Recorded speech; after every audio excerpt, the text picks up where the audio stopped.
the Grunfeld is a very good opening for those of you who are striving to get a double edge. In this video we're going to look at the latest developments in the 6 bishop g5 knight draw. I'm gonna start with sort of my first official Stonewall game. The idea is not to fight against any opponent move, prevent everything, defend and so on. No, it's just to move.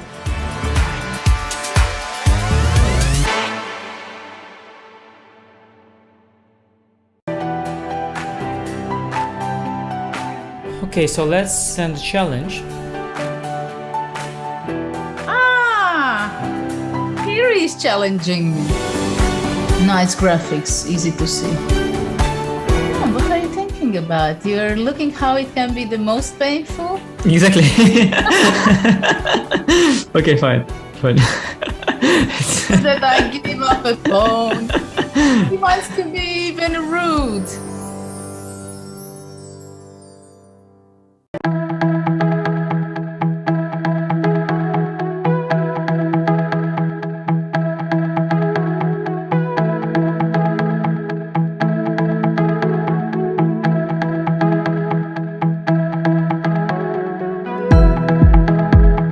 B3, A5. What do you think about this opening? Honestly, what do you think? You don't have to play knight c3. We can actually put a piece on d2, which is better because then we avoid the potential doubling of our c-pawns. What you have to understand about practical endgames as a whole is that just like in the middle game or the opening, you cannot rely solely on these general considerations.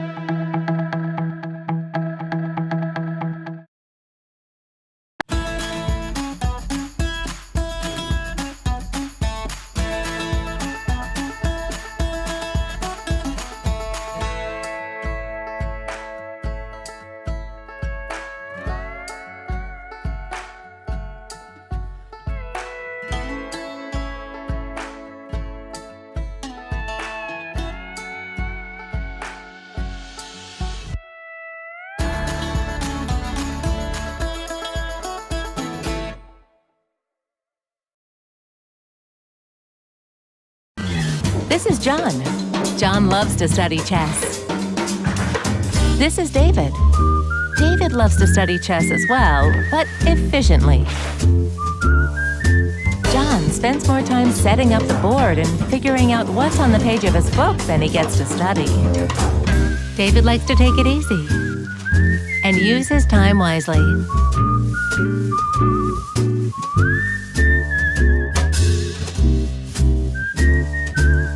David has finished his exercise for today. John should try the same.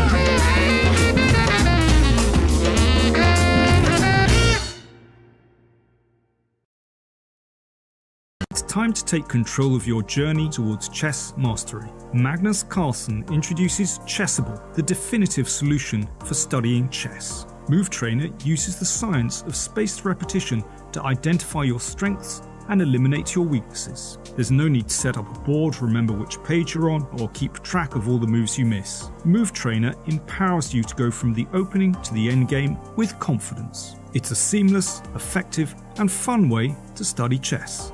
Choose from one of the largest online chess libraries in the world, with hundreds of titles ranging from classic books through to our exclusive Chessable courses, including over 100 free courses.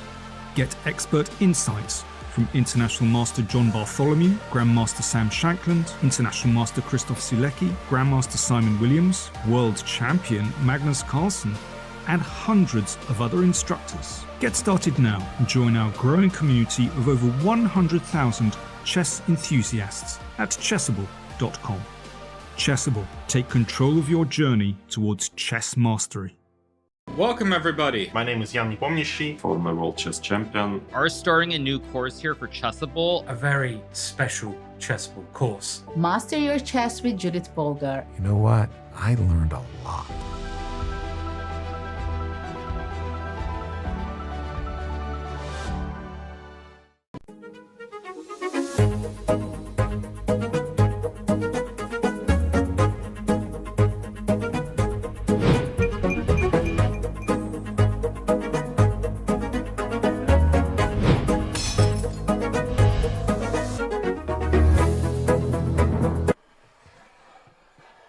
Seriously?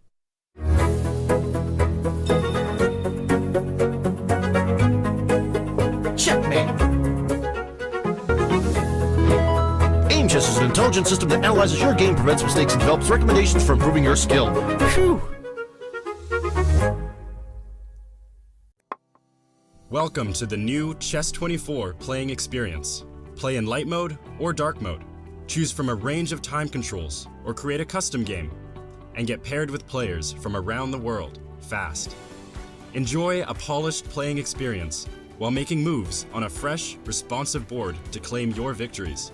Train and improve with over 80,000 puzzles. And that's not all. Download now and discover what more you can enjoy in our brand new app. Hi there, it's me, John Chess, inventor of chess. And are you sick of sucking at chess? Well, lucky for you, I have also invented Aim Chess. Look at this chess puzzle. Did you solve it? Of course not, that's because you're not using Aim Chess. Aim Chess is a digital chess trainer that helps you improve by creating unique lessons based on your recent games. Just link your chess.com, Chess, or Chess24 account and feel that brain wrinkle. Yeah, see, you shouldn't have blundered your queen just there.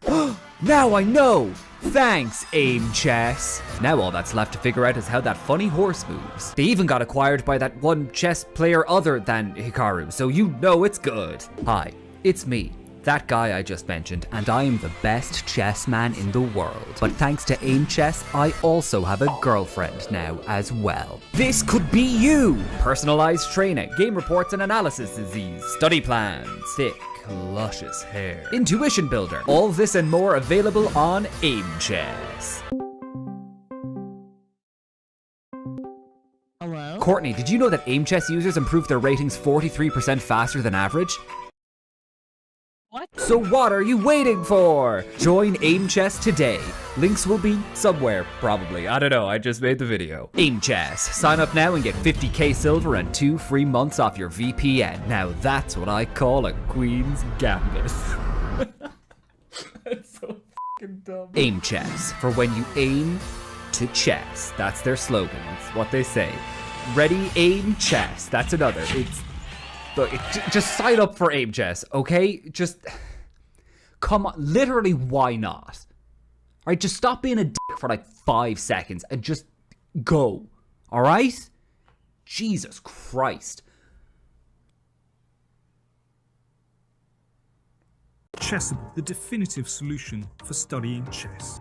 Choose from one of the largest online chess libraries in the world, with hundreds of titles ranging from classic books through to our exclusive Chessable courses. Hello everyone and welcome to this short introduction to the Ruy Lopez.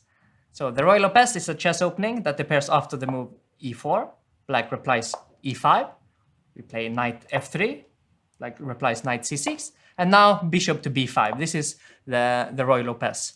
We intend to castle next and we are building some initiative in the center later on by playing the move c3 and hopefully d4. It's a very solid and reliable opening. It has been played by basically all the world champions throughout the history of chess. It has been around for hundreds of years. And it can definitely last you a lifetime once you learn it. So I really recommend you all to try out the Ruy Lopez. Air quality isn't the first thing that comes to mind when you think about chess and esports, but it affects our focus, decision-making, health, sleep, and more. What's in the air you breathe? Find out with Air Things.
the first thing that comes to mind when you think about chess and esports, but it affects our focus, decision-making, health, sleep, and more. What's in the air you breathe? Find out with Air Things.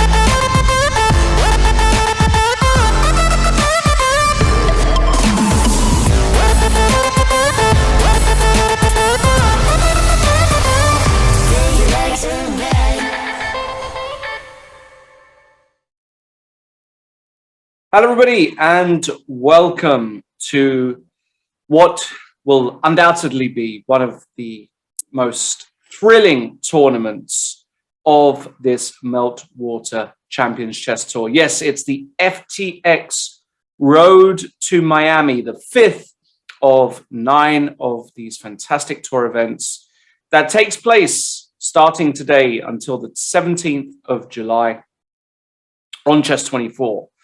It's a very, very special event because the top 2 will, get their chance to go to Miami for the FTX Crypto Cup. Suffering here. Excuse me for that. Which the FTX Crypto Cup, yes, which will have Magnus Carlsen and will be played in person in Miami in August. As per all the other tour events, it's a 16-player field, which will be cut in half after 4 days. Huge prize fund as per always, and always as per the other events as well. $750 per win. So huge incentive to win, and $250 for the draw. This is a very special tournament as well. We've got a lot of promotions and a lot of new things going on that I'm going to be talking about as the broadcast goes on.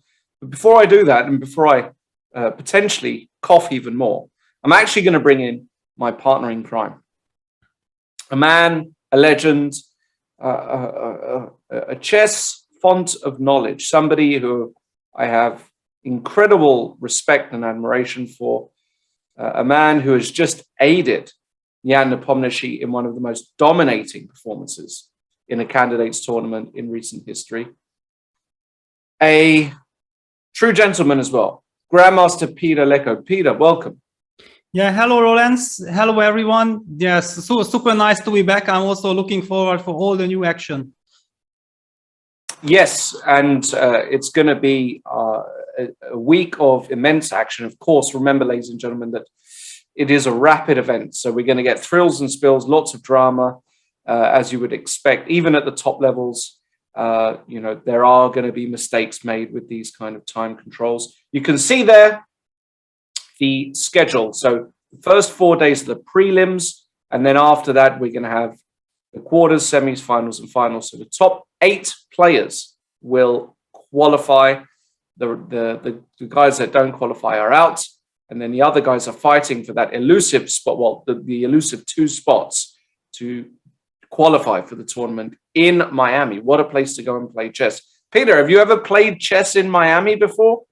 No, not at all. But well, it should be super fun. In general, I always find, a little bit tricky those kind of beautiful locations next to the beach, because it's so easy to lose focus, that you just enjoy the place. But I feel like, these guys are super professional, and if they are gonna get the chance to play there, they will do their best. It should be a thrilling event. Yes, absolutely. Totally understand. I was just in Corsica, Peter, yesterday. I played a little open tournament there, one of my favorite little opens. Totally understand. A couple of hours on the beach before the game, it's hard to prepare for a game of chess when there's a beautiful beach nearby. Be very curious to see how they do in Miami. Before we go there, though, and before we look at today's games, just a few things I want to mention, and perhaps one of the most important things I want to mention is that this is, of course, sponsored by the cryptocurrency exchange. That's the police after me, apologies. By the cryptocurrency exchange, FTX. Please do go and get yourself an account there. Well worth it. I have one if you are interested in crypto. They are one of the leading exchanges. And I'm going to talk a bit more as well about one of the big concepts partnered with this tour in a short while. But yes, please do get yourself an account. And if you are based in the US, if you're watching this from the US, you can get an account via ftx.us. So even if you're an American customer, you can still get it. But we've got plenty of promotions and plenty of things going on, and I will run you through that as we go through. But for the moment, let's, Peter, look at the field. And a lot of familiar names. In fact, a lot of guys who have just been in Madrid, or maybe are even still there. I don't know. We've got a number of players that played in the candidates that are here with us now. Richard Rapport, Timur Rajabov. Who else have we got that is from the candidates? We got Jan Krzysztof Duda, yeah, and Jan Krzysztof, of course. Yes. Yes, and actually we also have a very, very interesting pairing for round one, Jan Krzysztof Duda against Timur Rajabov. So the candidates continues for these guys. There you go. Absolutely. That is an interesting pair. In fact, what I love about this particular tournament is the great mix of young and old, experienced and exciting players. For example, Hans Niemann, the American Grandmaster, Peter. I'm a huge Hans Niemann fan. Personally, he's one of my favorite players in chess at the moment. Very exciting. He did an amazing thing. He went from 2450 to nearly basically 2700 during Corona, which for me is just, I mean, I don't even know how you do that with the pandemic. Very, very cool player. We've got Sam Sevian, another young American Grandmaster, and Jeffrey Jean. Which is really nice to see. Aryan Tari, of course, the young former world junior champion, is here. Wei Yi, it's nice to see Wei Yi playing as well. He's not playing so much at the moment, so nice to see some representation there. And also Zhu Wenjun. Great to see Zhu Wenjun playing this event. Obviously one of the best women players in the world.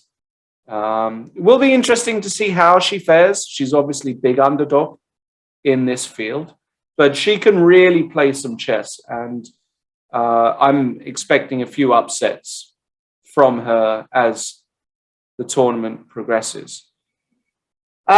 Peter, so many games, so many great players I've not spoken about. We've got, Levon Aronian is playing, Shak Mamadjab. What about Arjun?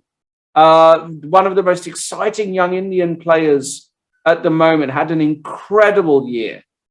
Peter, who do you like the look of in this tournament? And I know it's early days, but who do you think is really going to put in a big performance? Well, I think you mentioned it very, very nicely, and that we have a fantastic mix of players, and basically I just don't know what to expect. I really believe that all these youngsters, they are very, very capable of delivering surprises here. So I have no idea actually who gonna qualify to the quarterfinals. Yeah, these preliminaries suggest some incredible fight, and it was very funny that almost all pairs started.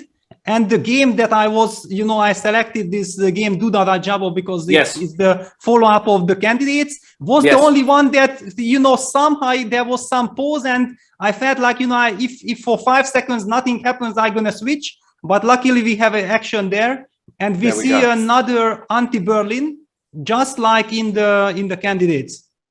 Right. Yeah, we saw a lot of these, but we didn't see so too many 4d6, did we, in the candidates? We saw a lot of bishop c5, I think.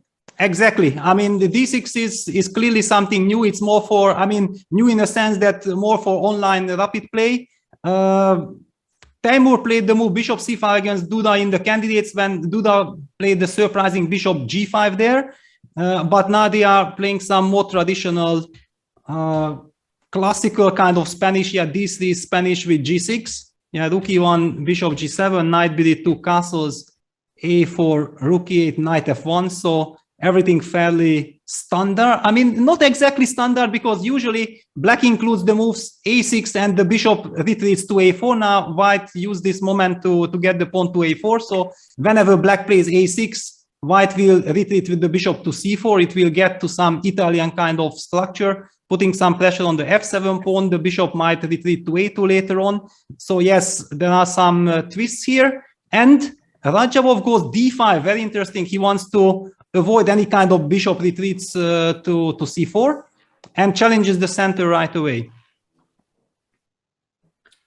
Yes, absolutely. Okay, well, we'll maybe keep an eye on that one. We've got obviously plenty of games, and they are rapid games, 15 minutes plus 10 seconds. So you're going to have to bear with us. I'm just having a look to see if there's anything of huge interest or anything super strange. At the moment, it all looks fairly standard. Giri Zhong is particularly solid. Well, we've got a bit of action in Erigasi against Samuel Sevian. Sevian also playing a very topical line of the same-ish Nimzo. I don't know if that's a game that is interesting. Also, Mamajara Veronian looks particularly interesting, Peter. Maybe we can go there. You are in control, of course, of the...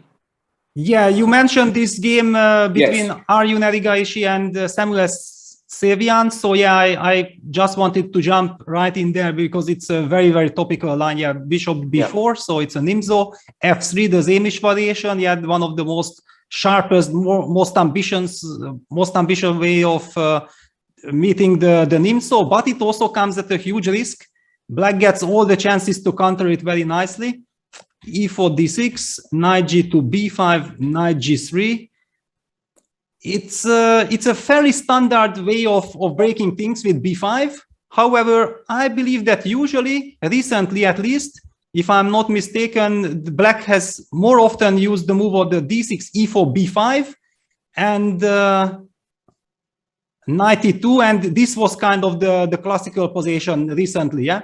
The move order that Sam has chosen with castles is a little bit different, and after knight e2 we see that Arjun goes for knight g3. Usually this knight goes to f4. Right. I'm wondering if there is some special kind of trick in this move order why now he preferred to put the knight on g3. Not clear to me at all, because here, for example, okay. Well, a lot of things can happen. For example, you can take on c4 here, bishop c4. You can take on d5, and yeah, bishop d5. And I was wondering, can you take and play queen b6? No, sorry. Yeah, let's try queen b6. I don't know. With the knight pin, the point is, of course, queen takes a8, bishop b7 traps the queen. I believe does look like a trapped queen. And I don't know if white is very happy giving up the light squared bishop here, but maybe it is okay. Yeah, well, I think actually, yeah, it's a very, very fair point, because one of the key moments that I can understand from knight g3 that if black captures on d5, then now white captures cd5, and here white is much, much more happy with his knight on g3 than on knight on f4. Yeah, that's the key.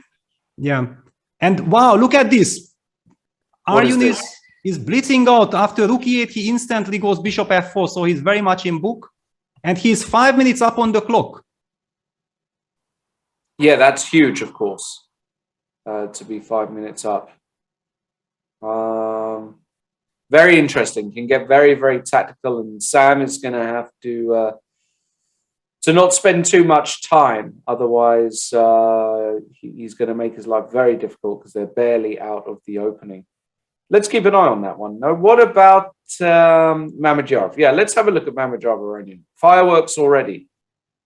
Yes, this is a very, very big clash. I mean, basically, I would say one of those two absolute superstars who were missing from the candidates. Yeah, we still, of course, had Anish Giri missing, Wesley So missing, and Maxim Vachier-Lagrave, it also just shows that how strong modern chess is. Yeah, there are so many incredible players, and there are only 8 spots at candidates. So yeah, not everybody had the chance, and I'm pretty sure that both of them are now super motivated. You know, that since they were not able to play in the candidates to show their best here, and also get ready for the Olympiad. Both players will play in the Olympiad as well.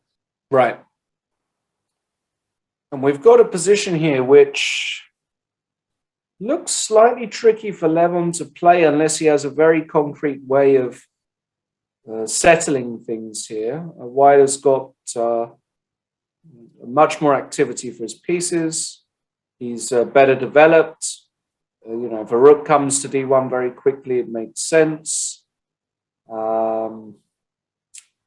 He's got an effective pawn majority as well now that b4 has been played. So structurally speaking, you know, playing b4 very quickly here for black isn't ideal. So yeah, Levon goes for this very natural continuation, trying to trade some pieces. And maybe he's okay. Maybe this is just okay. Yeah, well, I think in order to try to understand what has happened, we have to step back and see how they got here. Because, yeah, this Queen's Gambit accepted is super popular lately, and Levon has been playing a lot with white and with black recently. And they are playing a line. I believe that when I saw it first happen in Prague's game against Magnus Carlsen in YKZ or something, yeah, this bishop a3 move, yeah, I was like, what? I mean, on move 8, I see a position which I have never seen before in my life. And it turned out that this is now becoming really fashionable and very topical. Exactly. Yeah, so the point is that white actually puts pressure on the c5 pawn and invites black to play the move knight bd7, which is very natural. However, now white uses the momentum to break in the center with d4, d5. And that's how we get a completely different structure, where white is, of course, trying to rely on his lead in development, because in general, of course, trading the light square bishop for black's knight is not a good scenario for white. But here, if black would take, then white gets a very big tempo, and we see that black is completely undeveloped. The bishop might return to the diagonal, making sure that black will never be able to develop his f8 bishop and so on. So yeah, those are the problems. After bishop takes d5 like this, then black loses the tempo for rook b8, white uses the time with e4. Yeah, so it's a super sharp, very dynamic way of playing. There are still not enough games to make a final judgment that what is really happening. Bishop e7, knight c3, castles, bishop b2, b5, queen c2, and that's how we got to this position. Yeah, b4, knight e2. Black, of course, has to capture the bishop, because if the bishop retreats back to c4, then white is threatening with some e4, e5, kicking the knight on f6 as well. So yeah, you have to take bishop f6 and the move rook fd1. Yeah, now that things have clarified in the center, probably Shakriar wants to keep his rook on a1 eventually for a3, or maybe just to place it on c1. He feels that rook fd1 is more harmonious. Precisely, yes. Yeah, you know, you would take white here in a game, wouldn't you? I think quite clearly decide for preference. Still some practical problems for Levon to solve. Of course, he can put the bishop on b7, but you know, c5 is a permanent weakness, and yeah, I would take white here all day. Yes, exactly. I think this is a key that you mentioned, the pawn on c5. Yeah, that because of this pawn, and of course the pawn on b4. Also, if black could put this pawn back to b5, it would be so much more natural, black's position. If ever one of white knights lands on c4, that would be huge for white. Yeah, so of course they are still far away, and that's basically the problem white is facing. Yeah, that those knights are not yet really activated. But yeah, black has to be super precise to find the right way of somehow getting his pieces out. Yeah, very tough position. All right. What other games are looking very exciting or interesting at the moment? Anything that really... Well, we have a lot of action, yeah. Lot of action, yeah, yeah. lot of action. For example, the seemingly peaceful Anish Giri, Jeffrey Chong position also heats up. Yeah, I mean, now Yes. white is breaking with c4 and black's construction. If it collapses, yeah, if black is forced to somehow capture on c4 and get an eternal weakness on c6, that's basically very bad news for black. So black has to find a very good way. Maybe take on d4 and then after c takes d5, plays c5. I mean, all kinds of, yeah, something like this takes. And then c5, get this knight, keep a knight on d4 as a compensation. Yeah, that's... No, but he opts for dc4. I don't know. What is this? D takes c4. It's maybe connected with some very quick knight e6 jump. But I don't know. Okay, he had to calculate it precisely. Otherwise, you just don't do a move like this. Maybe after queen takes c4, can he think about queen e6? Because, I mean, I know it looks strange, but the point is that, yeah, if you take, I can take.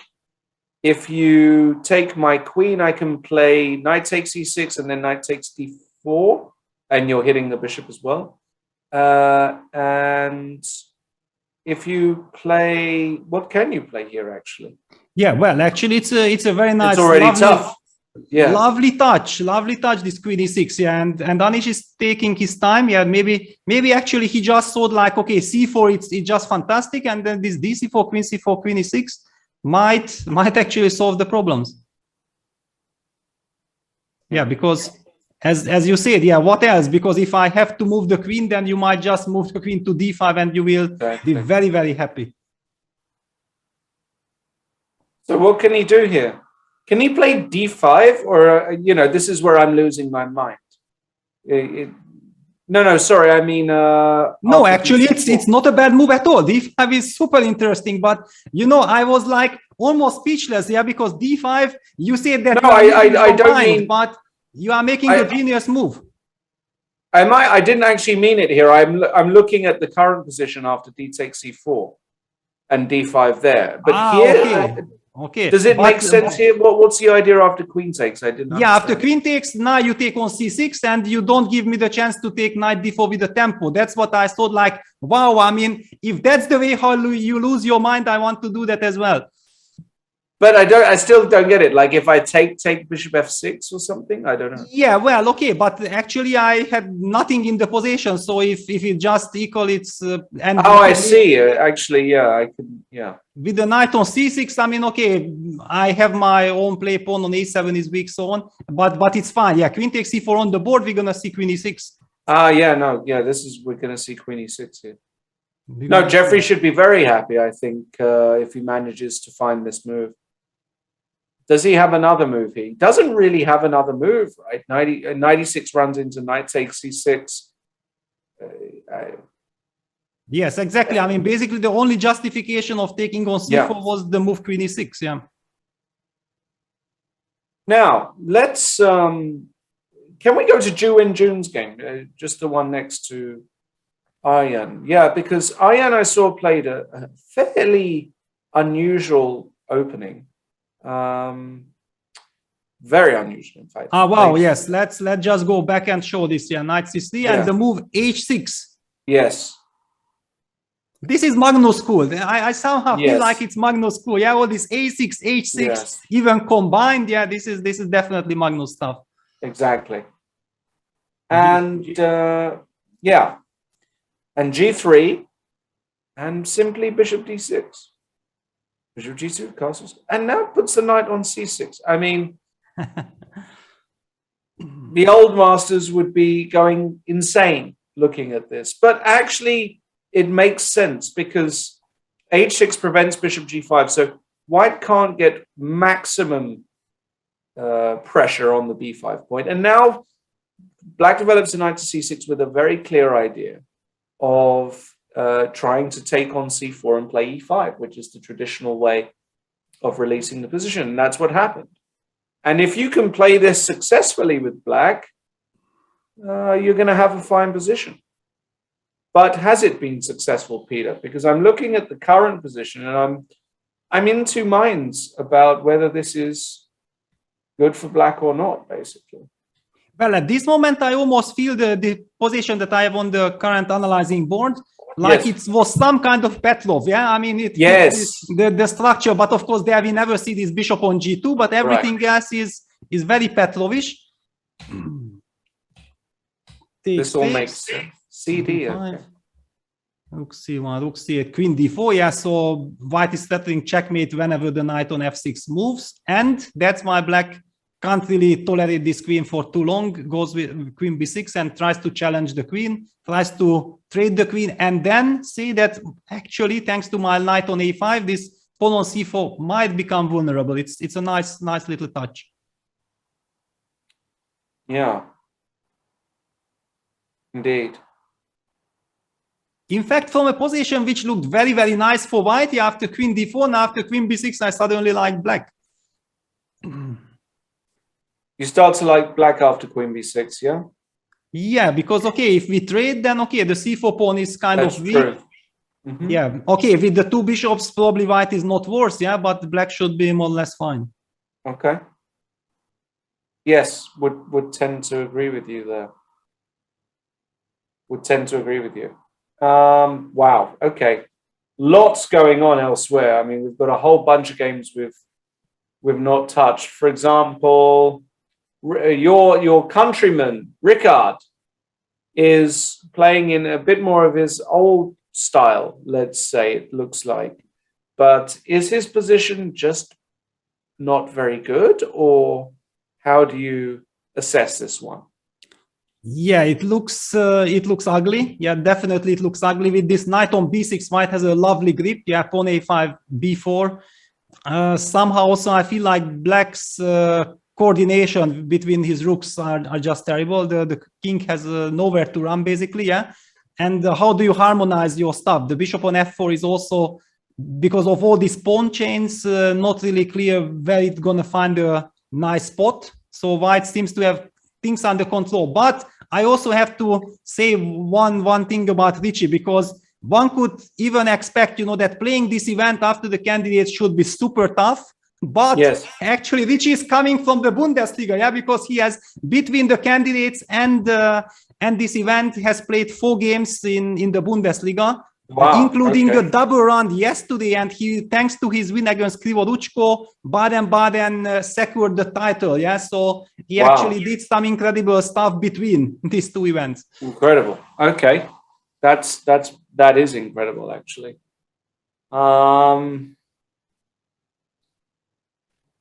But yeah, now here he's in trouble, and okay, knowing Lenny, of course, as a super professional, fine. Strategist, I'm really worried for Richie now.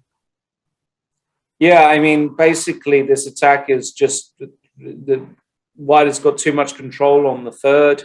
Taking on g3 is never really an option. Even if you play h4, you're not actually threatening anything. Yeah, bishop e5. Now, Lenia, I think, will just find some moves to improve. Actually, maybe can you consider king h1, because then you might threaten f4 on a good day? Just put the king on h1 and okay, he might go h4 there, I don't know. Yes, somehow on one side, yeah, of course, I would love to remove my king. On the other hand, yeah, I'm not feeling that the king on h1 is so much more secure, yeah, because suddenly the rook on f1 is a bit shaky, yeah, who knows, yeah. Right. Some h4, yeah, and then f4, h take g3 is anyway an intermezzo, yeah, for example, just yes. Yeah, and then the king gets, the king gets into trouble. No, I somehow feel like, okay, white should probably be happy trading queens, yeah, with somewhere queen f3, but has to watch out for some bishop d4, yeah, challenging the knight on b6. Yeah, if I could combine these ideas, maybe can I go rook d1 with the idea of going queen f3? If that's kind of possible, it would be very, very sympathetic for white. But maybe f6, f5 is some kind of an idea, and it's also typical Richie, yeah, to create mess. Yeah, and Lenier comes back. Lenier comes back knight c4. Yeah. Also makes a lot of sense, because now Knight e3 comes with tempo a lot of the time, so quite like it. But yeah, still. Yeah, still a lot to play for. As Still you a said, lot to play it's a Richie position. Yeah, Black has his Yeah, counterplay. yeah. We know that Richie is incredibly creative and he always finds very, very interesting ideas. And the position is, yeah, probably objectively better for white, but there are so many tactical possibilities here. Absolutely. Okay, what else have we got going on? It looks as though, the Erigashi Sevian game looks quite decent for black from this vantage point, but I don't know. It looks as though, I mean, white can't. He's got this system. He can't castle, and can he get run over if he's not careful here? I mean, for example, I'm not sure you want to go d4 too quickly here, but you can certainly play, a move like bishop b7 here looks perfectly legitimate for black, claiming that white has got no useful moves. You put you got exactly knight c5, knight e5. White can't, especially here with the bishop on b7. Now the knight on g3, you can't place something like knight f1 or trying to put a bishop on e3. And he did go bishop b7 and b4. b4. Yeah, it's more like a sad necessity, yeah, because c takes b3, c3, knight a4. That's clever.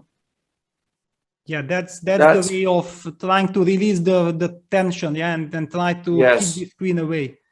That's a very clever solution there by Arjun to find that.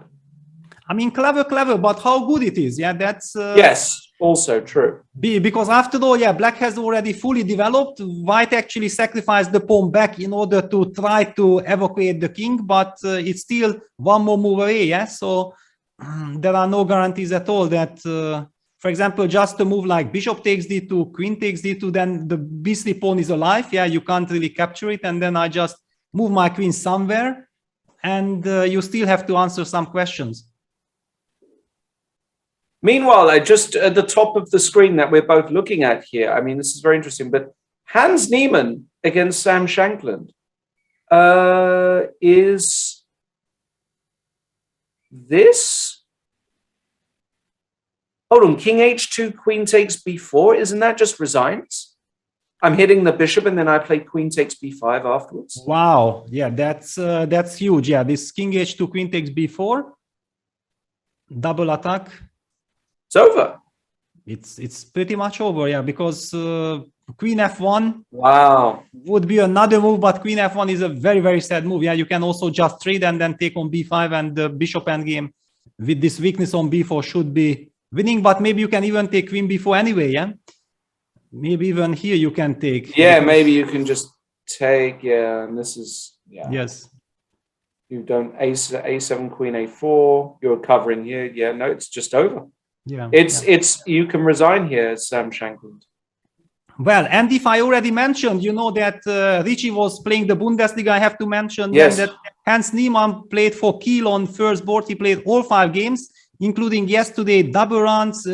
Today he played against Huschenbett, a game for 5.5 or 6 hours, and there Incredible. He is. He's fresh as if he had been just resting for this game.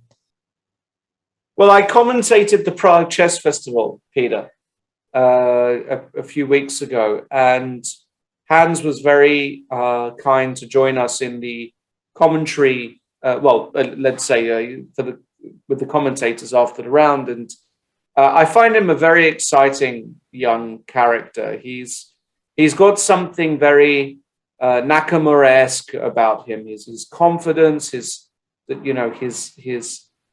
belief, everything. There's something very exciting, and he's a very dangerous online player, as we know as well. I mean, he's extremely talented online, and Sam Shankland is not such a, when it comes to online chess, rapid chess, such an expert, in my opinion. So I actually expect Hans Niemann to have a really interesting event And game Yeah, one looks. absolutely. I mean, he has already proven so far, yeah, that whenever he played this Yes. Magnus Tour, I mean, the Meltwater Champions Tour, he was always very, very impressive and very dangerous. Yes. So lot to look forward to. But I mean, Wei has just played an incredible, stellar, lovely knight f3 to e5 tactics. It's just wonderful. Look at this. Boom. Beautiful. Look at this. So is that Wei that's just, well, you can take with the pawn. And rook b5, and you win the piece back. Is this completely over though? Rook a8. Yeah, and rook a2 disturbing. Is that a? Yeah. Okay. So we open something, yeah, like g3, and say rook a2, rook rook takes c5. Yeah. Oh wow! Oh wow! Takes. That's incredible, actually. Rook a7. What a spot. Bishop c8. Bishop c8, exactly. But then rook a8 and the rook c6. Rook takes d6. Wow. Fantastic, and that's it. That's it. Yeah. Wow, that's just it. That's an incredible tactic. Well seen, and Wei Yi for sure has seen that as well. So that's a gorgeous little tactic. Yeah. Meanwhile, wonderful move. Can we quickly check in with Duda versus Rajabov, because this looks like it's either bad for black or good for black. Knight f4. Okay, and the black bishops are feeling a bit of heat. What does your instinct tell you here, Peter? Well, it seems to me like black is in lot of trouble, yeah, because usually I love the two bishops, yeah, but here this position is exactly you said, yeah, the black's bishop on g7 is completely locked.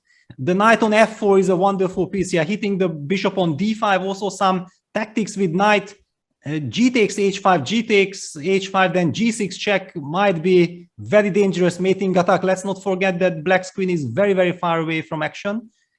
And the big question is, if you play the move queen a8, then white will have a move like queen d7 as well, putting pressure on all the pawns. Yeah, that's a big problem.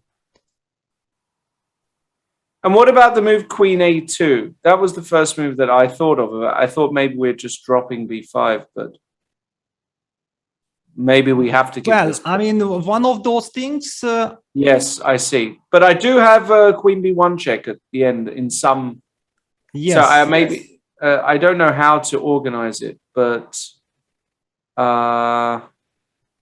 is this more than a draw? If I just well, no, I mean, I felt like something like, just to illustrate, yes. Yeah, that was like the line that I had in mind, and I did not see how to defend against queen g7. Just very quickly to show, but yeah, Taimur went for queen a8. Now queen takes b5 was played. In fact, the b5 pawn was even hanging on the spot. Yeah, Rajabov in a lot of trouble. Yeah, Rajabov trying to hang on here. So let's see if he does just that. Also, it still looks as though Aronian has some problems, but Levon doing Levon stuff and trying to hold on here. But it looks a bit... his king on d8 is a very interesting piece. I have never seen this king on. Usually the king is on g8. Yeah, then you try to run with king f8. So on one hand, king on d8 is lovely because it blocks the d pawn. On the other hand, again, just like in the other position, in the Rapport's position, the rooks are not connected. Yeah, that's kind of a little weird kind of detail. Usually black would play rook c to e8, yeah, and get control, but he can't do that. Right.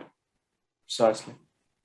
So takes, yeah, definitely. I mean, black is kind of defending, but yeah, I fully agree with the evaluation bar that white is putting a lot of pressure. Yeah, knight a5, stuttering somewhere some knight e4 and knight b7 check, targeting the c5 pawn. So probably black's bishop has to come back to d5, try to keep an eye on all these squares, but then some rook e1, maybe with idea rook e7. Yeah, if black moves the bishop to d5. Very unpleasant position. Very unpleasant. Yeah, absolutely agree. Yeah, a lot of action. And by the way, Arjun managed to castle. That's already a good news. I don't know how good his position is, but at least White's king escaped the danger. Yeah, White's king escaped the danger, but Black has got a lot of central control, and yeah, exactly. I mean, yeah, he can take. Now, can he go knight d5? Or a move like, does a6 ever make sense? But then you drop b3, probably not. Yeah, also I'm worried of some rook takes f6. Yes, exactly, yeah. I mean, the position is so weird, yeah, because black's queen on a4 is so untypical, yeah. This queen on a4 is kind of logged. We see that the evaluation bar apparently believes that, yeah, black is perfectly fine, even better. But I mean, the practical game with few minutes on the clock, yeah, knight d5 is played, now some bishop h5. I don't know. Who knows? There are many ideas here. Bishop h5, do I give the exchange? Because I can take on b5 and you can't play queen b3 because of a5, I think. Yeah, that's true. So I might give the exchange there and then try go a5, a4, cement this pawn on b3. Yeah, so hang on. Look at the evaluation bar while we are talking. It's a blunder, knight d5, right? Claims that, yeah, but it was such a natural move. Yeah, it was a natural move. Like, what else would black do? Of course, black wants to challenge this bishop on b4, yeah? But we are missing some crazy tactics, yeah, or something. Yeah, we're missing something. I mean, I can feel the danger, but I don't really spot the absolute killer blow here. And by the way, white is down to 1.5 minutes. It might not be so easy. Yeah, I really can't. I can't see it. And I'm pretty sure after bishop h5, he wants to just take on. He'll take on b5 here. I think this is the professional way to play, because g6 is just. It's really a move you have to avoid. You take on b5. You see that you hold b3. The bishop on b7 provides ample compensation. Yeah. And also now white's king is kind of weak, yeah, because of this pawn structure. Yeah, this is a very nice practical. I fully expect him to take on b5 here. I really do. Yeah, also because can white go rook f7? But even then, the bishop is protected, yeah. So you have chance to go e5. E5, yeah. Just for 1 second, I panicked, yeah, because of mating threats. But there's also knight f6 here. Yes, there is, but it was scary. Yeah, then maybe I take on f6. I don't know. But now you go rook f6. I have queen h5. Exactly. Yes. Yes. You have all kinds of stuff, but yeah, it's just a super crazy position with very little time on the clock for both sides. Anything can happen here. Yes. And by the way, Rapport's position has improved immensely here. I mean, what is this? Suddenly he has a rook h8 coming and full counterplay. This has gone brilliantly for Richard. Yeah, absolutely. Yeah, and now his rook is his position is full of harmony. Yeah, the king is perfectly safe. The white's king is in danger now, so his pawn structure is very nice. Yeah, dream scenario for black. In fact, now black is the one who is pushing. He went g6, by the way, Samuel Sevian. I'm very, very surprised. g6, queen e5, queen takes b5. What is this? Wait, he can't go bishop c3. What is queen e5? He needed to find something else, maybe.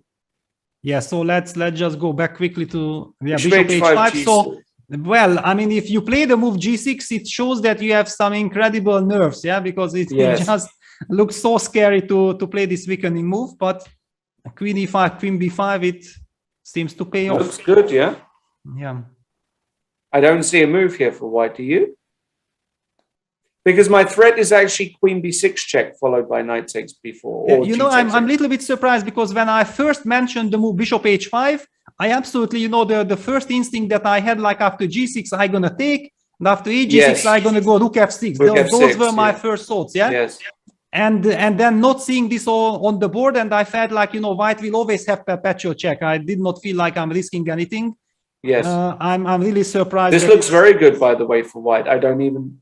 This might just be better than perpetual check, no?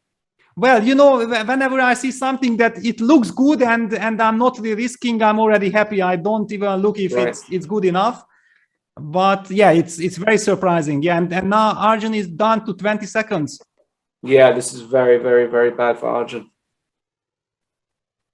I think he realizes that black is just too many resources here and could lose on time. King 8, what's this? King H2. He played Queen B6 anyway. Queen B6 anyway. Queen B6 anyway. Getting out of the pin, maybe threatening some move like Queen E3. That's why he played Bishop D2. Yeah, also now Queen C7. Queen C7, yeah. Of course, yeah. And now actually you forced to trade because GH5.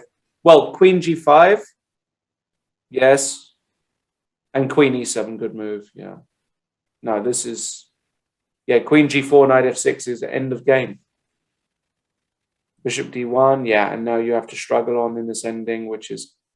yeah, you can take B2, Rook B1...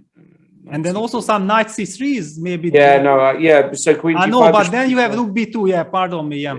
Yeah. That finally the bishop on B7 is hanging after Rook takes B2. Yes. So a little bit of care required now by Sam. Bishop A6 played. That's probably a good move as well. Yes, first of all, because he removed the bishop, yeah, so the bishop will not be hanging anymore. So maybe the same line might be just very strong. Besides, white is threatening absolutely nothing, yeah, and now just Rook B8 protecting and it's game over, yeah. All right, let's go to another game. Where do you want to go? Dominguez report, should we go there? Yes, let's take a look, yeah, because suddenly Richie decided to activate his king, yeah, king E6. Amazing. Where is this king running? Why is he doing that? Yeah, it's a good question. I mean, probably he feels that he can anyway, you know, it's a slight teaser because he can always force the trade of queens and then he can claim that my king is very good because maybe I'm going to break the pawn structure with F5. But probably you will have to. You will have he to. Has to do it now. Yeah. Probably. Well, maybe. How else does he improve? Yeah, he's going to do it. He's going to go check, check, Queen H1, takes, King E2, Rook A1. Yes. And he's going to claim that the Rook on B5 is very bad. But white going to play the move, King E2, even King E2. Yes, super professional. This is much better, of course. Yes. But still Rook H1. You're still in time to get behind. You're still in time. Yeah, Rook H1. Okay, and now this still looks difficult for white, doesn't it? Or well, I feel like probably I will need to play the move G4 just to make sure that you will not be able to break me with F5. And then if you activate your king with King F6, King G5, I'm going to attack the E7 pawn with Rook B7. I think that it should be manageable to make an easy draw now. It feels to me. So actually also where he has won this endgame, just as we discussed. Yeah, wonderful performance. Hans Niemann has beaten Sam Shankland. Huge win there. And let's jump back to Duda versus Rajabo because it seems like there is some action. No, it seems that Computer disagrees. It's everything under control for white. Yes. Yeah, so okay, this looks good. Sevian is... Wait, what? What has Sevian done? This doesn't look... What happened here? What he allows the Rook takes B2 and Bishop E5 check? Oh my goodness me. Yes, takes. What has he done? Well, okay, he might still be slightly better, but instead of winning, slightly better is not exactly what you want to hear, I mean... Yeah, he needs to go Rook C2 and then some Bishop B7, but Rook C2, Bishop B4, stopping Bishop B7. It might just be a draw on the spot. Bishop B4, very important. Yes. Yeah. Yeah, that's it. I mean, that's it. Well, you know, it sometimes happens, that you are so much ahead on the clock and you have a winning position and then you lose control. you lose concentration and things backfire. All right, so this is going to be a draw now. No more surprises. And what Jeffrey about Zhong. Levon? Oh, Levon and Jeffrey Zhong. I just saw the Jeffrey Zhong position there as well. Jeffrey Zhong beating Anish Giri, clearly. I mean, it's because Mamedyanov is beating Levon Aronyan, so let me jump there. This is open, yes. huh? Yes.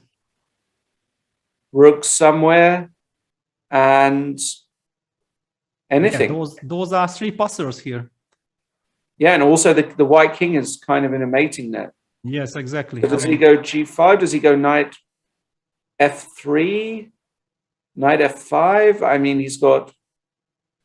Yeah, and look at this. He's 3.5 minutes on the clock. Yes. Yeah, so super smooth. And this is what we have been talking about, that, yeah, these guys are these young kids or young guys. They are so super dangerous. Yeah, we don't know who is here the real favorite in this tour, and not at all. It's completely unpredictable. Anything can happen. Unbelievable, yeah.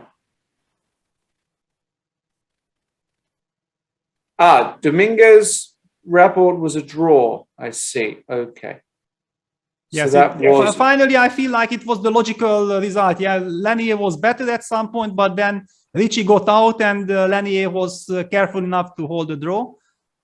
Nice. Yeah, Aronyan lost at the position that we have seen. Yeah, Rook f7 sealed the game because it wins the piece, plus the d-pawn is still there to win the game as well. So yeah, great start for Shakhriyar. And what about, okay, this is, I just wanted to jump here. The game probably should end in a draw. Okay, White is in some kind of a danger with this king on g1. Black will try to create something, and okay, Aryan has played the whole game in Magnus Spirit, yeah, starting with the opening. This case, I think he will try to grind, yeah, he will come with his king all the way to f3. White's rook cannot leave the back rank, and then some g5, f5, f4. Things still a little bit unpleasant. Very unpleasant to defend on little time here. The king comes in via the light squares, and well, I really wouldn't want to take white here. G5, yeah, the good thing for white is probably that even if black gets everything, it's still very, very far from clear how black can really win it, yeah? But being patient in some positions, and you see that your opponent has a plan, it really irritates you, yeah? So it's not easy psychologically to defend such positions. Right. At all. Wow. Erigaishi against Serbian is heading for a draw. And yes. So I'm expecting a4, bishop takes a4 and finish. Yeah, that's it.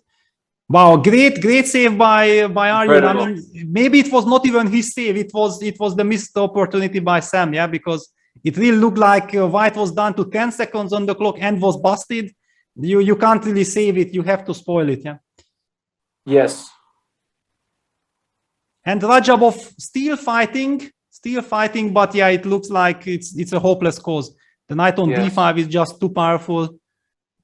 And now also his structure is broken, yeah, because g takes f4, white will activate the king by king takes h4 and collect then all the pawns. Great start for Dudo as well. And okay, Anish, does he have some chance? No, I mean, he has no chance. The a5 pawn is going nowhere, yeah? It's fully under control, and these passers are just creating a winning threat. Okay, check. So now, yeah, he does go to b5. I thought he would go there because now you can just take. Well, actually, yes, you can take on a5 with the rook because But actually, no, rook a5, king g3, for example. No, I don't want to. I mean, I feel like probably with g3, I can just win by force. I would really love to finish it in style here already. So g3, king h3, g2, king h2, rook h3 check. Yes, that's basically, but of course, after g3, you have to come back with the king to g1. And because But then okay, I can just go rook a1 and rook takes a5, no? Or yeah, just to illustrate what we have been talking about, that yeah, this would be a nice way to promote the pawn. Yeah, GC on the board, king g1 is played.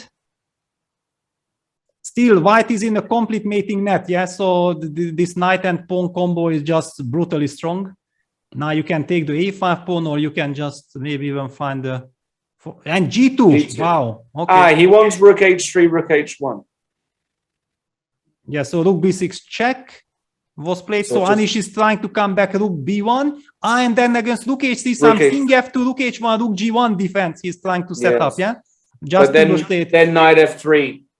Yes. Oh, no, knight f3, rook takes g2. Sorry. Yeah, just to illustrate. This is the defense I'm talking about. This is how he wants to survive. But, of course, black just goes rook a2 and threatens knight f3 checkmate. Ah, okay. That's it. That is it, actually. That's resigns now. That's over.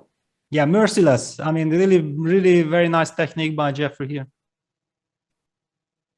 And Iron is... Are we going to get rook and bishop versus rook? Well, that might not be such a good news for us, but No. hang on. But white's king is in a lot of danger. Rook h4 Wait, is checkmate is threatened. Mate, this is it? It's over. It's over It's now. over.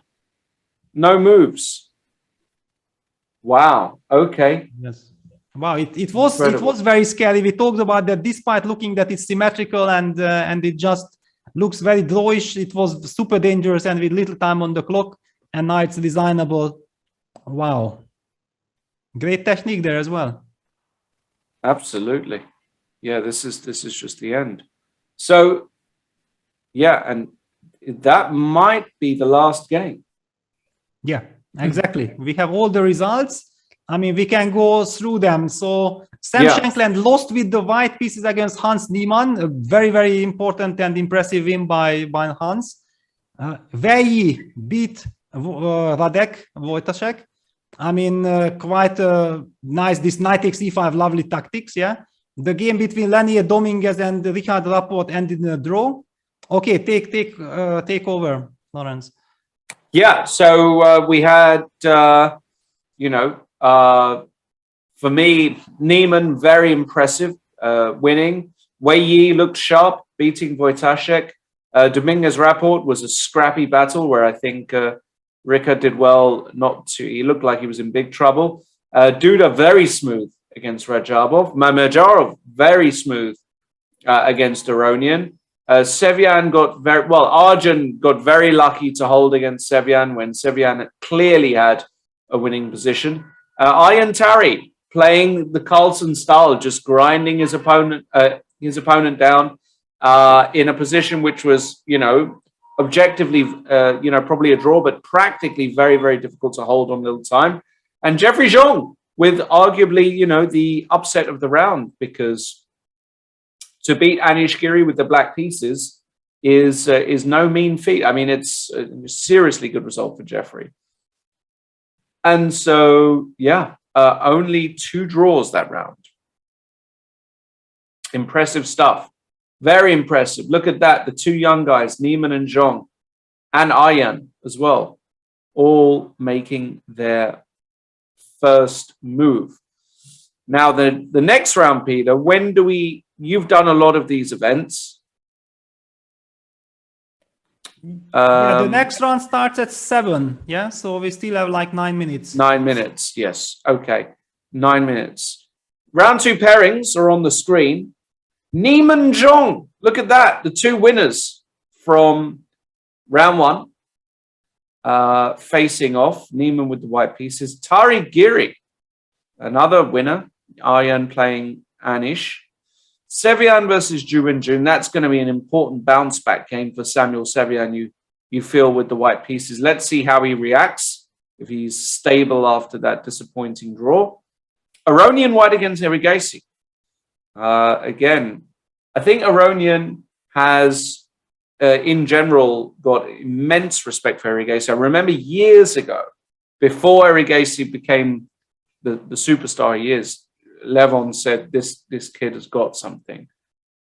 We've got the Azari clash, Rajabov, Mamedyarov. Now, if you go to your databases and look up this game, you will see a very, very, very high drawing percentage. In fact, it wouldn't surprise me at all if they've drawn every game for the past 10 years in classical chess. But this is rapid. So, Peter, I don't know if you know if they've been fighting it out in rapid or what the story is, but they've been rather peaceful in classical chess. Yeah, usually yes. However, now in Stavanger, they played some very, very sharp game, which ended in a draw, but it was definitely, not those usual draws between the two. It was a super sharp battle and big time pressure, and then suddenly they agreed to a draw. And I feel like, there is some tension now in their games. So let's hope that, because both guys are so incredibly strong, of course it's lovely if they go on for an open battle. Yeah, absolutely. Rapport Duda is always a very, very fun affair. Two of the candidate participants playing. That should be very fun. Wojciech Dominguez, two Mr. Solidos in the tournament, you feel. So that will be also, of course, very interesting. Lenier with one of the toughest sort of styles to face. He's just incredibly knowledgeable. Reminds me a bit of you, Peter. Lenier stylistically. Well, actually, I've been working a lot together. Yeah, there you go. Yes, Lenier was my second in Mexico City World Championship in 2007. Yeah, and afterwards also I was in Cuba as well for one training camp with Lenier. He was in Szeged also a couple of times. So yes, they're definitely very, very good friend, and I love his chess. I'm really rooting for him. And I also feel like for Radek, it's very, very unfortunate because he just suffered a loss to Wei. Usually you have this, this feeling that you want to bounce back immediately, yeah? And then you get to play with the white pieces exactly against Lenny. It's not an easy spot, yeah, because I'm pretty sure that Radek has a lot of respect for Lenny. And then he has to find the way how he can try to play for a win, but also not risk too much, yeah, because it's also kind of very, very tricky against such a player. We have seen the candidates, yeah, that Rajabov was winning with the black pieces. Yeah, he just, please attack me. Yeah, I mean, I have my solid repertoire, I have my style, I understand my structures. I'm ready to counter-attack. Yeah, it's very dangerous to attack those players. Totally agree, yes. And in, the final game is Shankland against Wei. Again, Sam, difficult start.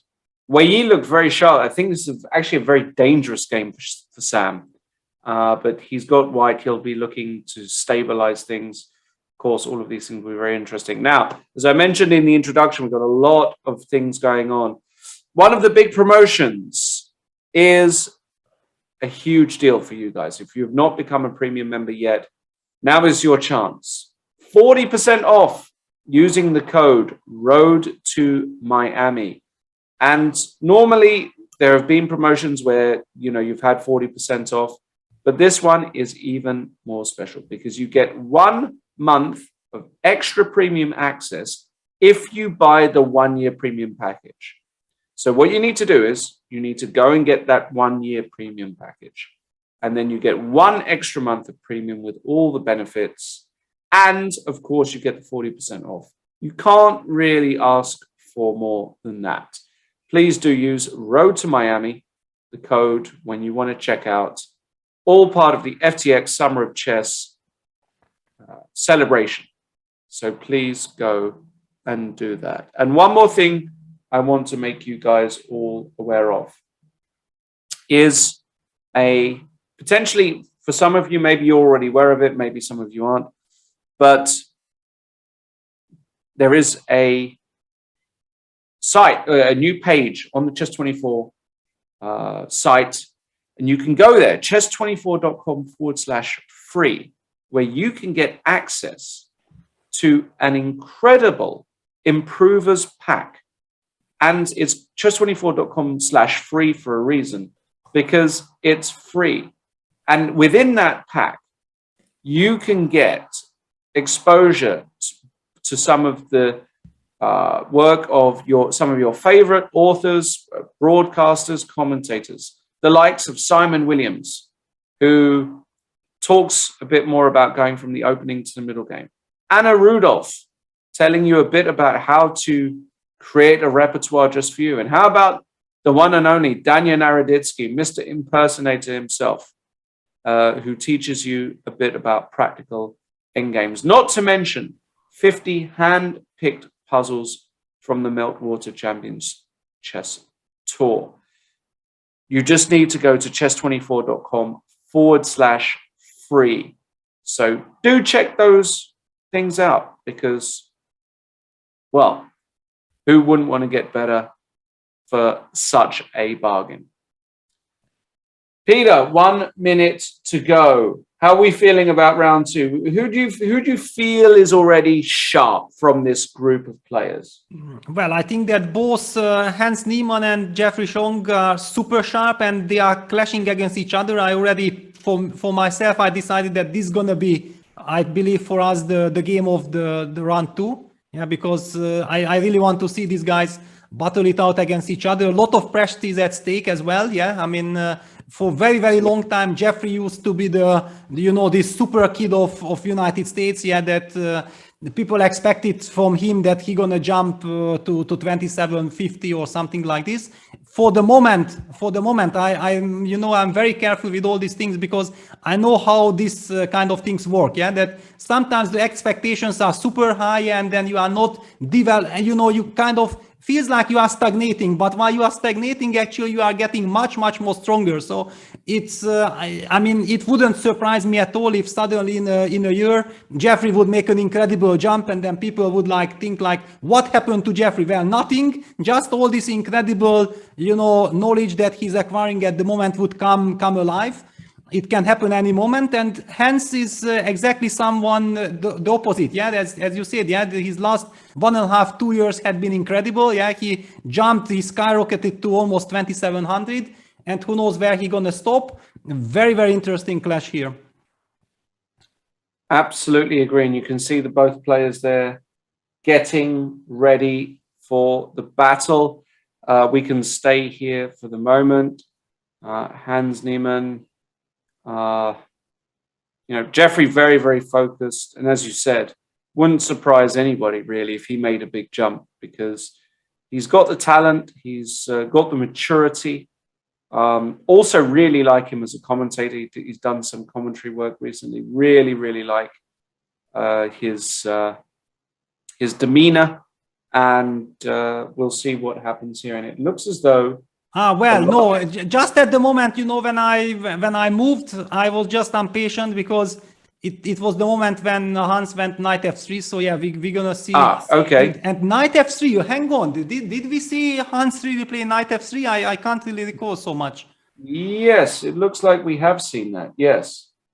I mean, he's like a player who is playing a lot of different stuff. Yeah, d4, e4 lately as well. Yeah, knight f3, and we are seeing a symmetrical English.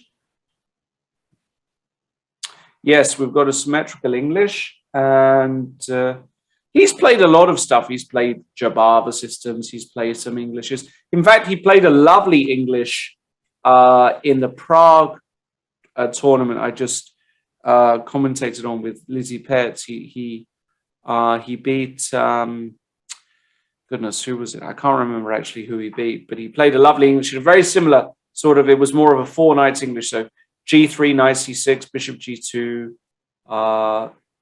Could get a very, very similar position. And he went with something like castles e5, b3. So it wouldn't surprise me after castles e5 to see b3 here by Hans. This time he decides to go d3. Did he go? Yeah, I think he went with b3 in that game. Memory is a bit foggy. But anyway, he has played some things like this. But Jeffrey, of course, very, very well versed in these lines as well. Wow, do you ever like to bishop e6? Yes. Bishop e6. This is something of a surprise because the move knight d2, yeah, it aims bishop takes e6, yeah. Right. Exactly. And for a very long time, it was considered like bishop d6 is obligatory. And then after knight c4, there is a question that do you sacrifice the pawn with short castle and then you rely on the two bishops and you sacrifice the e5 pawn, or the old, very old classical line was f6 when it got super sharp f4. It was in like years 99, 2000. This was my repertoire with black, and I faced some very sharp games here against Lotyi, against Leputyan, against Akopyan as well. Razor sharp stuff, but the move bishop e6 comes as a surprise for me. But knight c4, now maybe can black actually jump back with the knight to d5? Is that a move? Yeah, or? possibly. Possibly. But then you will challenge it with knight e3 maybe. A lot of finesses here. I'm really curious to see how, is it some over the board inspiration by black, or is it really, very well prepared? Absolutely, yeah. All right, we'll keep an eye on that one. What else looks very, very interesting at the moment? Any early... Wow, Sam Shankland against Veyi. I mean, a razor sharp knight off, yeah, with opposite castles. This a5 knight b4 line is always very, very special, yeah, because it weakens some b5 square, but there are all kinds of tactical ideas. Very, very exciting position.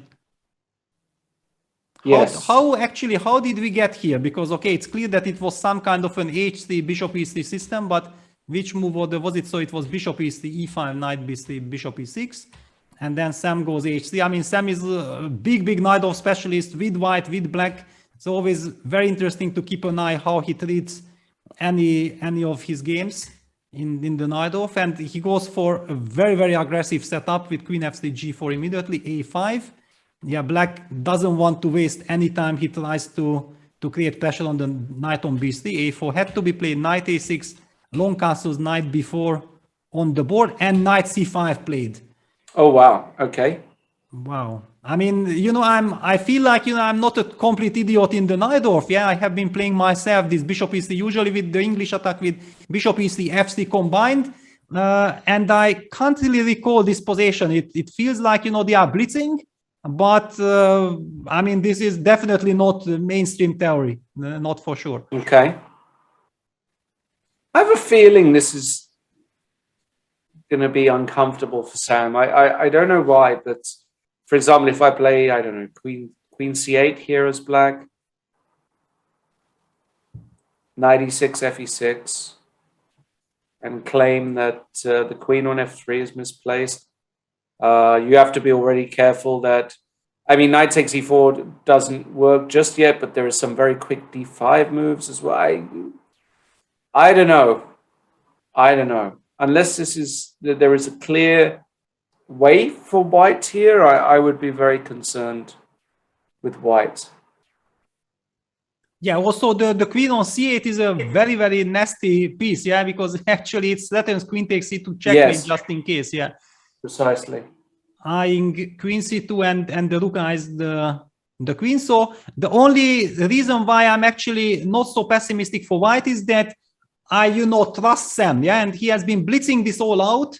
I mean, knowing that he's a chess fanatic and he loves to work on openings so much, I can't really believe that he haven't seen this position before. But I agree with you that it looks really scary what he's doing. Yeah. Rajabov Mamajarov was a feisty battle, Peter. I mean, they really went for it. Well, we know this. Yeah, this was a theoretical duel which ended with a repetition of moves. Yeah, what to do? Yeah. Indeed. Yeah. Yes. Not quite the result we. I mean, not the result we wanted, but pretty much the result we expected. Okay, what else looks interesting? Well, look at this. This is a crazy position. Yes.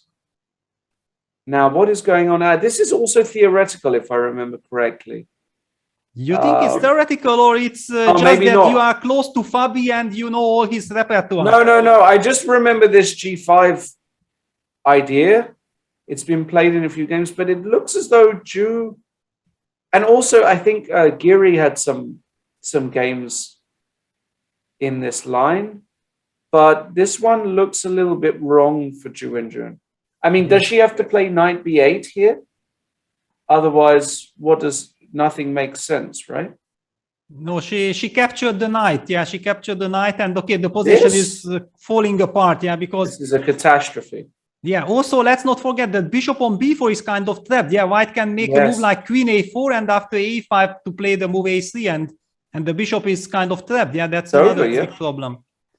B takes c6, queen a4 is just immediately losing the bishop, is it not? Yes.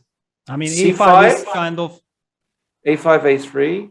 Yeah. And if c5, a3, bishop d7, queen a6, or what is this?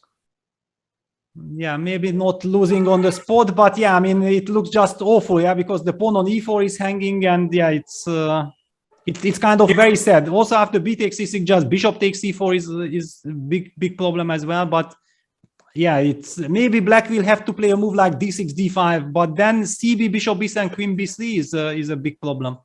Yes. So even this is not possible, yeah, because we lose. Maybe this is just immediately the end of the game here. Yeah, it's kind of gone horribly wrong for Ju and Jun. Yes, let's maybe just start from the very beginning to see that how things, because it's so-called classical 4 knights c4 e5, super solid stuff, but yeah, sometimes super solid can escalate. And castles knight d5. Yeah, whenever black plays with this e4 and then goes for g5, unless you know everything perfectly, you shouldn't do that. Yes, g5. Correct. And not d4 and that's it. Yeah, because g takes h4 is met by bishop g5, pinning and winning. So wow, and then knight takes d5, c takes d5, and it's a total disaster. Yeah, finally shot it for b takes c6. Yeah, but he's not going to miss queen a4, and no, it really is time. It's not early to resign here as black. It's a piece for nothing. So tough start for Jun. She she's just she's not quite getting in the groove just yet. Let's go to another game. Yes. Let's see what we have. Well, Levon, yeah, let's take a look at Levon. Okay. Yeah, because Levon needs to bounce back. Yeah, he lost the first game. So we also see that he avoided any kind of theory. Yeah, he opted for third move, bishop c4 against it's anti-Najdorf, and playing this kind of in Spanish style. Yeah, it's very interesting how chess is kind of developing. Yeah, like some 20, 30 years ago, if you would play like this, people would tell you just like, okay, what are you doing? Yeah. I mean, it's completely harmless. And okay, why don't you learn main theory? And when you know that the guys who are doing it, they know main theory very well, and then they suddenly pick this one, then you kind of start to respect their choice much more. Exactly. Yeah, takes, not yet takes, not takes, and goes for d4. And okay, basically white has a very, very harmonious position. Yeah, it's like some kind of okay, not exactly Spanish because black's pawn is on e6, but all the other pieces, white has some pressure, definitely. So takes knight b4 on the board. Takes knight b4, and the question is how to improve with white, because as you said, there's a lot of harmony in the position here, but at the same time, it's a sort of position that, h4 makes a lot of sense. Also, the move queen d2 there looked reasonably standard.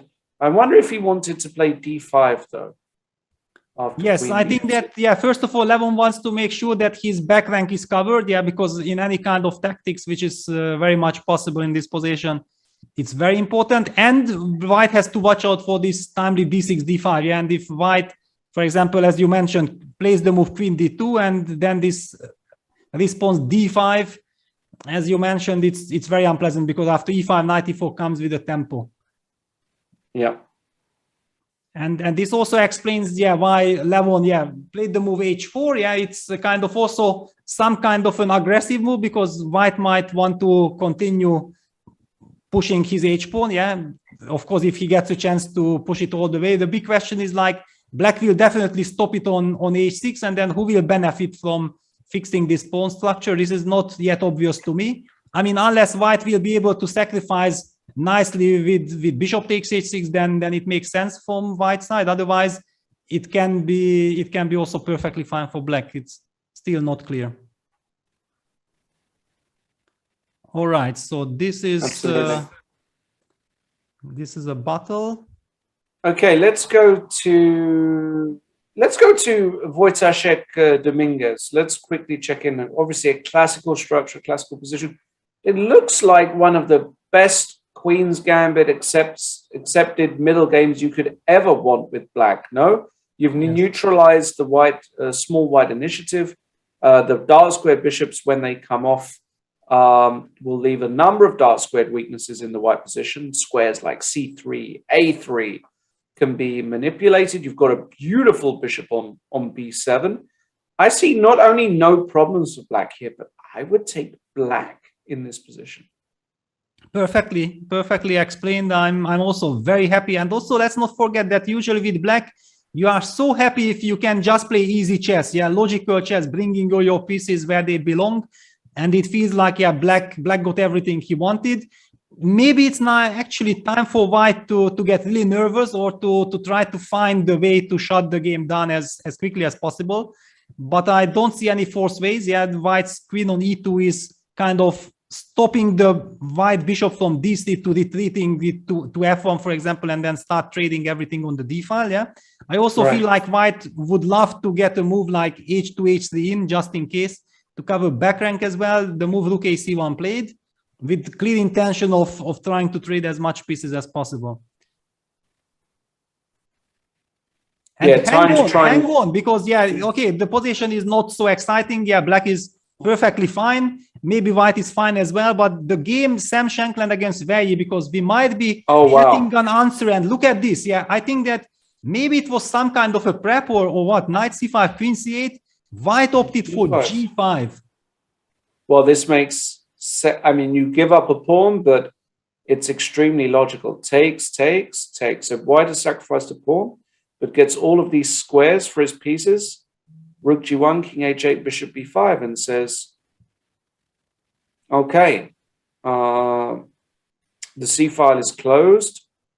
I have the d5 square. If you play a move like, well, what even to suggest here is black? Rook yeah, d8. well, that's exactly the trick. Yeah, the psychological trick that suddenly black doesn't have any active counterplay. Yeah, he did get a pawn, and it's not yet obvious that how white will, break through. But the strategically and positionally speaking, white got lot of very interesting options here, and white is not risking anything. Now the knight on b4 is doing nothing. Yeah, because the c5 got closed. Yeah, that was some incredible play by Sam. Yeah, I don't really know what you do here as black. I mean, one move that I first looked at was c4. I mean, it's an extremely ugly move that doesn't really accomplish very much. You're just trying to get the c-pawn off. But yeah, maybe something like this. But looks completely wrong to me. I mean, a move like bishop b6, just trying to control everything, looks sensible here for white. Prevents rook d8. You might then be able to play knight d5 and try and run a d pawn down the board. So this looks very also what I was highlighting, sorry that I interrupt, that this bishop e7, bishop c5 strategically is desirable, but white will hit some rook take g7 and deliver checkmate. Yeah, so that's very nice. Put that on the board, like bishop e7, king b1. Yes, just king b1, bishop e7. Let's say h4. Yeah, and now really nice.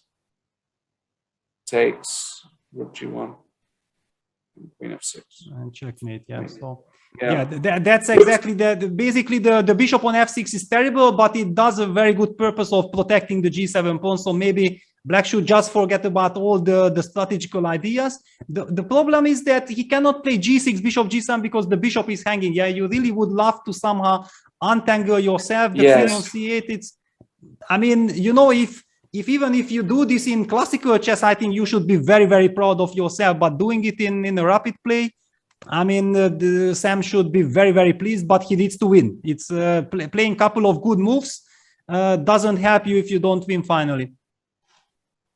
Absolutely agree. All right, so Absolutely agree. let's take a look at this heavyweight clash between Rapport and Duda. Yes. It's not the most exciting, and I'm expecting a draw, but we should pay respect for them and take a look. Well, it was a Petrov, yeah. It felt like, you know, still some candidates preparation clash against each other, fighting for microscopical things, and it doesn't really give anything. It should be a draw now. Just takes and bishop b2. Bishop b2, yeah, nothing too exciting here. So this is draw. All right, what about the game between Arjan Tari and Hans Niemann? Let's go there. Why not? Yeah, I thought, like, you know, we announced that this is the game of 1-2 for us, and then after the opening we didn't get a chance. By the way, the Tari game is much slower. It's some kind of a strategical battle. I think the action will heat up a little bit later, but here one gets the feeling that this the house is burning. I mean, I'm very, very scared for white. Yeah, the black's queen on h3 is very powerful, setting rook h6 checkmate, so white is trying to protect with rook f2, but knight on b4 is starting to hit the rook on c3, jump to e3. I mean, even some knight f4 ideas also, because g takes f4 would run into rook g6 check and then queen g2 checkmate. I mean, super scary stuff for white. Yes. So what do we do? What was the? I mean, let's at least go back. So. Okay, knight c4, knight d5, just very quickly, knight e3. Yeah, this was kind of expected. So those are the moves. Typical Marozzi kind of, I mean, not exactly typical. It's a weird, let's put it like it's a weird Marozzi structure, but the rules more or less remain the same. And then here Jeffrey felt like he has the chance to go very aggressive. f5, knight takes d5, rook d6. Wow, this idea with rook h6, I mean, going after checkmate is lovely. Looks very F3. dangerous, yeah. Now b5 tempo, yeah, rook c3, knight b4, and that's how we reach this position. Okay. Very scary for white. Yeah, very, very scary. Oof. You remember, I'm the Cemento guy, yeah, so I'm supposed to suggest. Yes. I'm supposed to suggest something, but you're supposed to, how to defend this. I mean, yeah, well, some rook f2, queen f1, you know, but I'm also worried of my knight on c5 is very loose. Yeah, it's not just taking care of the checkmate. Yeah, it's this bishop on e7, for example, rook h6, not only threaten checkmate, but the bishop also attacks the knight. Yeah. And this knight is still jumping, and the rook always have to keep an eye on the knight on c5. That's the reason why I don't really feel like I have any good suggestions here. I mean, one needs to calculate. There is nothing simple, at least. Yeah. No, I mean, these are the positions I think I hate most to play with white. I have pieces hanging, pieces loose. My opponent is about to play rook h6. I mean, okay, rook f2. Such a horrible move. Because 95, 93 is a threat. Yes, I also feel like the most unpleasant thing is that you even don't know exactly where the danger is coming from. Yeah, you feel like it's all over the place. Maybe it's rook h6, maybe it's knight d5, maybe it's bishop g5 at some point when it comes with tempo. Maybe the knight on c5 will be lost later. There are just you feel it that it can't be and the move. Maybe it'll go e4. That's what I was thinking. He could go e4. You just can't on knight d5, but I mean it comes at a cost that you might end up losing some material, because actually knight takes a2, knight b4, black can just collect the pawn and come back still because of rook h6. You will not be able to move the rook away somehow. I mean, but it had to be played. Good or bad, it had to be played. Yes. And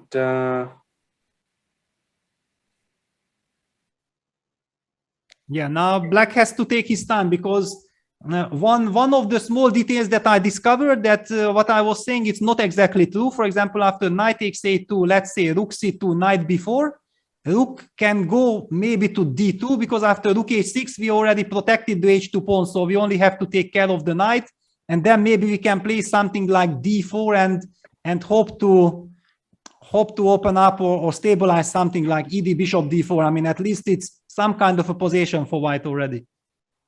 Yeah. So I'm guessing that black even wants more than that.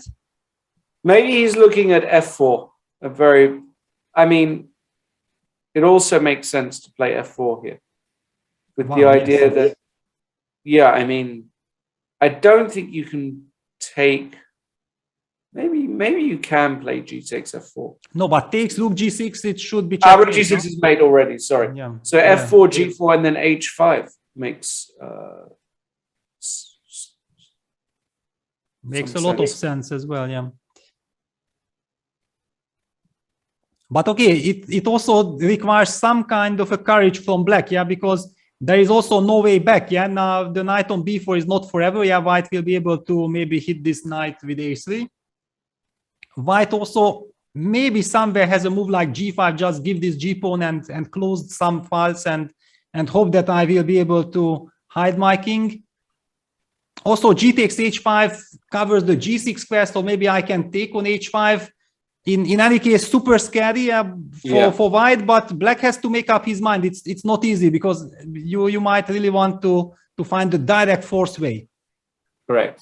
Yes. f4 now, on the board. He did play f4. Okay. He played. All right. Yep. Wow, okay. f4. Okay, so g4 is kind of almost obligatory. Yeah, so g4. Okay, I will play g4.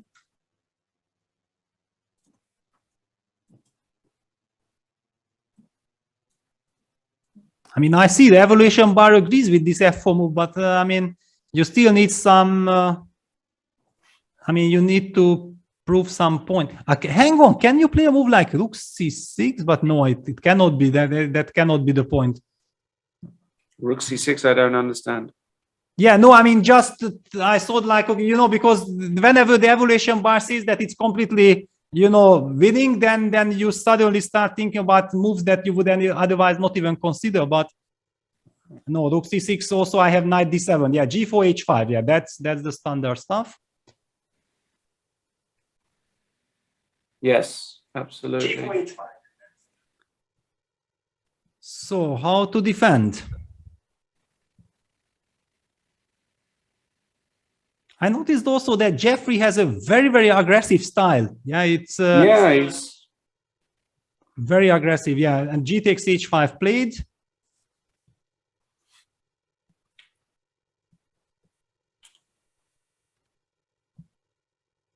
Looks desperate for white. Looks desperate. But Hans, he's a very tricky customer.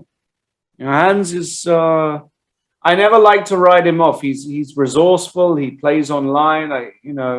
It might be completely objective. Wow, wait, he's got. Oh yeah, he wants to go queen h5, rook f2, right? That's his idea. Clearly. Yeah, or just queen e2. Yeah, I also somehow I would love to get this queen to e2, protect the second rank. Yeah, or queen e2. Yeah, so it's definitely not over.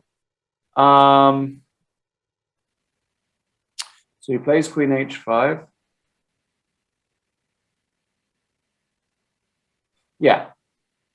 Yeah, queen e2 on the board. Yeah. Yeah. Now, I mean, if Hans will get a second chance, yeah, he will definitely jump on it. Yeah, so Jeffrey needs to make sure that he is just as brutal as possible. Yeah, not to give him a second chance. Just takes the pawn, no problem, huh?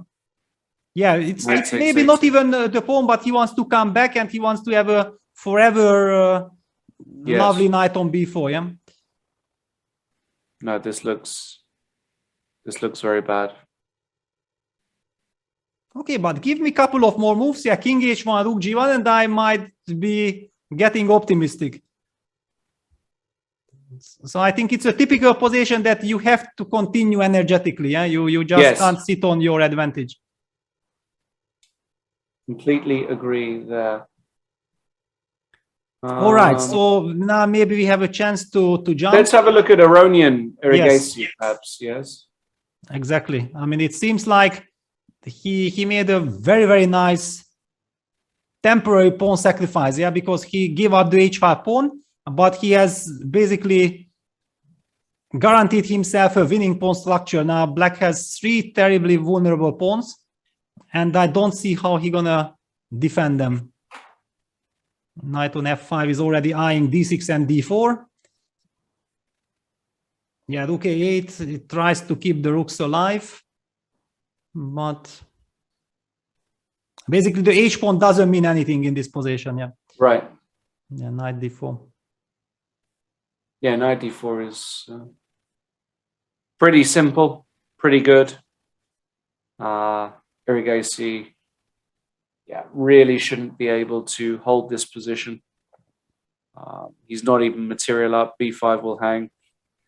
Let's go to Shankland. That's more interesting. I just expect Levon to convert here. Wow. f5, Wei Yi. Drastic kind of a move here. And the question is there mate on the H file? And it doesn't look far off. Is this mate? What if I go rook h1 here? This is the first move I want to play. Rook h1. Just before so that we understand how things change. Yeah, because the move bishop b5 have a look. c4 was played, h4 happened. Yeah, so actually white is getting ready for this bishop g5, knight c6, bringing the knight back, bishop g5. Black is kind of forced to capture. Now white opened the h file after hg5, so white is threatening to go rook h1 and double on the h file. Checkmate, so black had to play the move f5, and this is the moment where you anyway insist on delivering checkmate on the h file, right? With rook h1. Okay, so let me try to deal with... okay, luckily I will have some bishop g8 defense at least. So Sam starts with queen h5, very similar idea. He started with queen But this h5. gives you one tempo to be able to protect laterally, no? Like g6. Yes, but maybe he wants to provoke g6. Yeah, it's also a question that how much it will help me in long terms. But you didn't think about long terms. Yeah, you just wanted to mate me as quickly as possible. Yeah, I was just long term. It's too sophisticated, right? Boris Johnson was 2 weeks ago looked like he solved all of his problems and was going to be prime minister for the next 10 years. And 2 weeks later, he's gone. There is no long term. Yeah, nobody's safe. Yeah, nobody's safe.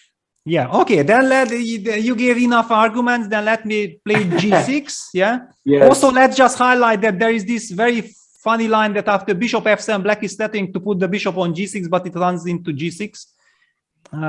Of course, and where he goes queen e8. All right. So he wants this actually. Is probably, yeah. Yeah, g6 and now h6. Yeah. Now h6. What is g6? This feels premature to me. Why g6? No. Well, no, I mean, this is not the way. Surely. I mean, if you will be able to hit on h6, then everything is fine. But black has some rook f6 defense as well. It's but feels wrong to me. But still, the spin is annoying, yeah, because any kind of knight d5 is a threat. So it's still not so easy for black to enjoy the position. Yeah, but you can see if this attack doesn't succeed, this will be heartbreaking for Sam because, okay, he goes knight d5, but he wants knight c7, which is actually a very difficult threat to meet. And if I take, he wants to take with the pawn and win the piece. So actually, this is where as Wei Yi, you probably have to bite the bullet and play fe4 and claim that you're going to liberate yourself? You think so, yeah? Well, I have no idea what he's going to do. I mean, yeah, no, he goes for rook c8, but he's also very, very short on time. Yeah, he is down to less than 2 minutes in such a crazy, dangerous position. Look at this after rook c8, the evaluation bar jumps and says that the mate is coming. White is winning. Why? The mate is coming. Where is the mate? Where is the win? Okay, the good point is that, yeah, this knight on d5 dominates. Yeah, now black can never play rook f6, so does white have time for rook h1, queen g5? And then oh, wow. Rook h1, bishop takes d5, queen g5. Just ignore it. And then boom, yeah? And then boom. But hang on, I have queen e7. Okay, I take on h6. Take, so I take, king g8. Yeah, and the problem is rook d5, you have queen g7, and I just am not in time to get in bishop takes c4, huh? All right, so queen e7. Let's go back to queen rook h1, bishop takes d5. Do we have something else there? Rook h1, bishop d5. Wow, but hang on. I mean, Sam played the move fc, and rather quickly, I don't like this. Yeah, giving up some. I mean, losing some time. Yeah. f3, but okay, maybe he feels like actually black can't really do anything with his time. Yeah, he's but no, rook f2, queen f8. Exactly. Rook f2, queen f8. No, this is no. Yeah, no, I mean this rook h1 and queen g5. This idea had to be combined somehow. Yeah. Yes. Because in fact, after rook h1, bishop d5, maybe white can just take back ed5, and you are winning a piece. So bishop d5 is not even possible. Yeah, you don't have to die for beauty with queen g5. You just win primitively. So yeah, the rook h1 very mysterious. Yeah, what Sam has hallucinated, because yeah, now fc takes rook f2. It looks like and c3. No. Queen f8. What is no, c3? No, this is going horribly wrong for Sam. Yeah, and also now black breeds. Yeah, all the moves are very easy, very natural, protecting, and as you said, yeah, if there is no immediate. And now there's some idea, like, for example, let's say white plays a move. I just put rook h1 on the board just to illustrate. So let's say rook h1. What about knight d4 now? Oof, and who is mating whom, yeah? Yeah, cd4, c3. I mean, rook c. Yeah. Boy. No. This is going horribly. I feel like Sam lost his nerve or something. Yes. Yeah, because I actually noticed that he plays extremely fast, and probably not because of, he wants to play fast. He's just so afraid of being low on the clock. Yeah. And, yes. And this, I think this is the reason, because I was actually trying to understand why is Sam really suffering in rapid time control, because I know that he's super confident. Yeah. He knows theory very well. He plays very fast, so I see, many reasons why he should be super good, yeah. And somehow, but maybe this the fear of getting low on the clock is putting too much pressure on him psychologically. I only see this explanation. Otherwise, chess-wise, he's absolutely up there against anyone else. Yeah, king b1 played. Now, can you do something similar? Knight d4 or knight b4? What about knight b4? The big question is how he wants to handle the situation. He's down to a minute, and he has survived an incredible scare. Yeah, that will he now just try to stabilize the position? Yeah, then he has moves like knight e7 or something. Yeah, just to stabilize, or will he go for blood with some sacrifice?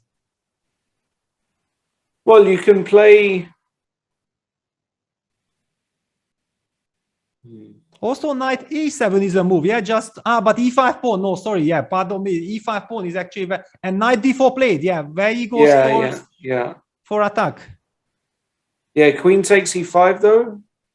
Yes, this e5 pawn, yeah, I completely forgot about it. But it runs into knight f3 at the moment, yeah? But no, then e6 is hanging. Then e6 is, yeah, of course, yeah, wow. Okay, yeah, it's, even for us, it's so difficult. Yeah, queen e5 on the board. No, this is very, very tough.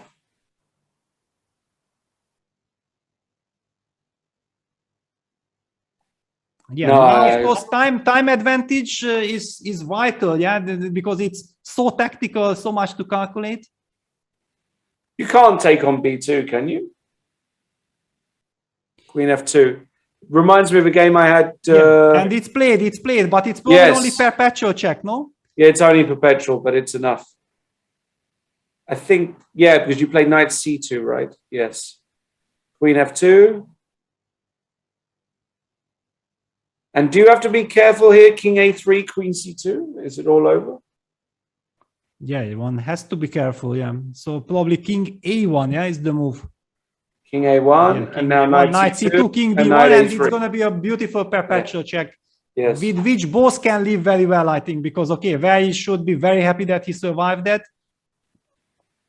And finally, Sam can be happy that it did not backfire completely. Okay. No, fantastic game, by the way. Great, I mean, great game, yeah. Great game, yeah. Missed opportunities there, but really very, very interesting. Yeah. So should we move on to? Well, let's take a look at what is Hans doing. Yeah, it seems like he's lost. Yeah, wow, trouble, too many no? pawns. Yeah. Yeah, 1,000 pawns here. Yeah, basically, okay, white survived the checkmate, but yeah, black is 3 pawns up or something. It's just. Can you just play queen takes h2, or is that just not professional? Yeah, it's designable. Yeah, basically, only probably it's so difficult that black was trying to mate white that you want to win like this, but yes, that's how you should win, and he goes for it.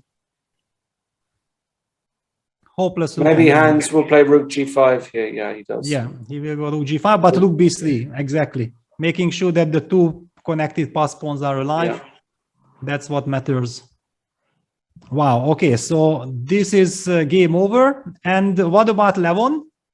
Levon is, Erigesi is putting up very, very stern resistance here. I've been looking at this game and,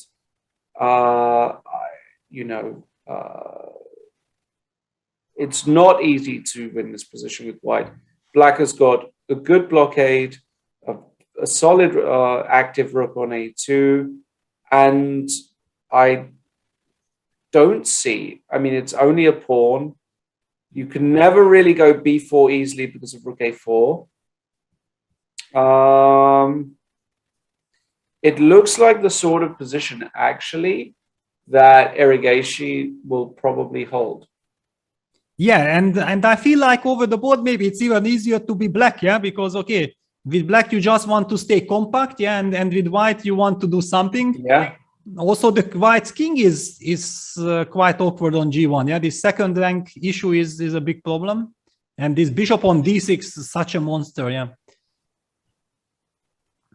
Really, I mean, Levon really misplayed, because after knight takes d4 earlier, it looked completely winning, but... Rook c1. Okay.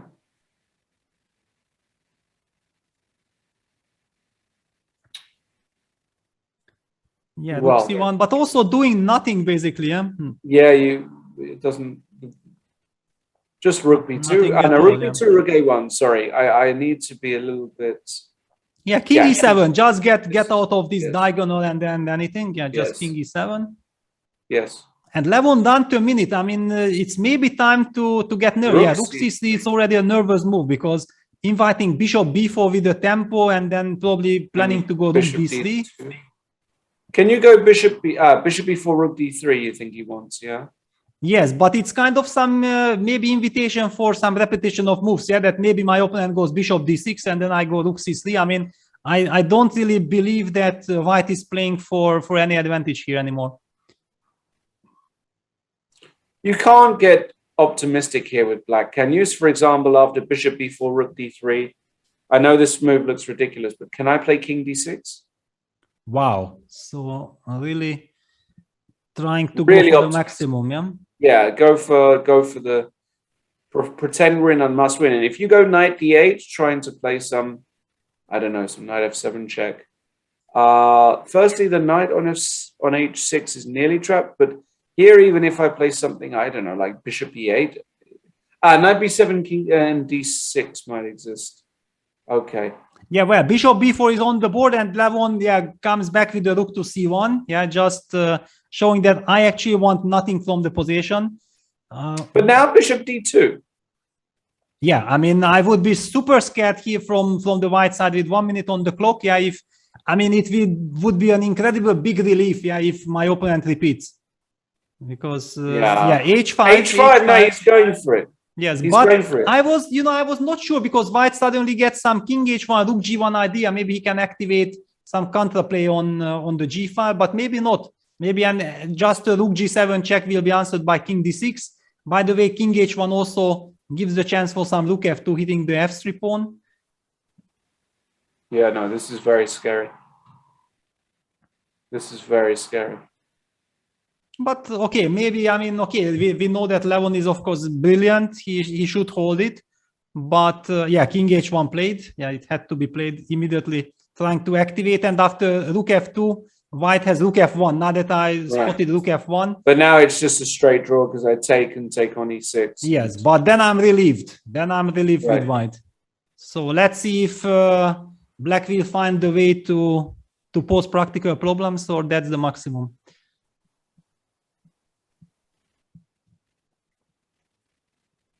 The clock situation equaled out, both down to a minute. Yes. Any other games of interest? Well, Dominguez won a pawn. Yes, yeah, Lenny Dominguez has, well. And he has all the chances. Of course, it's going to be a very, very long grind, because it's not easy to break through in this position. Yeah, and the move f4 was tricky. Yeah, king c6. Of course, white has to keep his pawn on e4. Yeah, it's black king should never be allowed to d5. That's kind of key. But okay, this is gonna be a very long game. Let's stick to Levon's game, because this is, of course, much more sharp. h4, rook g1, king d6, rook g7 on the board. So everything logical. So if I go rook f2 here. Rook f2, but do I have some ideas? Did he trick him? Well, he was bishop e1. That was the other move. Yeah, that putting the bishop on g3. Oh my goodness. This is and you have to be careful not to go knight f8, because suddenly bishop h3 comes, and then bishop g3, and it's all over. Yes, the knight has to stay on e6. Oh my goodness, you can't move that knight. Wow, knight d8. Wait, he just covers it? Because knight b7 checkmate, contra checkmate. Wow, man, you put that on the board, Peter. Yes, this is incredible. Suddenly black's king is checkmated first. Incredible. Wow. And black down to 20 seconds, knight d8. Actually, this is a fantastic move. Bishop c8. Yeah, absolutely. Just exactly the moment when I see the knight can't move, Levon plays knight d8. Wonderful. Now you have to be careful as well. You don't want to play something silly like knight f7 check, allowing king c5, and the king walks, and all of a sudden you're in big trouble. So you need what move? Actually, but what do you play here with white? Because black plays bishop g3 next, and I see no move for white. Yes, very. I mean, knight d8 was wonderful, but yeah, how to continue? No, knight b7. Can we lose that? We can lose that. Well, we can easily lose that. I mean, once black's king gets out of this mating net, it's he goes king c5, knight. Wow! Still, even this we can lose actually. Of course. I mean, for example, fe5, rook c7, king d4, rook takes c8, and then some. Yeah, king g4. King d4 immediately. Look at the guy go. Look at this. This is unbelievable chess. Yeah, knight c6, check king e3. The king. King activates, and the white's king is still in so much trouble here. Wow, and with few seconds on the clock, how do you navigate here? I have no idea. It looks, I mean, what do you do here? Yes, I mean, this is a disaster. I felt like I can only play this position until I have control. Yeah, if the Pandora box opens up, that's it. I mean, 10 seconds for Levon. Yeah, knight c6 check, king e3 will be played. D6. D6. Looks too slow, no? Bishop G3. Threatening D7. Bishop G3. Bishop D7. G3. Where is the mate? Bishop G3, D7 takes H3, Rook D1. Yes, I don't see the mate yet. Look at this. Bishop H3 played. The evolution bar jumps back to equality. But done with few seconds on the clock. Forget the objective evaluation. This is craziness, madness. Levon again. Done D7. A few seconds. What are you supposed to do with no time here? Yes, Bishop F1. Wow, stellar move. Bishop F1. What is this? And the engine agrees. Oh my goodness me. Wow, I mean, Bishop takes F1, then you will not be able to make up the first rank. And oh my God. What a move. Unbelievable. Oh my God, what a move. Takes D7, and now what does he want? Bishop E2. Yeah, Bishop Oh E2. my God. Wow, I mean, this is crazy. Threatening Bishop F3, Bishop F2, Rook A1, checkmate at the end. What about Knight D4? Because you then queen with check. Yes, you have to play Knight D4, but Knight D4 can I go Rook A8 back? But at least then it's no mate, then it should be fine. Yeah. D8 queen. Wait. Rook G2, what? yes, okay. Okay, yeah, Rook G2 This has is to be played, unbelievable. Do you take with the rook? No, come on. No, then Queen This is D4 check, and then you have Queen B2 check. No, then King F1. Be careful. He took with the rook. Yes, he took with the rook. Yeah, that's correct. So we will see some Queen check, maybe Queen B6 check or Queen D4 King F4. check. Yeah, and then okay, some perpetual with Queen C7. I'm hoping to give perpetual. King G4, is it? No, Queen D4, not King E2. That's the king hides on F1. This is lost. This is what I calculated first, and I also my King word! F1. Wow, Oh my word! One of the most spectacular sequence of moves with few seconds of clock that I ever seen. Yeah. This is just insane. How do they do it? How can you calculate like this with 10 seconds? Yeah, now King F1. King F1 is over. He's threatening rook E2 mate. Yeah, so Knight D4 is kind of only move, but then Rook C2 check wins the queen. Yeah, just wins the queen. Also, you have Rook G1 check, King H2, Bishop G3 check, Rook H1 mate. Yes, yes, and Levon designs. I mean, Levon put some incredible, heroic, brilliant defense, but finally he missed Queen B6 check. Yeah, I think that we can just jump back here because this was such an incredible, spectacular stuff. I mean, this is one of the most. It's just so beautiful. Yeah, because the difference is that probably after Queen B6 check, that Black can never go to E2 because then there is Knight D4 check. Yeah, so right, Black will have to. I mean, King F4 is a natural move that then Queen C7 should be some kind of a perpetual because Black's king is only able to hide on F1. Right. Wow. I mean, unbelievable. This was just insane. Yeah, it's totally incredible action. Yeah. And Lenier is still playing. Lenier looks winning. But no? now he's winning. Yeah, that's it. I mean, he plays and he enjoys. Yeah. Wow. G3 but yeah. Now Bishop E7, Bishop C5, very professional. Yeah, that's it. So yeah, Radek wants to bring his bishop to H4 protecting, but he will get into Zugzwang because then nothing moves. Yeah. Okay, how to finish this correctly? Bishop E1. Bishop H4. And now we need. Oops. That's the mouse slip. That's a mouse slip, yeah. that would be very unfortunate. Very, very unfortunate. That's how I would lose this position, you know. I mean, just yeah, King E6, yeah, very, very nice. Yeah, King E6, Bishop D8, but still Bishop E1, Bishop H4. I'm making sure that I will always free the bishop. Why not just bishop e7 here? Can you do that? Yeah, you can, of course. You can go bishop e7 and then h4. And it should h4. win slowly. But yeah, Lenier wants more. Bishop c5.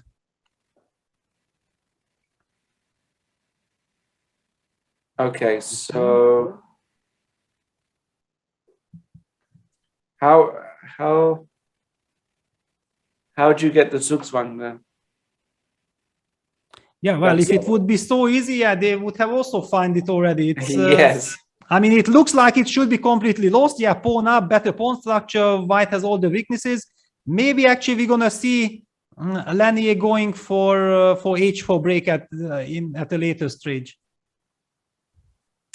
How crazy is the move king c5, bishop e7 check? Exactly, king c5. I wanted to play king c5, king e2. I mean, this is also crazy. Yeah, well, I wanted to take on g3 first. No. Ah, okay. I thought that you. I mean, okay, but I mean, even never this is give probably you this good. chance. Yeah. I will. Yeah, king c5 played anyway, but I'm expecting bishop e7 check. Then king b6, bishop h4, king a5. We might be seeing this. Bishop d. Yes. So finally, the king is coming. And king a5, and the king comes.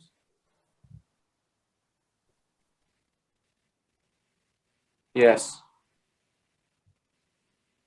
What king c3, bishop e1 check, and then king d4. Can white go for, no, king c2? No. Of course, yeah, white cannot go for king b4, bishop e7. He continues to. Yes, frustrate. he still has this. Yeah, basically, maybe it means that there is no way like this to break through. Yeah. And the good news for black is that he can go back all the way and then go for this bishop e7 h4 plan, but he also has to make sure not to run into some c4 repetition, yeah, because it would be terrible if you move back to that and then suddenly computer stops the game like, oops, it's already three times repetition. Yes. That's the good news about playing online, right, Peter? Is that you can make these threefold repetitions. Well, depends from which angle you look at, yeah.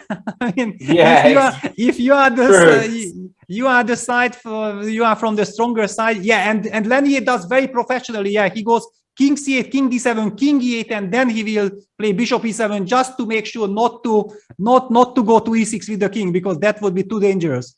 It could run into 3-4 repetition. Super professional. Very professional indeed, yes. Wow. But I also feel like this is exactly the right therapy for our nerves after this incredible craziness that we have witnessed in Levon against Eriga Ishii game, yeah. This is a nice little end game, yeah. Yes. And now it's the big question for, yeah, okay, not even a big question because bishop e7 is a winning threat, so white will have to move the bishop now from h4 because you just can't let your bishop get up there. Yes. Is there a chance that Radek is hoping for a 3-4, like I go bishop yes, f6, king of course he e6, is. I mean, and but of course. Yeah, I don't believe that Lenier will risk the move king e6. Just he will play bishop e7 first, yeah, and then he'll put the king on e6, yeah. And he'll play h4. He'll play bishop e7. What? King e2? Hang on. What is this? Bishop e7. Why is in this just bishop e7 immediately? No, I mean he wants to take and the pawn endgame. Can it be drawn? I mean, it's one of the most crazy pawn endgames I have ever seen. Yeah, you just go with opposite. Hang on, maybe you can play b4. Maybe you can play b4 and then just put your king opposite and h4 will not be winning. Wow. Yes, b4, that's it. Are you serious? Unbelievable. What a save. What are we witnessing here today? Is this really a save? It could be. I mean, is this a draw? Incredible. I mean, something for the endgame books and endgame history. Yeah, wow. I mean, just to highlight, yeah, what we are talking about, that, okay, black gets, but white gets the opposition, so the only way to break through is... And if I go h4, gh, king e6... And then we can take, yeah.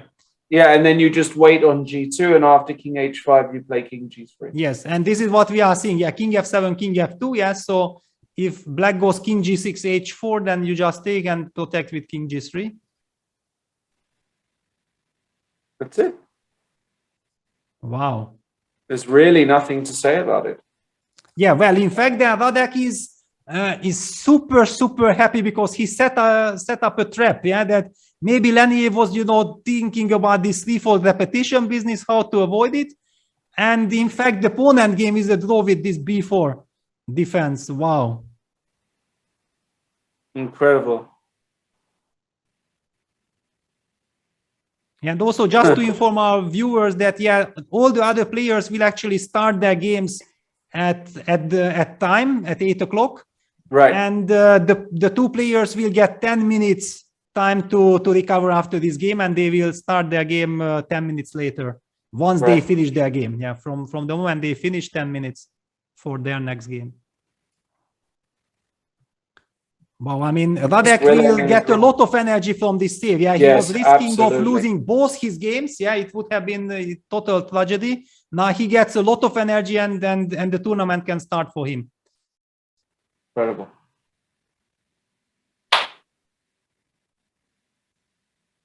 Wow. So basically, what do we have? Jeffrey is 2 out of 2, probably the only player who is 2 out of 2, I guess. Jeffrey, 2 out of 2 is the only player, yes. Yes, and both won with the black pieces. I mean, Jeffrey on fire. Yeah, absolutely. Absolutely on fire, yes.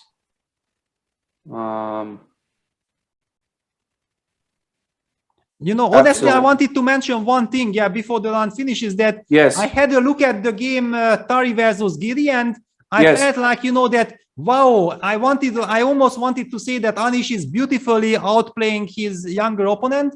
And exactly at the moment when I wanted to say this, it ended with a 3-4 repetition, yeah. And that was the only reason I kept, you know, quiet. I really had this feeling, but maybe there was just no way to break through, and it's perfectly fine for white. It just looked that actually Anish was visually playing very nicely with black. Right. Okay, this game is still going on, but this is really nothing to do. Yeah? Nothing to do. It's just a draw. What an incredible concept. But I can imagine the frustration of Lenny. Yeah, he just felt like that's it. Yeah, I have never seen a save like this. He just worked so hard to get that beautiful position.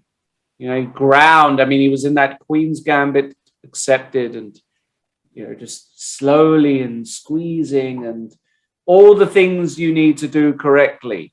And then for his opponent to find this resource is, it's the most frustrating feeling in chess. It really is.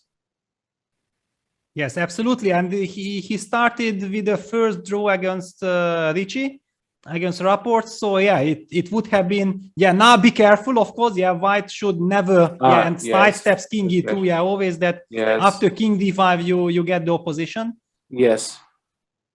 So we say d3 is the mind square. So you want to not step on it before your opponent goes to the key square. Yes, and games are on, ladies and gentlemen. Yeah. The third round is already in progress. I think we can jump to another game because there is really nothing going on here. The game can last forever, but I'm expecting actually to end pretty soon already. What do we have? Okay, Mamedyanov Rapport.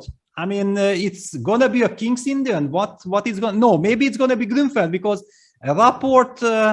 I really feel like Richie did an incredible amount of work for the candidates. Yeah, he switched from d4 to e4. He played a lot of Sicilians. He played the Grünfeld with the black pieces. I can't recall him ever doing that before. But the result was not working yet. On the other hand, I think that this is the right approach. Yeah, that if he is thinking long terms, that he wants to widen his horizon and so on. I think it might pay off for long terms, but yeah, for the candidates, it was maybe a little bit too early. Okay. Let's have a look. And of course, Levon Aronian also playing black against Ju and Jun. Levon has no option except to try and win this game. He has to take maximum risk against Ju, who's on 0 and so far is yet to get warmed up. But it could go wrong for Levon. You know, he plays a weird position like this knight BD7 he just played now. I mean, what is this move? If we go down, Peter, yeah. Yeah, and okay, we still own the result. Yeah, that actually the game finished. Lenier Dominguez drew. Right. I mean, or Radek drew. I mean, he held that incredible end game against Lenier. So big relief that those players will start their games in 10 minutes. And we already have a lot of action. So the game Duda Wojtaszek, the big Polish duel will start later, and the American duel Lenier Dominguez against Sam Shankland will also start with 10 minutes delay. Wow, look at this. What is this? I mean, it's kind of King's Indian, but with h3, and then black plays e5 with the pawn still on d7. Actually, he went h3, e6, e4, e5. I mean, what are we looking at? Wow. I mean, okay, hang on. We missed all these things. G3. Well, basically, you know, I'm a Grunfeld player from my youth. I was always told G3, D5, and you just make a draw. I mean, clearly now theory has developed, and probably it's not that easy, but it was kind of common knowledge. But if after G3 you castle Bishop G2, then in general White should be very happy because he got this position. Yeah, Knight C6, H3, E6, E4, E5. Wow. D5, Knight D4. Okay, looks kind of I mean, black is basically saying your move h3 doesn't contribute towards the center, so I'm going to take advantage of that, and I'm going to play. I'm allowed to play e6 and e5 and put my knight on d4. Okay, this is still a very standard setup. White can play knight g2 here, but after knight g2, maybe black can play c5. Maybe that's his idea. Yes, exactly. That's what we should actually show this. Yeah, that knight e2 c5 with the justification that, of course, if white just leaves the knight on d4, then black will be very happy. So, but if you take dc6, I can even take dc6. Yeah. Well, I actually wanted to highlight, you know, that b takes c6 is also possible. Yeah. Also possible. Yeah. Yeah, just to show our viewers that takes white seemingly wins the pawn, but there is this very, very typical tactical shot: knight takes e4, queen e4, rook e8, winning the queen. So even that's possible. I'm actually not even sure how to deal with this now from white side. This h3 move is clearly just a bit of freestyling by Mamajarov. It's not a serious attempt. Maybe you just go knight g2, c5 and castles, or knight f3, c5. No, knight f3. I think that knight f3 is very important because you put pressure on the e5 pawn. And you want to make sure that black trades, yeah. If black trades, then everything is fine for white. So it's all about that. But can black keep this knight? Can you still go c5? Yes, c5. So let's take a look. That can we basically it's principle that we take on e5. I've got two captures here. Taking on e4 feels like the standard capture, so I do that. Knight takes e4. So hang on, can I capture on f7? I don't know if it's standard or not, but I have this option. I don't think so. I mean, I have knight takes f2. Yeah, let's just put it on the board, yeah, because this is knight f7 and then knight f2 would be very, very picturesque. Of course, c5 on the board. Yeah, c5 on the board. So basically after knight e5, knight takes e4, I would expect white, of course, to be professional, take with the knight. Yeah, bishop takes e5 and then castle somehow. Yeah. And now the question is if you play d6. And then some bishop g5. I mean, this looks like normal chess. Yes. You're going to play f6. Oops. I mean, you're going to play f6 and maybe after bishop h6, some exchange sacrifice is possible. I mean, you have such lovely pieces. I don't know. It's very double-edged. Yeah. Very, very tough. Yeah. All right. So we little bit went too far, but just to highlight that, yeah, this is a super interesting and intriguing position. And hang on, Vey against Hans Niemann. What is this? Rook on a7. Never seen it before. Never seen it before. I mean, okay, I have seen all kinds of defense. I mean, all kinds of stuff in anti-Berlin. Yeah, it's supposedly my territory, but that black protects the b7 pawn with rook a7. That's basically the justification of his a5 a4 plan. So it's not some random stuff. Let us go back and see. Yeah, anti-Berlin. People are always saying like anti-Berlin. Yeah, nothing is happening. No, actually, anti-Berlin, just as the candidates has also shown again, there is so much life and still so many things to fight for. This bishop e6 is a very, very standard reaction now. In the candidates, we have also seen it. Queen d6. That's kind of a little bit surprising. I believe that in the candidates we have more seen the moves knight d7 and bishop d6. Somehow I have that feeling. Queen d6 I can't recall. Queen d6, knight b3, bishop d6, bishop d2. Yeah, trying to go knight a5. That's typical. So black goes a5, very natural. Yep. And now white plays also the very typical queen e1. Yeah, this is a very typical battery, putting pressure on the a5 pawn. Of course, white knows that black will push a4, but then white has knight a5, putting pressure on b7. That's how we ended up in this position where black opted rook a7. Black needs to keep his rook active. The rook on a7 is active because the pawn already advanced to a4 and then wants to castle. And one really has the feeling that it's the momentum which white has to use, because if nothing happens for the next couple of moves, then black will be very happy. But he has not castled yet, and one feels that maybe something is there. Yeah. I don't see it, though. I don't see the...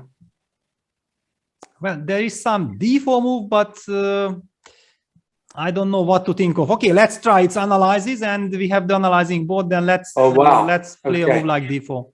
Yes. Just to highlight that if black falls for the trap, yeah, bishop d4 takes, queen takes d4, then there is bishop e3, and suddenly the rook on a7 is vulnerable. So we're not going to see that. But we're not going to see d4 at all. White opted for knight c4, a very solid move. Takes.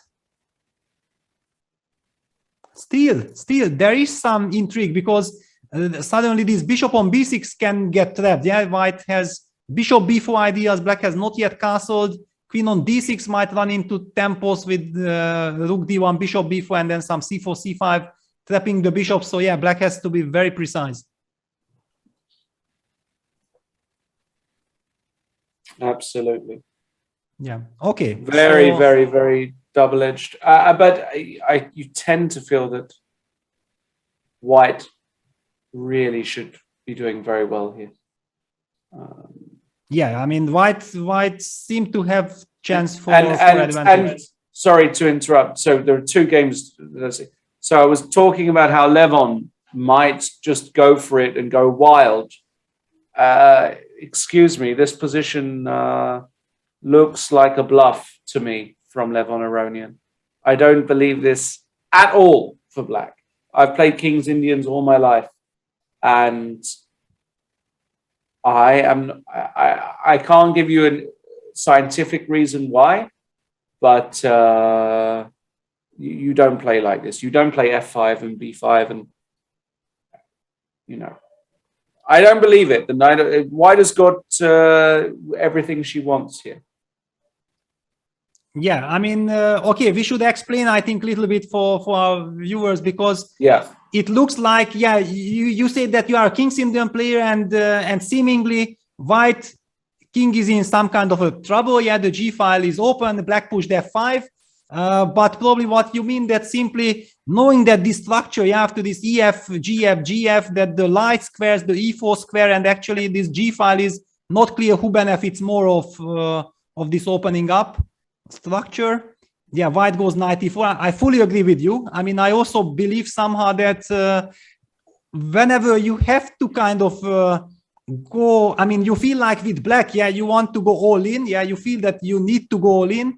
It gives the so-called weaker opponent or the lower rated opponent very good chances of beating a very strong player. Yeah, it's much more difficult. Yeah, if for example an underrated player or the lower rated player has to or tries to play for a win with white or tries to play ambitiously, yeah, then it's very, very tricky and very difficult to play against a very strong opponent. But if the opponent is ready to risk with black, yeah, then suddenly it can play into the lower rated opponent's hands. Yeah, this is very, very tricky spot. Correct. No, Levon could definitely lose his position. I mean, this is really not knight b6. I mean, this is, yeah, taking huge risk. Of course, yeah, if black will ever get the bishop to f5, it's fine. But yeah, we are not gonna see that so easily. So takes. Queen c4. But okay, I think but now exactly already he's happy. I mean, why should something already? No, she shouldn't have done this. Something already went wrong here by Ju Wenjun. Yes, no, this is, I mean, because the light squared bishop is the soul of the white's possession. Yeah, you just can't.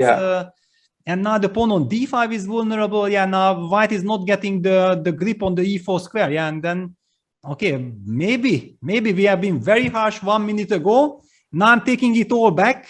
I mean, if Levon had foreseen that this is gonna happen, or there is a big chance that this might happen, then okay, then he's just a genius, yeah, that he senses this moment.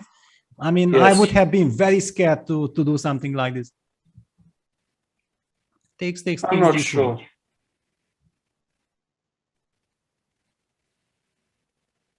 Yeah. I mean, all of these moves make sense, but the reason I'm worried for Ju Wenjun is because they're the sort of moves I would play, and that's normally a bad sign. I mean, yeah, rook f7. I think Levon is okay.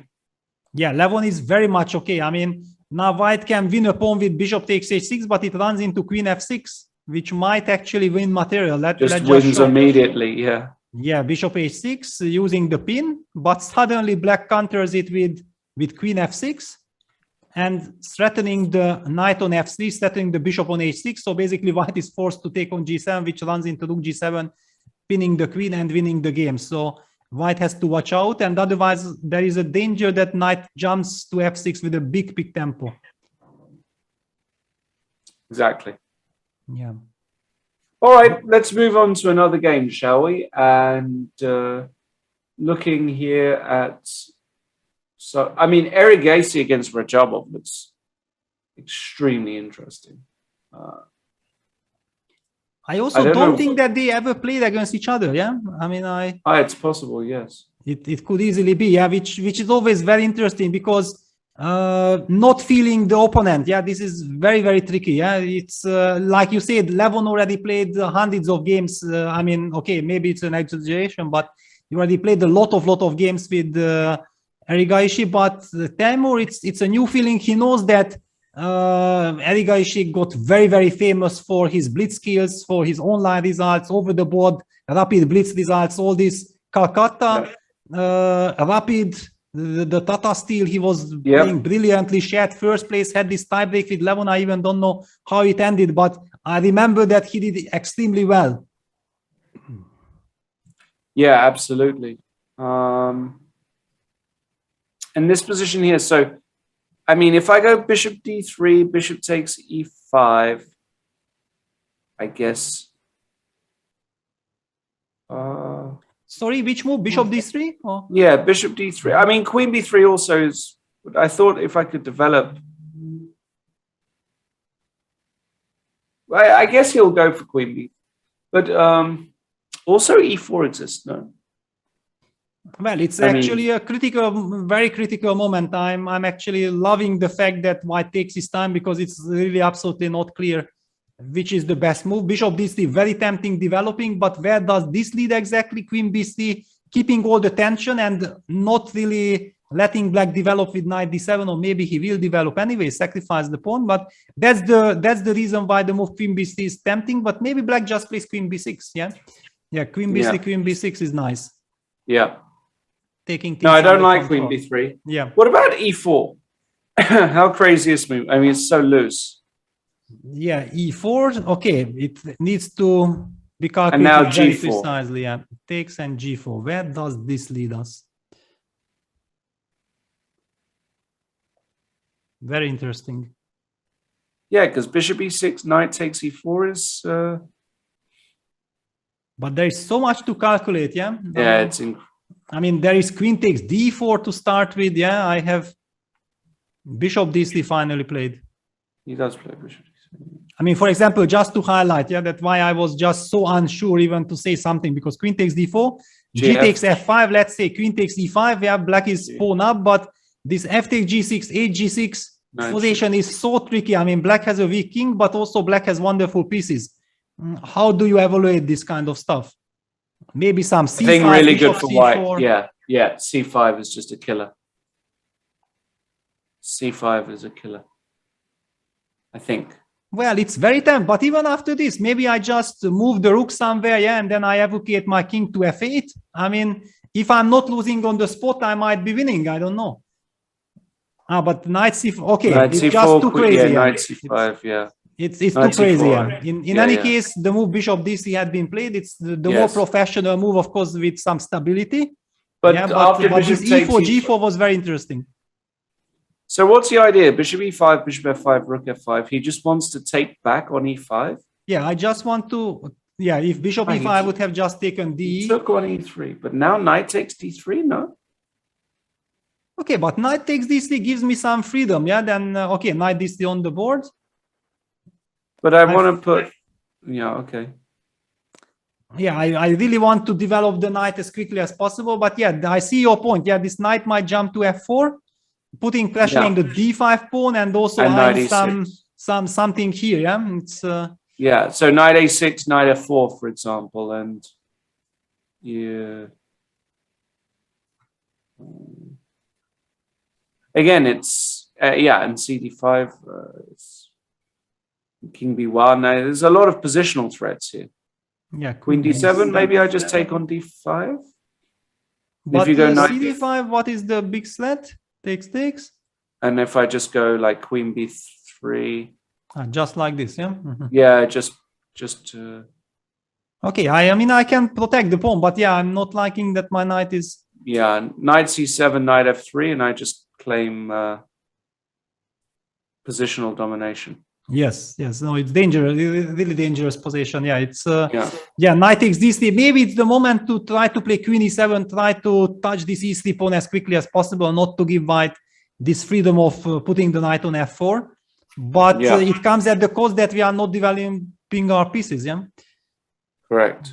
It's very tough. Yeah. Okay, so let's take a look. What else do we have? All right. Wow. Okay. Actually, the rapport game got completely out of control. Yes. What is happening? So everything went according the lines we discussed. So castles d6, bishop g5, queen c7 happened. That was the first new move compared to our analysis. Rook e1, f5, knight c3, bishop d7.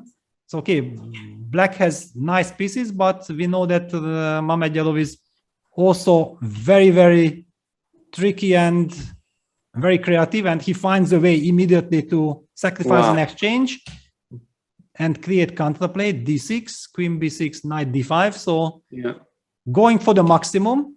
Yeah. Rook b1 takes, knight f6 check, rook f6, bishop f6, and wow, I mean, the rook is super active. Yes, I think rook takes b7, bishop d5 check, and bishop takes e5. All are very, very dangerous threats, and how to deal with all this. Yeah. No, this looks... yeah, very dangerous. Very, very dangerous. I mean, usually a way to, if you don't have a good defense, then the best is counterattack with bishop a4. But I mean, I'm even afraid that maybe some queen sacrifice with bishop d5 check, rook b7, and then some checkmate might appear. It will not surprise me at all. Wow. I mean, just to illustrate, yeah, something like bishop d5 check, king f8, rook takes b7, bishop takes d1, rook f7 check, and after king e8, d7 is checkmate, for example. Beautiful. Yeah, just, I mean, those are, of course, bishop a4 is an insane move. It's terrible, it's stupid, and it will never happen, but it just highlights the danger, yeah, that how dangerous this position is with black's king on g8 and queen on a2. Absolutely. So he needs his bishop to cover the light squares. Yeah, the bishop has to go to c6 probably. Try to get rid of this incredible bishop on g2. But maybe just bad. I don't know. But probably bishop c6. But hang on. Bishop c6, you can just take and play d7, can you? Hang on. Take d7 looks completely winning. No, but I have queen takes c4. Yeah, it looks like you are winning, but I have queen d5 at the end. What is wow. it? Yes, this. Can I survive thanks to this, or is just nothing? But wow. Yeah, at least it's wow. I don't know if it's good enough, but it was a crazy position. It had to be shown. Maybe I can go like bishop a5, knight f3 check, king h1, knight d4, f3. Can I do that? F3, and then I'm gonna go maybe e4. E4, and I play. Hang on. I can also maybe just take. What is this? But takes rook b5. You are taking one of my pawns immediately. Yeah, but I mean, in Dragon we have seen things. I mean, even here Yes. I'm not 100% sure that if takes. I mean, what is this? I start pushing. Yeah, and I have 3 pass pawns. But okay, the bishop is strong. Yeah, it should be enough. It should be winning. But okay, so a lot of things to pay attention to. Wow. Crazy stuff. I mean, I feel like we are just spoiled with some incredible chess. We are absolutely spoiled. By the way, Levon, yeah, going on mating attack. Yeah, it looks winning. On h4. Yeah. Looks completely winning for Levon. Threatening rook g7. Yeah. Kicking away the last defender of the h3 pawn. Yeah, queen g2 had to be played. Very, very sad move. Yeah, and rook g7 just looks. Yeah. If you have to remove the knight from e4 to g3 to pin yourself in order to continue it, it's clear that it should be over. Yeah. I mean, I also feel that in this tournament... He played bishop a4! He played bishop a4! Richie went for bishop a4. Richie went for bishop a4. The move you said was an insane move. The move you said that would only be played by a madman. Yes, because I suggested it, and now the queen sacrifice comes. Now it's over. He's going to do it as well. Mamedyarov will sacrifice the queen. No question. Look at this. He can hardly hold himself back. Yeah, I mean, he wants to. Yeah. Yes. Yes. And Richie, being a sportsman, he will just let this mate happen. Wow. Of course he will. Unbelievable. Unbelievable. Yeah. Wow. I mean, I would have said that no way. I mean, I would have taken any kind of bets, any odds, whatever, that it will never happen. Yeah, that it was just my fantasy, but no, it became reality. Incredible. That is truly unbelievable. Yeah. Wow. Yeah. All right. What else have we got then? So Giri Giri has everything under control against Sevian. Zhong Tari looks very close to being bad for Iron Tari here. Yes, and I mean, okay, Jeffrey up on the clock, having pawn up playing position. Brilliantly. Yeah, playing absolutely brilliantly. I mean, when I saw that he is included in the field, I was like, yes, I'm really looking forward. I know that he's super dangerous online. And I even, felt like this is very tricky, that getting stronger and stronger online might actually be tricky for your classical chess. Yeah, first of all, because of the pandemic, there were not enough tournaments. Yeah, so I also feel like maybe Jeffrey just lost his usual rhythm. Yeah, he just didn't exactly know what he's playing for. Yeah, that is enough more focused to online, and I think he went clearly on the direction of online. And now that he's very successful there, I think it will give him confidence. Yeah, it's like not like this that playing online is bad and you should play over the no. I mean, it can actually help you get the confidence, and then once you see that, okay, I'm super strong in online chess, then okay, I'm not strong enough over the board, and then everything comes correctly, and you suddenly start to be a monster also at over the board play. So I'm absolutely not this guy who says that no, playing online or rapid or blitz or whatever, it's not good. No, it's good practice as well. Shouldn't be underestimated. Knight D7. Totally agree. Pawn up, and the winning position. Yeah, the It's just over. only thing he needs to pay attention that there is a danger of fork and rook takes b1. It's kind of a double threat, but even this is not exactly true because queen c3 is always a very, very nice way of removing from all these problems with settling with rook c8 and also setting the rook. So it looks like white is in total control. Total control. Yep. Now, one thing I want to mention is that Zhu Wenjun, she's playing out of China, I'm assuming. What time will it be there? I mean, do we know where she's based? Well, I mean, usually they always have this 6, 7, depending with summertime or winter time. Now it should be 6 hours difference, yeah? It's 2:30 in the morning. Yes. I mean, of course, I mean... And especially if things go wrong, yeah. If I think if you start well, yeah, it gives you energy and everything, Yes. and then, but if you start badly, it can just affect you so badly. It's Absolutely terrible, yeah. And I feel it in her game because I know that, as you said, she's capable of playing very, very nice chess if she gets her position, if she gets her comfort and everything. But she just did not manage to settle into the tournament. Yeah, this first day is really rough. I hope that tomorrow she will have a much better start, and then we will be able to see what she's really capable of. Yes. And hang on, I mean, I see the rooks doubled on the H file in Erigaishi versus Rajabov. I mean, I know that Rajabov is a guy who never gets scared, and if he has a bishop on G7, then he can say, you know what, okay, enjoy your H file, what does it give you? But it's scary.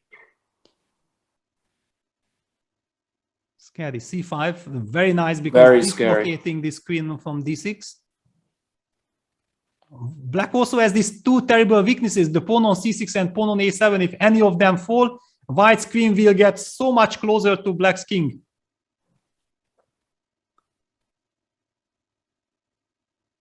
Yeah, hard to give to good say. advice, yeah? Yeah, hard to say what to do here.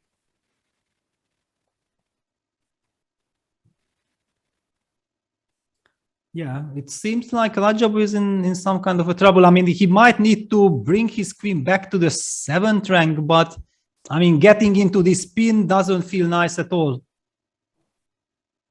I mean, the first move that comes to mind would be the move queen e6, yeah, that you want to keep active.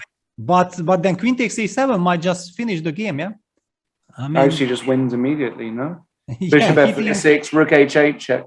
Yes, I mean, everything is, yeah, just to show this lovely tactic that you mentioned. Yeah, so really a lot to look forward, and that's why it's terrible to play queen c7, but maybe you have to. Yeah, I don't know.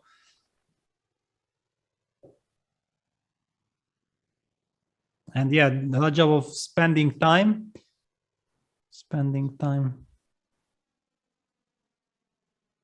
All right, so what else do we have? The Anish Giri, very quick update on Anish Giri game that it seems to end in a draw pretty soon, so we can move on. Levon has finished the game, he won.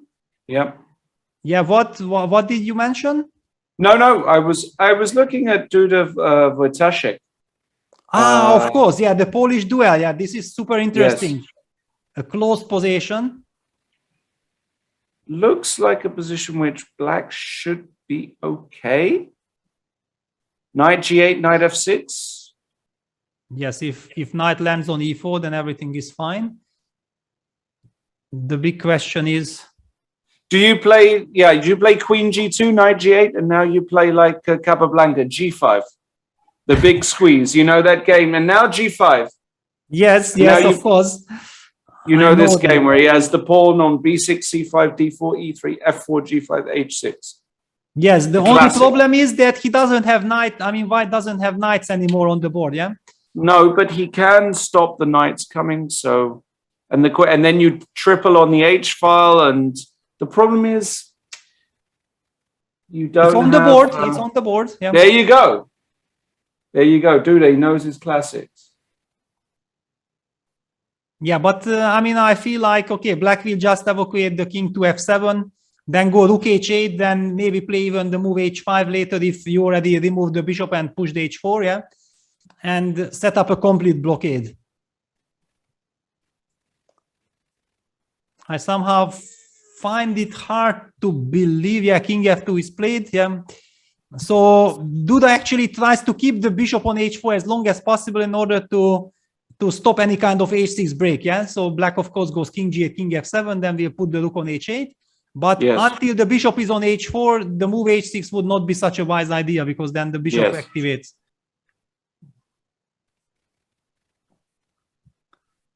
Wow. Okay, so this is a strategic battle. Okay, I'm expecting a draw, and I see some what? Vei against Hans Niemann. It seems like Vei is about to crush Hans. Yes. Looks winning somehow. Yeah, it's basically pawn up and the winning structure, yeah? Yeah, exactly. And the more active pieces. I mean, everything. Yeah, he has everything. Yeah, queen. Oh! Yeah. Wow. I mean, I was not even sure if he wants it, but of course he can. Yeah, wins another pawn, and not just the pawn, but also black is kind of paralyzed on the e file. I'm expecting some f4, f5 idea as well, yeah. But okay, I mean, yeah, knight f6, yeah, that's a good move.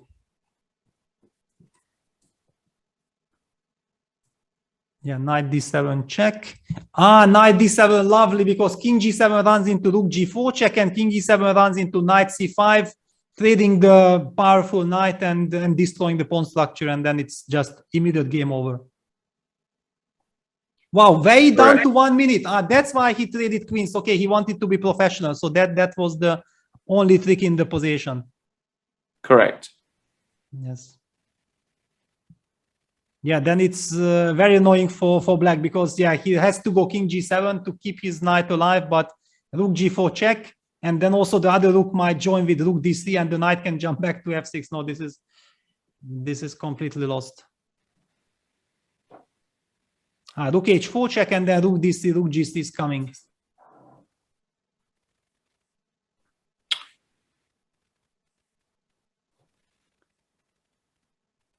All over. Yeah, yeah, okay, just very professional, getting the extra 20 seconds also. Yeah. Very frustrating for the opponent, yeah. Yeah. What about Dominguez Shankland? Now, yeah, very interesting game. Sam has struggled, and this position could get a little unpleasant for black, actually. Somehow, I feel like if a4 ever drops, for example, even the queen trade, right? Even if I play queen g3. Exactly. I mean, the queen trade is a very, very huge threat. I mean, basically almost winning the game. Yeah, you have to keep the queens to create some counter chances. Yeah, I'm actually very surprised that the evaluation bar says that it's more or less fine for black. So black needs some very, very precise play here. It's just making natural moves would actually give white a clear advantage. Rook d8, rook d8, using the fact, using the fact, because actually white has no time to collect the pawn with rook c6 because it runs into checkmate. Yeah, rook d4, bishop d4, rook e1 check. That's the danger that white has to pay attention to, because queen e1, queen g2 checkmate. So rook d8, using the momentum, very well spotted by Sam.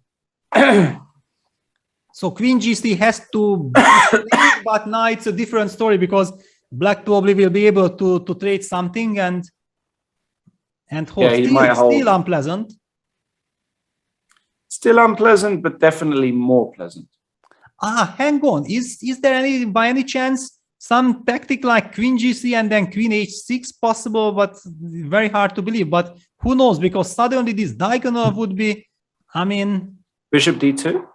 Bishop d2. Rook you can take on d4. Yes, just to show queen g3, and then a move like queen h6 leaving the bishop just like that. Unbelievable. But there are all kinds of tactics in the air.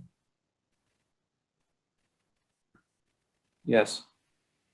I mean, completely crazy. And now the rook on c5 is vulnerable. Some queries. Unbelievable, really. Yeah. So Lenny So has is to he pay just attention. about holding? Yeah. He might just be holding this, actually. Incredible. Rook a8, very nice. Yeah, just creating the counterplay that is required for this position. What else do we have? Rajabov lost. Yeah, I mean, Erigaishi, Yes. just super impressive. I mean, this Yes. game was a stellar performance. I mean, beating Rajabov like this shows that you have an incredible class. Yeah, otherwise, you Yes. just don't do this. No, this Erigaishi, I think he's very special. He's a Yes, very special I also have talent. this feeling. Yeah, he's like a monster. If he gets his position, he has no respect. He doesn't care who is his opponent. He is capable of just crushing anyone in his type of positions. Yep, totally agree.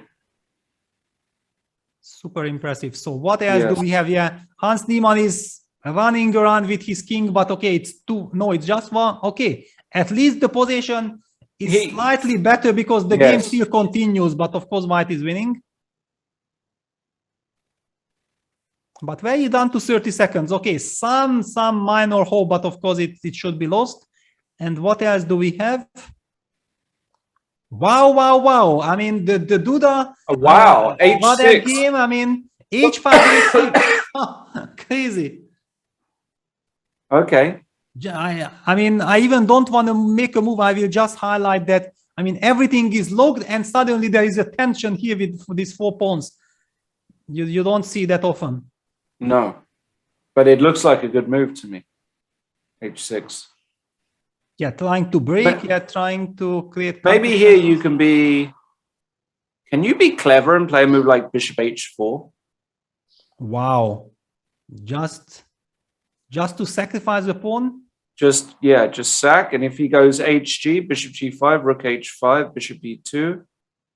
I mean, how crazy is this? I mean, this has to be insane. Rook H7. No, this is of course completely insane. But Rook G1. You have Rook G1. I mean, I would not rule out. I mean, you are somehow way too, shy. Yeah, that you suggest something. I mean, some stellar move there in the first game, D4, D5, and you claim it losing your mind. I mean, no, just go ahead. I mean, the very interesting ideas you are mentioning.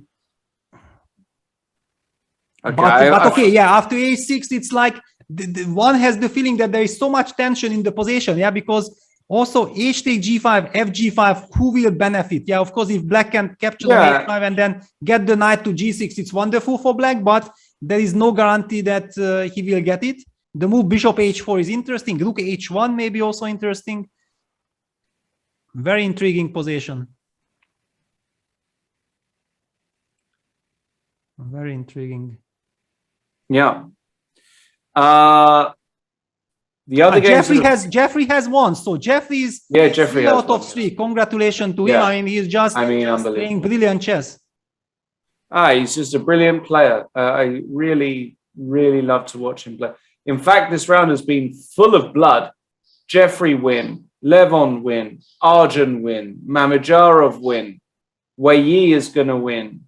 A lot of decisive results. Yes, and also Dominguez. I mean, Lenny is not thinking for like 5 minutes because the moment when Rook A8 arrived and then this Queen G3, Queen H6 appeared, then the big question is that should actually White be careful? Yeah, that not like White overstretched. Yeah, and he goes Rook D2. It's a nervous move. I mean, clearly, and look at this. Yeah, Rook D2, very nervous move, trying to stabilize things. It feels like Lenny has given up on going for advantage. I mean, he just wants to hang on. I'm about to get checkmated. I mean, Black has terrible pawn structure, but checkmate comes, it overrules everything. Certainly does. What do you do here? Yeah, well, now he got this extra time that he did it to I mean, if he just wants to stabilize his position, I think he can do it. There is just also once this Rook got eliminated from the d-file, yeah, even if Black trades on d2 and Bishop d2, then later black goes rook e6 and then bishop f5 comes back and hits on c2 should also be enough counterplay. I mean, can I play bishop takes g2? What? Wow. Rook e1 check, rook takes d2, rook e2. Wow. Oh my God. But hang on. How does it go? Yeah. So yeah, this one is unbelievable. Wow. So I mean, even after rook d2, we have to be so basically bishop takes g2. I have to take on d8 then. Yeah, that's where I actually blundered bishop. No, but I mean, you have bishop takes f3 check. F3. I have some. Yeah, I have but some. But then we move. Yeah, it's razor sharp. Yeah, and also bishop h3 check. It's you are not bishop h3. I have at least queen g3 there. No, and the ending. Yeah, takes rook d8, but then also black is perfectly fine. Yeah. Really? Why not? I mean, you are like we drop h5, we drop a4, for example. Like let's say queen g3. So you take. Yeah, unfortunately, you are forced to. Yeah, you have to take. Now I've got a few options. I mean, taking c6 is also. Yeah. Okay. Okay. This is at least white. White is sure that he's safe, and everything else does not matter at all. But so hang on. So it's no. Yeah. Bishop g2, rook d8, then very important. Yeah. Lot to calculate. I don't envy any of the players. Yeah, it looks like it's opposite colored bishops. Nothing is happening, but just full of tactics. This whole stuff. And okay, let's just illustrate that. Yeah, bishop takes f3 check, king f1. After rook takes d8, queen takes f3. The queen protects d1 square. Okay, still queen takes c2 continues. Yeah. I mean, rook d1 check is a threat, but white will have bishop e1, so maybe you can just take the pawn on h5 but okay, it's tricky. All these things are very tricky. Okay, you have queen e2 maybe. Yeah, queen e2 is good. Yeah. Yeah, stability. But so much to calculate. Sam is down to 2 minutes, and knowing how nervous he gets, I wonder if he will keep a calm head. Yeah, because he will go insane calculating all these bishop takes g2 moves. By the way, we haven't finished this one. Bishop g2. Yeah, rook d8. I mean, the most simple and most straightforward. Yeah, check. King f2, queen takes c2, and good luck understanding what's happening. On the board, bishop g2 on the board. Hey, I got one. Fantastic. I got one. So down to 2 minutes. Yeah, Sam goes for bishop g2. Of course, he goes for it. I mean, it's the spirit. It is.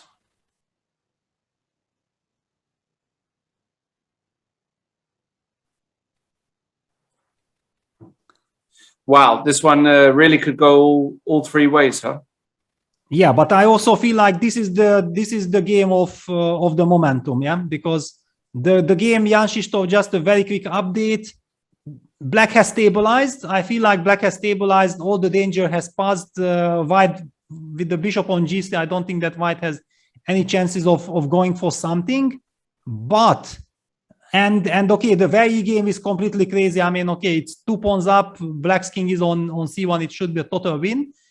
All eyes on Lenny against Sam. I want to see this. Yeah, me too. Let's stay here. I want to see this. I mean, both down to 2 minutes. Yeah, Lenny goes rook d8. Yeah, very well calculated. He needs to go for rook d8. And so the line we did not finish. Let's, now that we know that it might appear on the board, let's take a chance that king f2, queen takes c2 check, king g3 happens, and after h4 check, luckily we have king h3 protecting, and thanks to the rook on c5, we got the f5 square. We get very important. Yeah. And Sam we're going to get this ending. We're going to get this ending. Yeah. But this will be slightly miserable. Yeah, miserable position for Sam Shankland. This is miserable. Yeah. I mean, if he really had to go for this, then I'm not sure if I like bishop takes g2. I mean, I really felt that one of those crazy options I would have preferred. But it's very easy to say something, but to make a move when the clock is ticking is completely different. Yes. And probably Sam wanted to be practical. He feels that he might hold because the pawn on c2 is a weakness. Yeah. and also the pawn on f3 is a weakness, so it's unpleasant. It should be slightly worse, but it should be doable. Rook takes h5. So do we expect the move bishop e6? Yeah, bishop e6 on the board.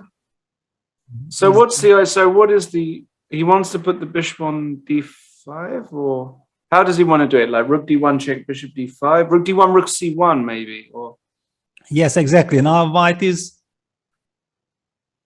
it's white's turn to be very clever. Yeah, that how do we, because if black somehow gets active and attacks the, yeah, rook d1 check on the board, rook c1 immediately.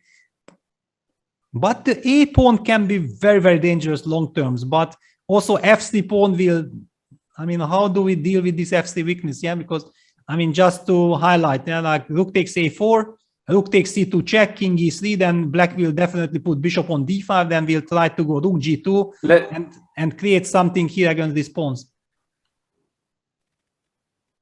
Yeah, rook a4 on the board, rook c2 check, king e3.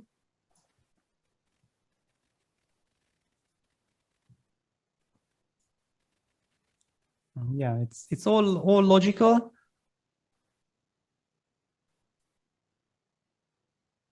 It all looks good, but what drives me crazy if I would be black, yeah, that for example, if you go rook g2, white still has the move g4, and after rook g3, white will have the option of going rook f4, and you can never kick it because of the f6, and then suddenly white starts pushing. Yes. These things can drive you crazy. Yes. Absolutely insane. I mean, it looks like innocent endgame, full of nuances, and I agree with the evaluation bar that yeah, this is still very, very far from draw. Of course, if black somehow activates the king, gets c6, c5 in, and then the bishop will control the 8. Yeah, g4 played. Logical. By the way, Wei Yi has just, what has he done? What? I mean, I basically stopped looking because I thought that's it. I thought like, wow, what a nice technique, and all of a sudden, oh my God. He played some. That's it. Though. Yeah. This is an insane escape by Hans. I mean. Yeah. I mean, just to go back to this position. I mean, what was this? I mean, I don't understand. It cannot be not. What if you play just rook e2 here and just push? Is that possible? I mean, probably any. I mean, I understand that he thought like he's just completely winning, and then he stepped into something, but we don't have time to deal with. Yeah. So all eyes on Lenny and Sam.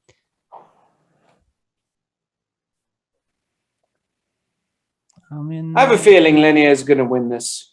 It could easily happen. I mean, having time advantage and having things under control, it gives so much more comfort, yeah? And with black, it's very tough to defend things like this. And by the way, I think very important to mention also in Duda's game against Wojtaszek that Duda is the one who actually has a fantastic score against Radek. Yeah, Radek has always suffered, and I don't think that he has ever beaten Duda. Now that he got a stable position, yeah, nothing can happen to him. I feel like, you know, he might feel that this is his momentum. And it's often, you know, when two such great players are playing against each other and someone has such an upper hand over the other, it's a lot to do with psychology. Yeah, and then if suddenly once you win a game, then you get this feeling that you can, then it can also turn. So I feel like this is a very, very important psychological moment between these two incredible Polish players. So yeah, white is trying to block everything because bishop takes c5 was a threat. a4. And a4, yeah, okay. Well, everything is locked, but black has the more active pieces on the h file, and the h file matters much more than the g file. So basically, black can play a move queen h7, protecting the knight, and then making sure that my rook will be freed, and also the knight, because the knight can jump. There is a why not to start regrouping the knight that you wanted, yeah, to get somehow to f6, and then try to enter to e4 or to g4. it's kind of annoying. And also this king on c3 not feeling so secure, yeah, can never really move to the second rank, because then immediately rook h2 would pin the queen and the king. And with black it's so easy because you can make all the moves a tempo basically, and with white we have to pay attention. Some tactics now also hang in there with knight f4, bishop d4. Be careful. Really be careful.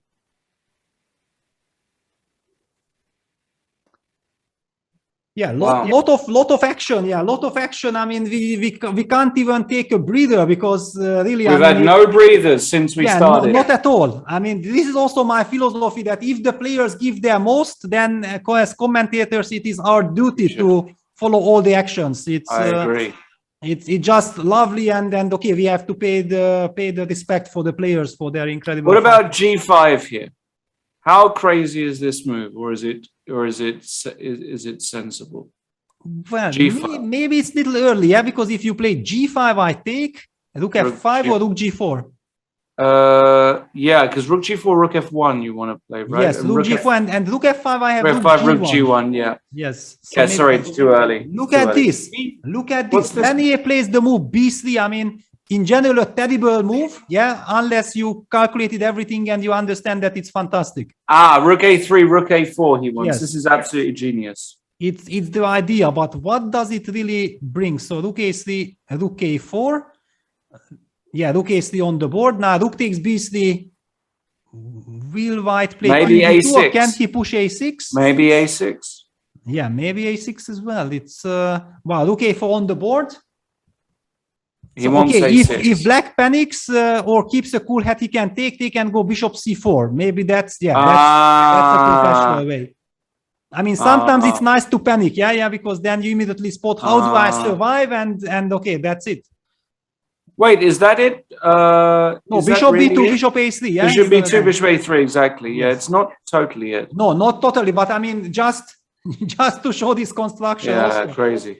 I mean, when well, here's an interesting move. You ready for this, Peter? It's absolutely insane. No, it's too insane. I can't say it. I'm embarrassed. I'm embarrassed. No, it's too insane. I wanted to gain an extra half tempo and play bishop d4. I know it's insane. Wow. Yes. No. This is insane. But wait, it's insane. But just I show the idea. Bishop d4. Let's put it on the board. Bishop d4. Yeah. Yeah. Yeah. I mean, it's whenever something like this happens, it's the Topalov-Shilov game that comes to mind. Yeah. Yeah. No, the problem is the bishop e2 stuff is always going to be. Yeah, it doesn't work. I wanted to play obviously king c5, king b6, and then blockade the c5 pawn. Is this completely over? Wait. Well, but I mean, you cannot really hope to play for a win, yeah? So no, probably not, no. And it's insane anyway. Yeah, white pushes f4, f5, yeah, making sure that black's king is not... And he's planning some g4, g5, trying to get a second pass pawn, but it doesn't seem to be enough. Yeah, g6 played.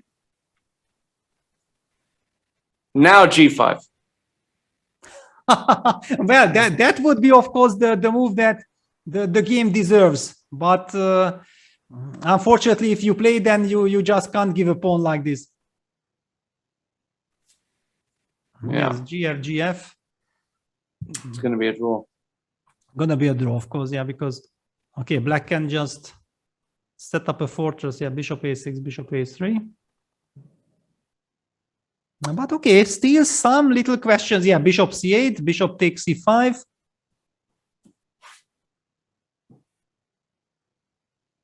a6. King f4, okay. Protecting the pawn. But now black gonna push c4. I believe now black pushes c4, yeah. Yeah, and you can actually give up both pawns, probably, right? You don't need to, of course. Yeah, sometimes it's so, I mean, if the pawn would not be on the board, you would think like, it does not matter at all. But if it's on the board, you just don't want to give it, even if it would be a good idea. But c5 is very, very tempting here. I mean, c5 is super tempting. Yeah. By the way, what do we have? Yeah, c5 on the board. What do we have in the Radek game? I mean, the queens are traded. I feel that this is good news for white, because yeah, the knight will jump to e4. I'm expecting knight g8, but without the queens, I don't see any breakthrough anyway. Yeah, both should be a draw. All right, should we? While they probably come to an end, we've the last round of today will take place in just 3 minutes. We'll start in 3 minutes. But hang on, drama starts. Wait. Look at the evolution bar. Drama starts. King d6. What is this? Yeah, bishop takes f6, and yeah, because Sam wants to. Sam doesn't agree with computer. Let me get to the corner. I'm gonna sacrifice my bishop, and you can take all my pawns. What a nice finish by Sam. Beautiful. Wonderful. Yeah. That is beautiful. Lanier goes a6. So that's why one should not believe engine bar as well. Yeah, you have to think with your own head. It's yeah, that's it. I mean, okay, now it's the big trick. Yeah, bishop f5, very professional. Not to go king b6 and then bishop d8 check, f6 and f6, who knows? Yeah. Maybe it's nothing, but you should just not give it. I also feel that Lanier should slowly start to get frustrated. I know that he has very good nerves and he's a very nice guy, but I mean, he played a good game here. He played a wonderful game against Radek in the previous one, yeah, that he did not manage to convert, but he played wonderfully. I mean, he might get a bit frustrated. Yes, he might. And it is the final round.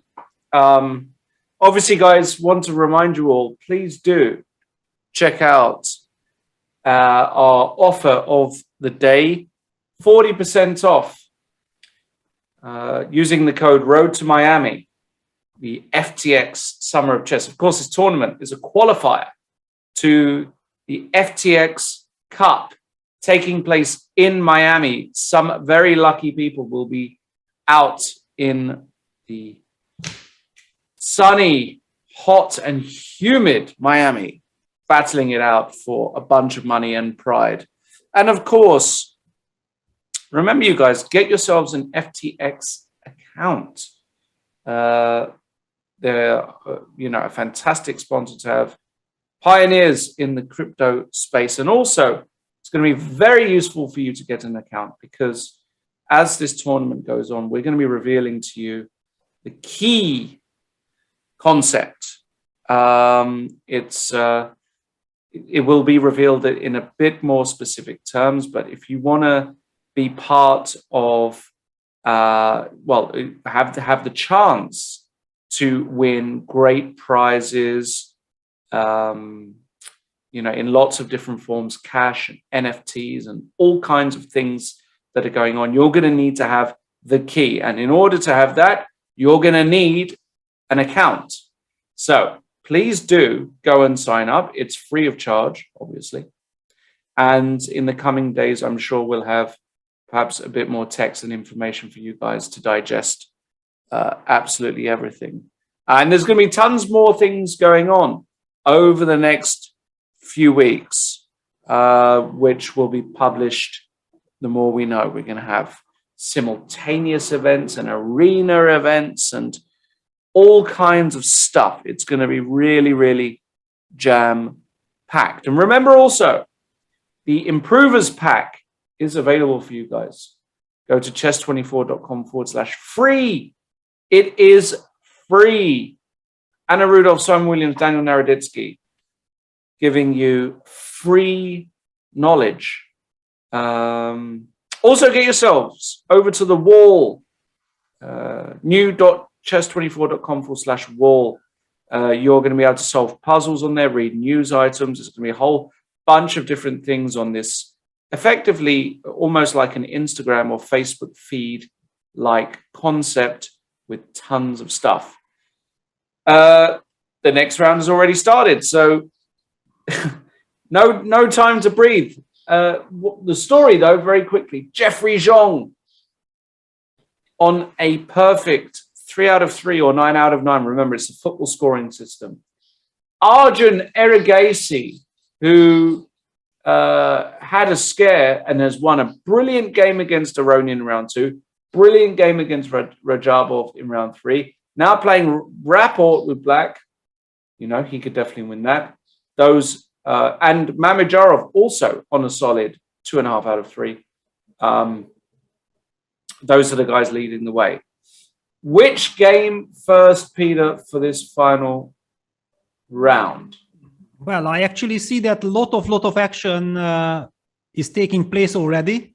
I mean, I have the Richard Rapport Arjun Erigaishi game opened.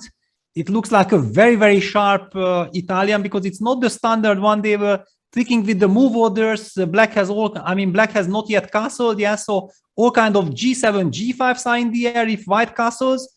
If black castles, he's faced with the threat of G2, G4, and that's why black actually postpones any decision and he tries to break in the center with D5. A very interesting battle here. I mean, white can just make a move like Queen E2, sidestep with the queen. It's also kind of fairly typical. Yes. In any case, really a lot to play for. And I want to mention that both Lenier Dominguez, Sam Shankland showed some incredible feeling for time, yeah, that they exactly finished in time to so that we can immediately jump into the last round. Very nice gesture by the players. And the same happened in Duda versus Wojtaszek game also, that there they just finished in time, so perfect timing there. It shows that the players really take care of every small detail. I don't think that it was, you know, by accident. I think they had it somehow in mind. That's very nice. Very nice indeed. Yeah, and Queen E2 on the board, yeah, it was the natural kind of reaction. Yeah, whenever black plays D6, D5, then you want to go Queen E2 before you, because white usually wants to go Knight F1, Knight G3, yeah, transfer the knight to G3, and still also keeping all this extra spice in the position. So you are kind of inviting black, do you dare to castle, yeah? And black answers, no, I don't want to castle into any kind of potential. We don't know exactly if G4 is objectively a good move or not, but definitely a scary one. So Queen E7, keeping the option of going long or short, depending on how white is treating the position. This G4, G2, G4, or G7, G5, of course, the game that sticks in my mind for this was when Kramnik played Rook G8 against Aronian in the candidates in Berlin in 2018. If you remember that, Peter, in some Italian, he just went. No, that was anti-Berlin actually. That was an anti-Berlin, but similar kind of idea, right? Where yes. No, and the whole point was that black got G5 in without wasting time for H6. Right. Yeah, thanks to Rook G8. That had actually an incredible impact on Levon's performance afterwards, because he couldn't recover from that shock. No. All right. What other games? Well, Levon also playing a very, he's sticking to his guns with this Sicilian, huh? He's really playing this Bishop C4, D3 stuff and just saying, okay, let's play a position of chess. No theory for me. Yeah, it's very interesting. Very good that you mentioned, because it's the big heavyweight clash. And also by now it should be kind of clear that if Anish goes for the so-called knight off, he expects Levon in this tournament that he probably will continue playing Bishop C4. And how does he deal with it? Knight F6, DC, Knight C6, castles G6. Yeah, there is this big psychological question that I was always wondering that, okay, why on earth usually black automatically pushes E6 in these structures? That why isn't it 50-50 at least? Yeah, that some guys go G6, Bishop G7, some guys prefer to play with E6. Yeah, and I'm now so happy to see that Anish goes G6. Yes, and we're gonna see some kind of a Spanish rule Lopez structure suddenly. Yeah, after H3, Bishop G7, Knight C3 castles, Bishop F4 provokes E5. Anish first plays, of course, H6 in order to make sure that after E5, Bishop G5, which could be a strategical idea for white, getting all the light squares on the position. So he takes good care of it. H6, Rook E1, E5 played. Now no more Bishop G5, my friend. This bishop is usually a headache. Yeah, what do you do with this bishop?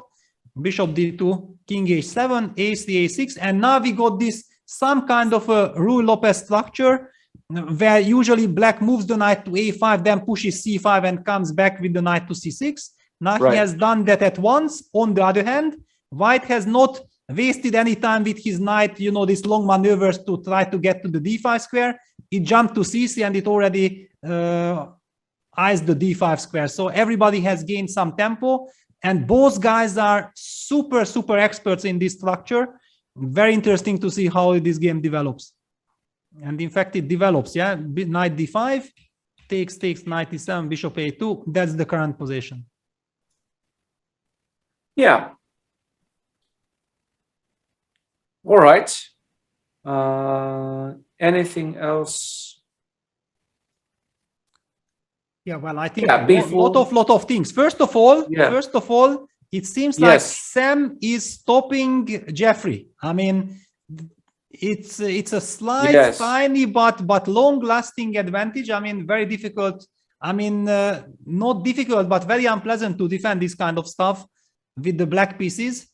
The pawn structure is damaged. White has this powerful rook, yeah, which can eventually be lifted through rook f4 to a4. It's a little bit unpleasant for Jeffrey, but okay, he has won 3 games already, so he's not any pressure at all.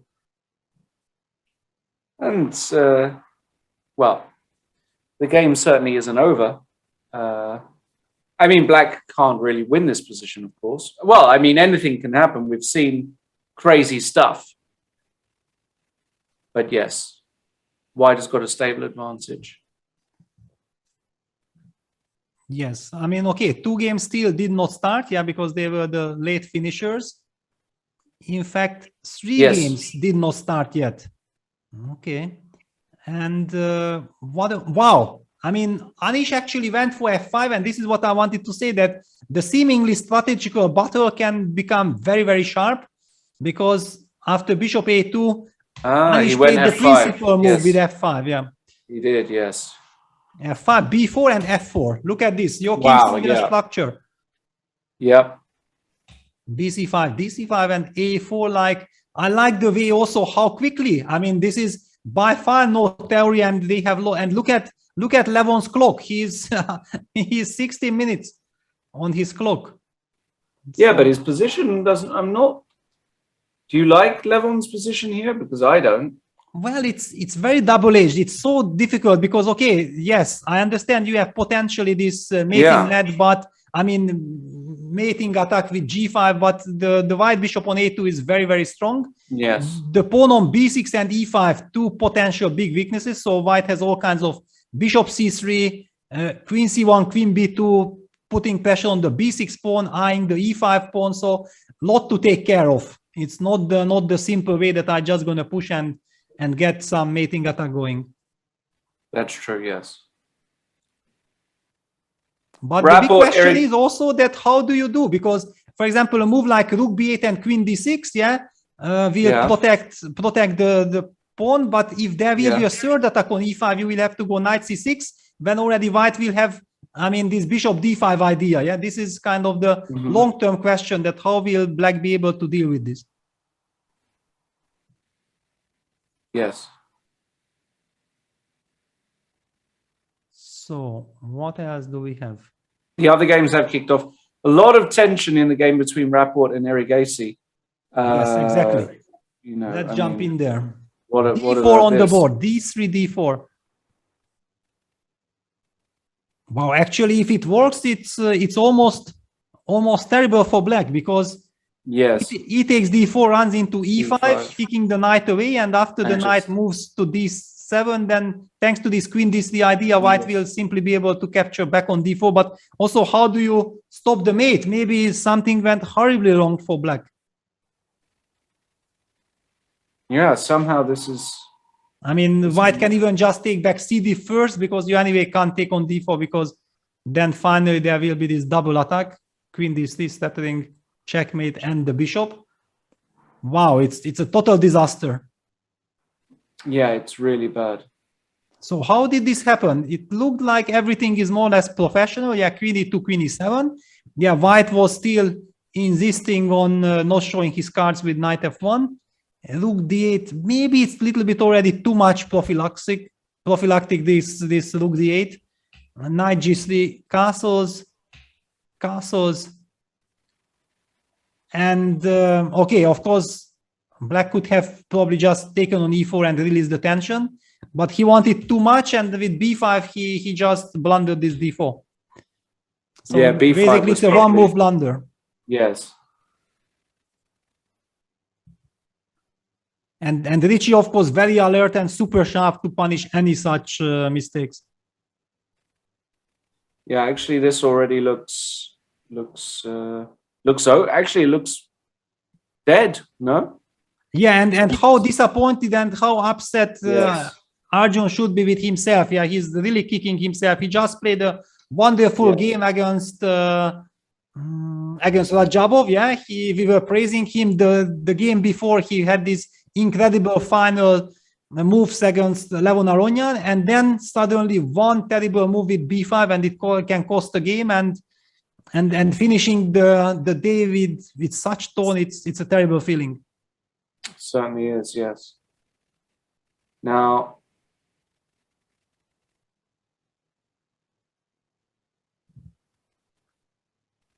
okay, what else have we got going on? Well, the Aronian Giri game is extremely interesting.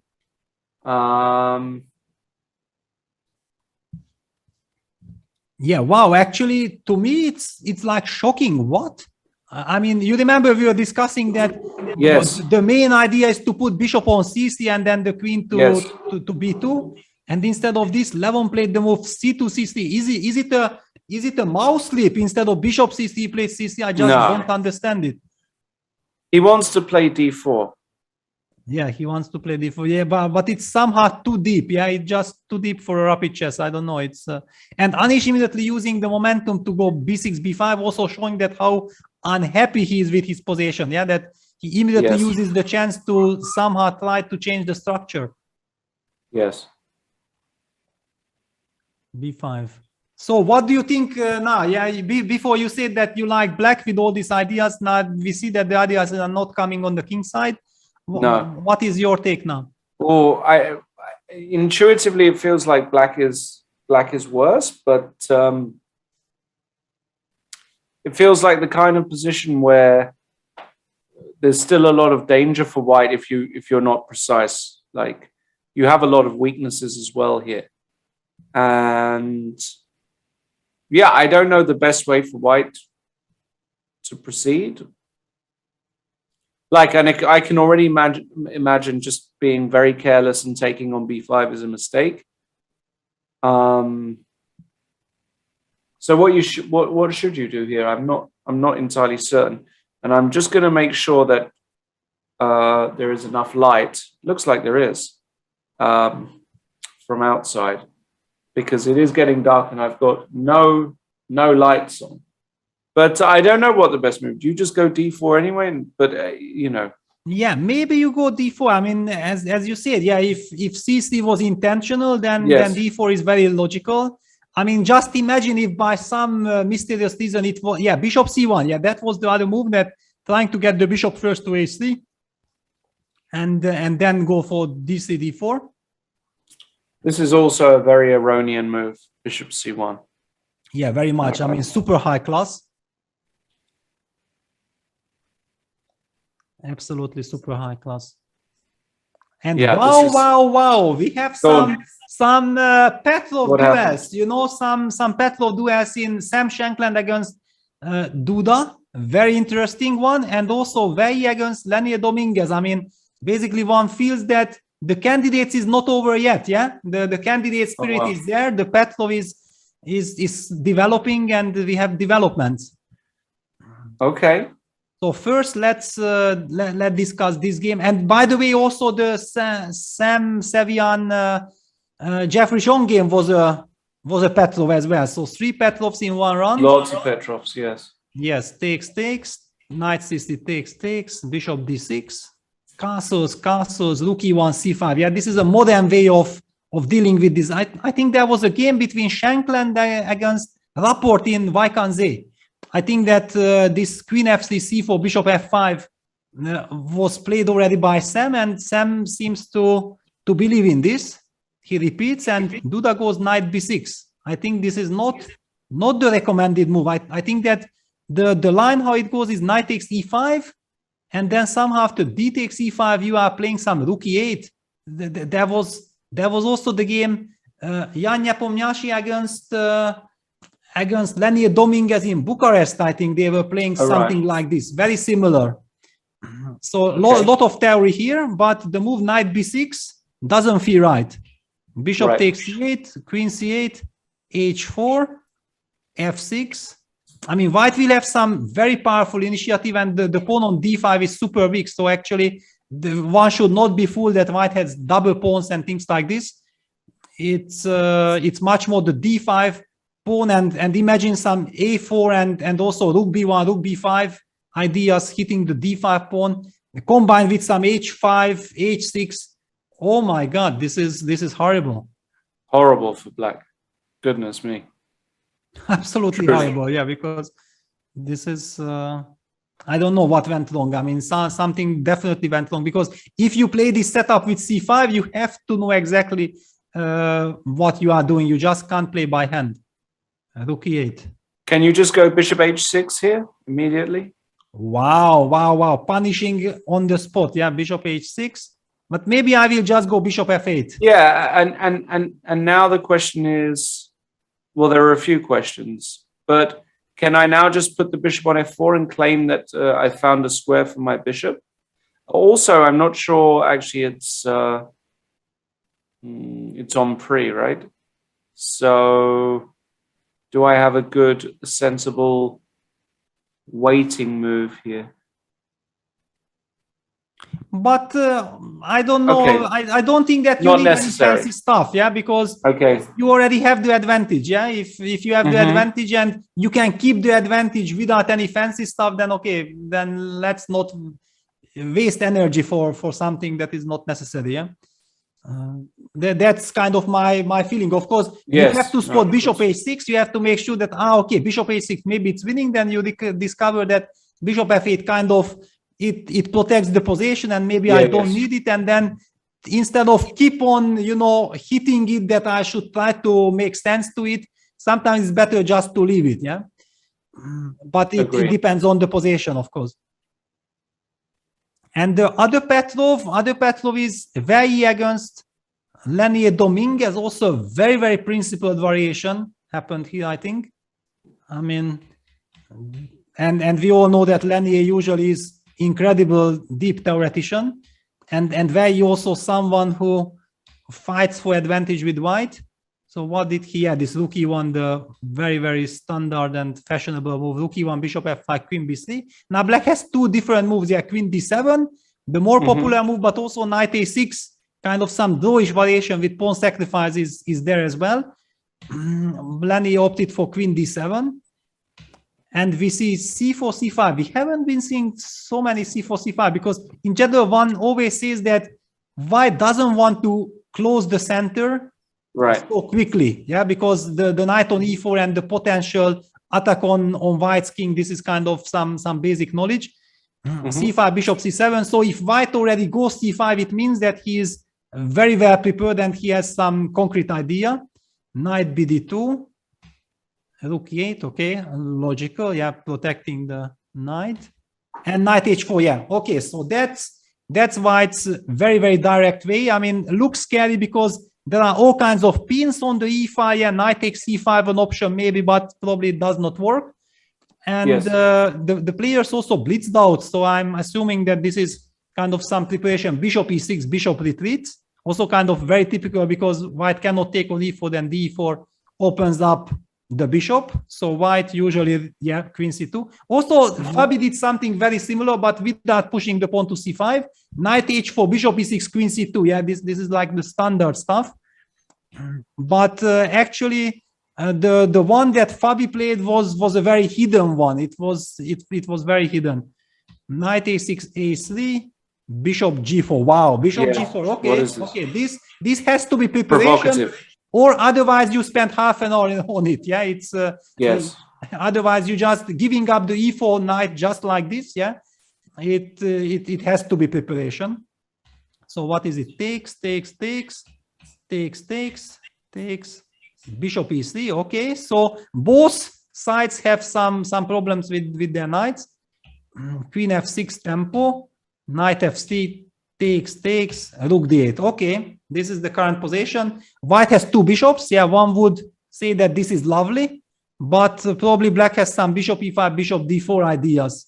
And if you can trade the dark squared bishop, then you should be fine. I had a game like this, something very similar against Jeroen Piquet in Monaco, I think in 2000, when it was 2004, 5, something like this in this period. And I was so happy with my two bishops, but it didn't really bring me too much. Right. Rook d1. Okay, so it's a calm affair. Petrov is Petrov after all, yeah. It's a very, very good opening. I wish I could play it.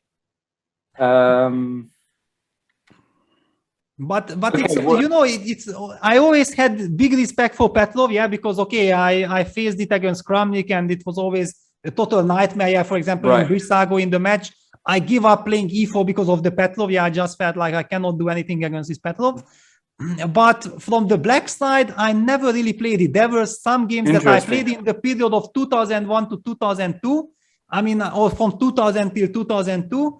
But I never felt comfortable, and I never, despite, you know, it maybe it would have made sense to pick it up because I worked so much from the white side, but I just did not feel like you need whether you like it or you just don't. Yeah, it's very difficult to explain, but that's how I felt. Okay. Yeah, some things you like, some things you don't. I mean, it's a matter of you played it in 2008, Peter. Just so yes, you know. yes. Okay, I mean, occasionally I played in some games, but I mean, not as my main repertoire. Yeah. Right. Yeah. Aronian Giri has gone completely insane. I don't know if it's. Wow. I mean, what is this? Well, it seems like Levon is following his plan. Yeah, it's.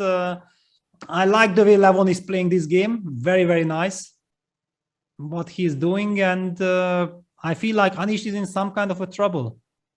The move Queen C2, yeah, trying to disbalance, yeah, because if White gets things under control on the Queens, I mean, he develops, then Black will just have terrible problems. So what happened? Bishop C1, Rook B8, D4. That's it, because now Bishop A3 would run into B5, B4 should be not allowed. Of course, Levon, as the big master, he always feels, always senses all these moments very, very nicely. When you can make a quiet move, when it's time to strike. Just really brilliant player. Yeah, takes, E5. Yeah, very typical pawn sacrifice. Queen C5, AB, Queen D4. And what a terrible moment for Black, that it looks like there is not too much material left, so one instinct would guide you that maybe I can trade queens and I can survive, but with this terrible structure, I think Anish correctly judged that it will be terrible. Besides, he might lose the pawn on the spot, and he tries with Queen C2 to do something, but Levon even ignores it and goes Bishop A3. Wow. Bishop A3, Knight F5. Attacking the queen. Knight F5, okay, but I have Queen B2. If I was ready to trade queens before, why am I not ready now? Yeah, that's true. I mean, okay, I will put Knight F5 on the board because, Queen okay, B2 my bishop is hanging. Yeah. And also, I don't have a really nice square for my queen, yeah? So maybe then Queen B2 is very logical. Okay, and if I take with the rook.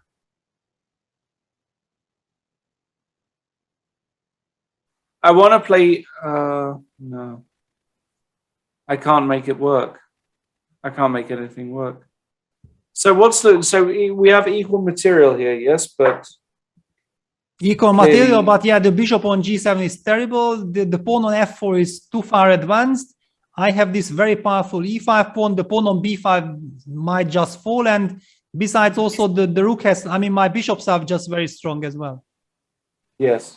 So quite scary. Despite the trade of queens, it's still very, very scary. But maybe it's the best what black can do. I mean, I don't really see any big benefits for black. I mean, another move would be b5, b4. But I'm believing that, I mean, if it would be good, Levon would have never blundered it. Yeah. So probably he has calculated it and he knows that the complication works out in his favor. But it's a move we should mention. Yeah. All right. Before, because I'm trying to get then the tempo with knight c6 to fork something.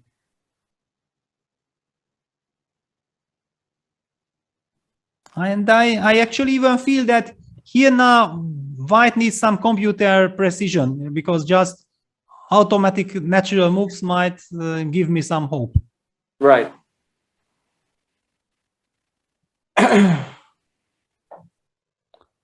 All right, we're gonna see what else do we have.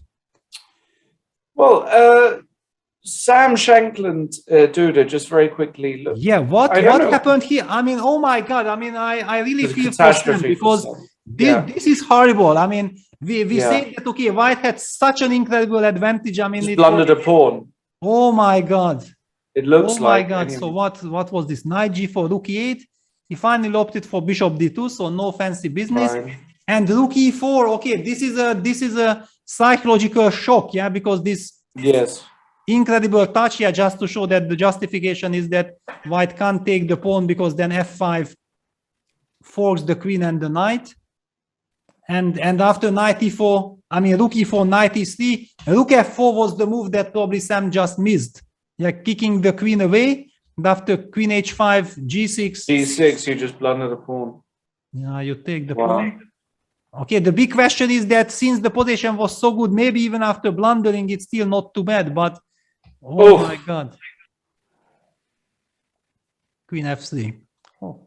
Okay, if he gets a4 in and he's able to trade queens, it's still, because the structure is still stupid for black. Incredible. Yes, so many things can happen. Yeah, and seemingly, okay, it's a solid position, nothing is going on, and it can escalate. By the way, what is Temur Rajabov against you and June? Because I feel like black plays a very nice game. Black has sacrificed an exchange, but has wonderful compensation, and white's pawn on h5 is vulnerable. The rook on h3 is not having the harmony, and okay, this structure and these pieces are just lovely. The only problem is the time management, but okay, the position is stable and anything can happen. I mean, I wouldn't rule out a victory of Yu and Jun from this position. Incredible. Yeah, this is what we also talked about. Yeah, that if she gets her position, then she's capable of playing very, very nice chess. Very nice chess. Oh, absolutely. And by the way, hang on. So did Anish go b4?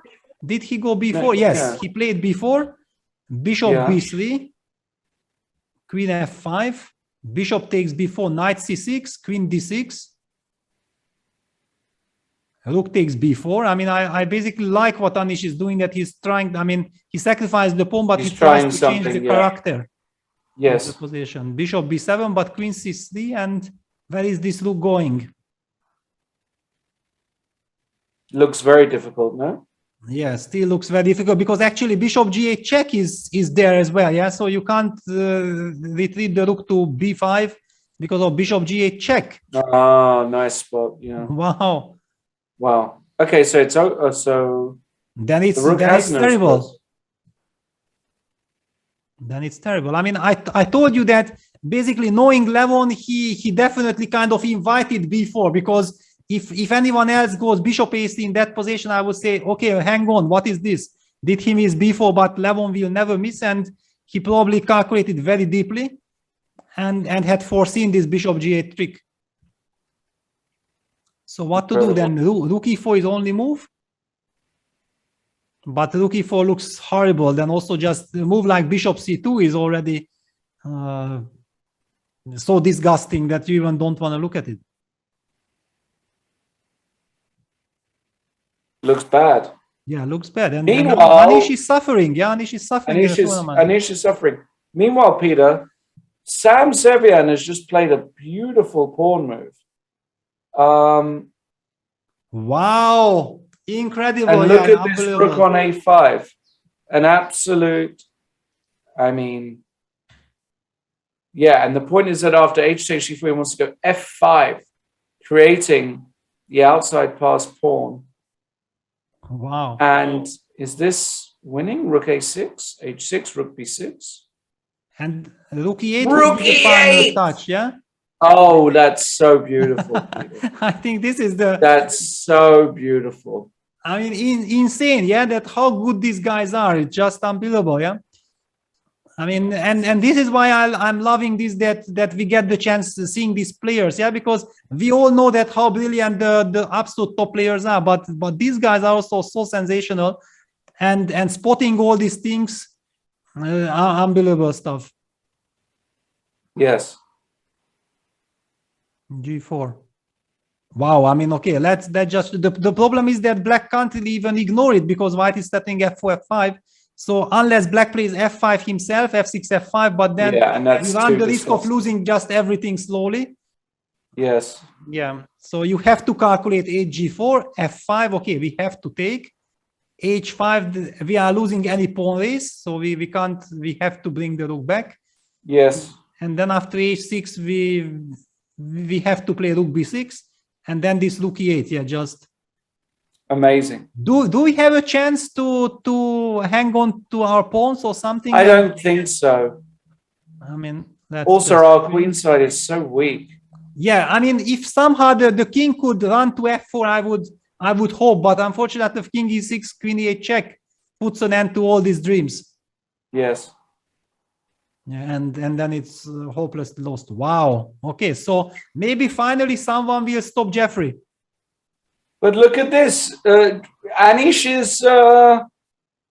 is battling hard. He's holding on here. Yeah, Anish is battling hard. Hans Niemann is winning against Tari. Yes. So very important win by Hans.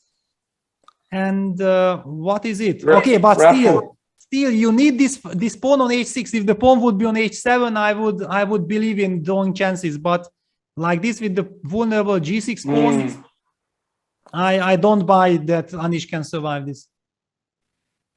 And he's down to a minute. He's down to a minute against Levon. Oh my god. No, rook e4. Yeah, this is gonna be a massacre. It's not a fortress. This is not a fortress. But he's fighting, of course. Yeah, he's fighting. Of course but yeah, no chance to survive. What about Lenier? Let's look at Lenier playing black against Wei Yi. Yeah.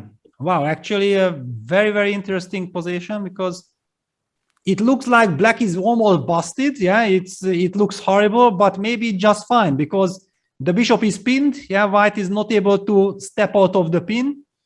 And and this is a problem. Yeah. This is a actually problem. What do you do here with white? Because well, I mean, of course, the question is, that what are you playing for? I mean, I'm assuming that Wei is kind of still in more or less some prepared territory, because if you get into this line, you can analyze it very, very deeply, and look at this time situation. Yeah, that he clearly outmatched Lenier's preparation, but Lenier knows the spirit of the position. I feel like he might not recall move per move he's analyzed, but he's very much like thinking that he's still following something. Right. Yeah, queen d4 back. Yeah, it's nice. So white sacrificed the pawn, but he wants domination. He wants to control. He just give me one more move, king g2. It's a nice knight a6 back. Is it possible? Knight a6 back, and you are setting knight takes c5 already. Yeah, this is the problem. Yeah. That Knight takes c5 is a threat. But okay, it's I mean, usually if you go back, so what else? Yeah, no, g6 on the board. Yeah, g6 on the board. I'm not sure. G6. Yeah, protecting the h5 pawn, but now it gives white some time to move the king and then move the bishop. I mean, king g2. Can we go king g2? Yep. Or maybe black just goes back queen f5 and Queen f5 and knight but d7. hang on, bishop h6. Somewhere there is bishop h6. Queen e5. No, but maybe even here already. I don't know. Maybe bishop h6. You have to go bishop e5, but and bishop, queen d5 check. We have to show this, yeah, because this is Yeah. nice. That bishop h6 threatening checkmate on g7. We are forced to play bishop e5. And if white takes queen e5, then queen d1 check, king g2. Luckily, we have queen d5, and we are even winning because after takes, we Put get the knight on c6. c6. Beautiful. Yes, and everything works perfectly. So this is the justification. Yes, so white goes king g2. Correct, Now he'll play now, queen f5. Now queen f5, yeah. And okay. I mean, white can lose this position. Maybe not. I don't know. Well, tricky, yeah, because its pawn is a pawn, but yeah, two bishops and some domination is there. The evolution bar, the engine bar still gives some initiative for white. Okay, we don't know exactly how serious it is. Okay. I mean, because the big question is that do you need computer moves to keep the initiative going, or is it enough to make some human touch in the position? Yeah, those are two completely different things, and queen b2. Wow, very nice, hitting the b7 pawn before black coordinates. And if you go queen c8 back, then already bishop h6 wins the game. So okay, very nice little touch there. Sorry, out of the corner of my eye, I'm at the top left of your screen. I'm looking at Rapport Erigasi, Peter. And what is this? d6. That's it. Yeah. Ah, because there's a knight b3 check. That's the end of the game. Yeah. And just to show you, this is the finish, because yeah, I kept an eye on it and I felt like there is no way Richie has not calculated deep enough, and yeah, that's the proof. Yeah, he has. That's it. He wins, and that's his first victory today, and a very important one. Yes. And he also stops Erigaishi. Wow. Fantastic. And Anish? Okay. I almost felt like Anish, but it's 2 pawns. I mean, yeah, putting up resistance. Maybe it's not so easy because the pawn is a little bit too far advanced to e6. But 2 pawns are 2 pawns. However, maybe it's the best position black ever had in the game after the opening. Exactly. King f6. Now weakness on g3. And what is more important, that it's very easy now. Black can play by hand, yeah? And the clock is not important anymore. Wow. But not completely over. No, not at all. And look at the evolution. I actually perfectly agree with the evolution bar that this is now much more closer to a draw than to a win. Really? Yes, I think so. I mean, there is just no way of creating a second pass pawn, and also you are blocked on the dark squares, and you can never give. I mean, basically you have to get your rook to f7. You can only get it from h7. Yeah, you have to transfer your rook to h8, h7 to f7 to win the game. But I somehow have my doubts that you can ever get that. Would be an incredible defense. I mean, that would be an incredible defense. Rook d7. Inviting for rook d8, because rook d8, of course, if white trades, it's a draw. But if you have to trade on d7, then I think it's a loss. And then white is just automatically winning. So rook d8 is not a threat.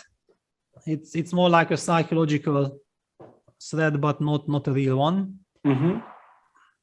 And what do we have? Okay, Sam Shankland against... He somehow, I feel like he got active. Yeah, he got forced the knight back to c8. Black is pawn up, but the activity should probably give white chances to, I mean, should be enough to hold the game. But clearly, white is the one who is fighting for draw. And what else do we have? You and June. Rajabov, you and June. You and June down to 17 seconds. She goes rook g5. Okay. So what we felt that she's playing a wonderful game, only enemy is the clock. Yes. G5. But okay, she has things under control, and the structure is still good. That's always very, very important with little time on the clock. I still feel like Timur's going to win this game somehow. You think he will swindle his way out? Yeah. Yes. Yes. It could easily be. I think it's late in China. She's tired. And the position feels less good now than it did a few hours ago. Yeah, a few minutes absolutely. ago. I mean, agree that basically if white is able to trade the rooks, it's clearly an achievement. I don't know exactly how much, because then of course white will also start pushing h5, h4 and some things like this. But I still feel like with white I would be happy trading. Queen h2 check, king f1 hg. This surprises me. Knight e2 blitzed out immediately. So Rajabov is actually playing on her time. Yes. But it might backfire. Look at this. The computer says that and Queen g2 takes pawn is G2. falling. Queen takes g2. What did Timur do? Knight f3. Now maybe just back. You mean you queen want to g4 go or G4? g4? I mean, both are tempting. So yeah. Both are tempting. I mean, Rajabov is now risking big time, and she could make all these moves very quickly. Jump back to I like 40 G4. seconds. I like g4. Yeah, I also somehow feel that g4 is a very nice move. Yeah, g4 forcing the trade. Can you go g3? I know Then it's knight very g4, much. it's probably too much, yeah? Yeah. Yes, g4 on the board. She will, of course, take on h2. I mean, she's... Yeah, knight h2, queen h2. I just wondered that why did Timur play so quickly? I mean, what did he miss? Yeah. One has the feeling that he missed something.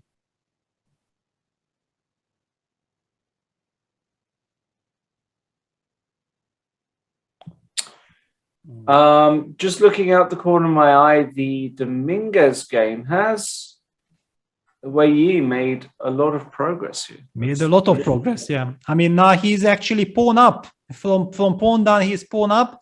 However, one should not underestimate black's counter chances if the queen-knight combo starts to work with knight e5. So I'm in fact expecting maybe some quiet move like queen d6 to make sure that black will not get any counterplay. Queen d6 looks like a good move. Yeah, because the big question is, can you trade? I don't think, I mean, takes c5, but I still have an outside passer as well. So queen d6, what about knight e5? Yeah, knight e5, it makes sense. Yeah, so that you get this structure and then try to block, but still I have this outside passer. I mean, you have two outside passes, yes. Yeah, it's very hard to imagine. Yeah, Lenny in a lot of trouble here. So, and what about the Giri game? Now it's all about can Levon get his rook to g5, but of course Anish will harass this bishop on d3 forever with the question rook e3 or rook d4. Rook e3, bishop b1, and then the idea of rook g5 comes. Rook e1. Bishop e1, rook e1. Yeah, bishop b1, so rook e1 will have to be played, but... Can you take on e6? Why can't I play rook takes e6? Rook takes e6? No, then rook g5. King f7? No, king f7, bishop a2, then I'm winning. But no, rook e6, sorry, rook e6, bishop g6, pardon me. I mean, rook e6 is possible, yeah. Just to show that, yeah, no, rook e6, yeah, bishop g6 is the tactic. King g6, f5. So black move the king back to g7, yeah, stopping any kind of rook g5, and one has to keep an eye on f4, f5 break, because if white can break f4, f5, and then black remains with loose h5 pawn, it should be a loss. But after f5, black had bishop d6, so that was very, very important. That's why Anish played the move rook e3, because he was counting on this counter chance. Right. Yeah, so rook b6, nicely played, and now king f6 will return. Rook c6, rook e2. Anish playing on seconds, basically. But okay, with 10 seconds increment, until you feel like you have things under control, it shouldn't be an issue. Yeah, Lenny opted for your setup. Yeah, it's his setup, but I somehow feel that the two outside passers, I mean, should be enough. I can't see him holding. What else do we have? Yes. Sevian is winning. Sevian is winning. Yes. Yeah, Yuan Jun is about to win her game, and she's up on the clock as well. C3 on the board. Incredible. Yeah, because how to defend, how to do, I mean, the queen on G2 is locked out of the game. It's over. She's about to finish the day on high note. Yeah, queen take G4 runs into C2. Exactly. Winning. Rook D1. Now, queen C2, check, king E1. Yeah, it feels like it's over. King E1, queen B2. Yeah, just queen B2. Yes. And the queen is out of the game. Yeah, and C2 is coming. That's it. It's over. Yeah. That's it. Yeah. Wow. I mean, now we have seen what she's capable of. Yeah, she's an incredible strategist. Yeah, she will be very, very pleased, and it will give her confidence. This is exactly what we need, that she will start fighting. Yeah, exactly. Very important victory. Big congratulations. And okay, Anish, yeah, let's stay on this, because yes, very, very interesting endgame, and it seems like Levon is making some progress. King f3. I mean, at least the evaluation bar says that, yeah, he's making progress. If you ask me exactly what is this big progress, I might not be able to tell you immediately. But can he go for some rook c8, rook g8 now? Does this differ from things before? Yeah, maybe he can go for rook c8. This would be very, very unpleasant.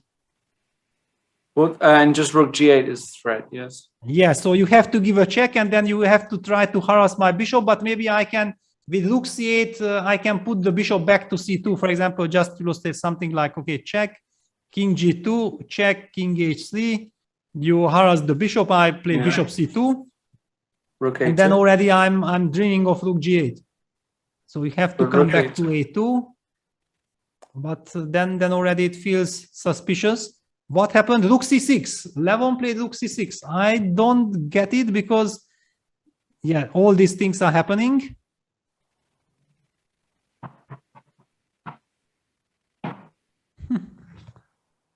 Very tough. Very tough, yeah, with this little time on the clock, also to defend and also to try to win, because you feel like you don't want to spend too much time, because it will ease your opponent's task. And rook a5, wow, and he's setting to play rook c5.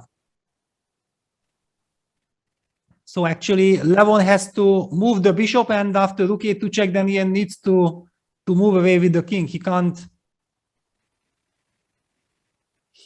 go for this.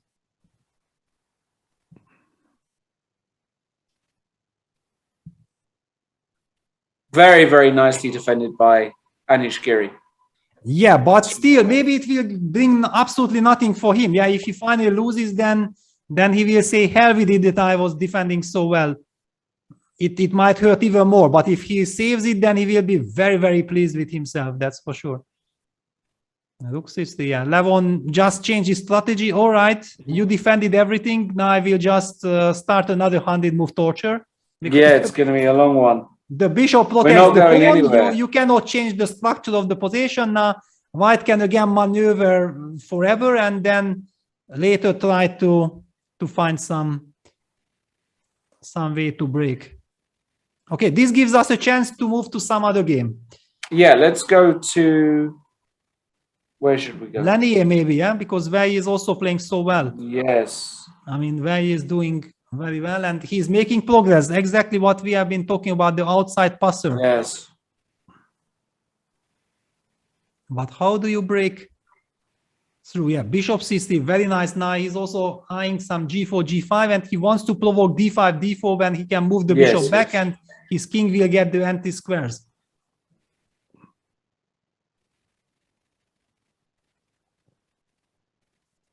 Yeah, king f7 had to be played. Okay, so now can you go h6? h6, g5 check. Oh, you show that. King f5. Yes, inviting Yes. the king activation, yeah? Yeah. Running Oh, into man. checkmate. Oh, God. Well, that definitely will not happen. That we can guarantee. That will not happen. Yes.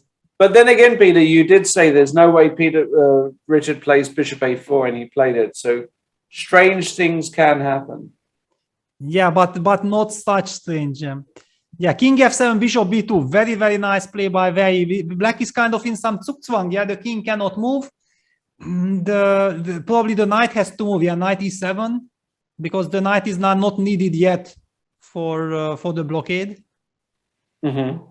Knight e7 can be played. Yes. And by the way, I don't know if it's important or not, but we should know that yeah, I is just suddenly looked at this. Pawn up, but black's pawns are much. I mean, the pawn on h4 is a real headache. I would take black here all day, surely. Yeah, black Surely probably wins, black. yeah, but maybe Sam will survive. I don't know, but it looks very scary. Yeah, definitely very scary. How do you survive here? Your king is cut. G5, H3. Yeah, D5. Okay, you have to push. Now H3 is a threat.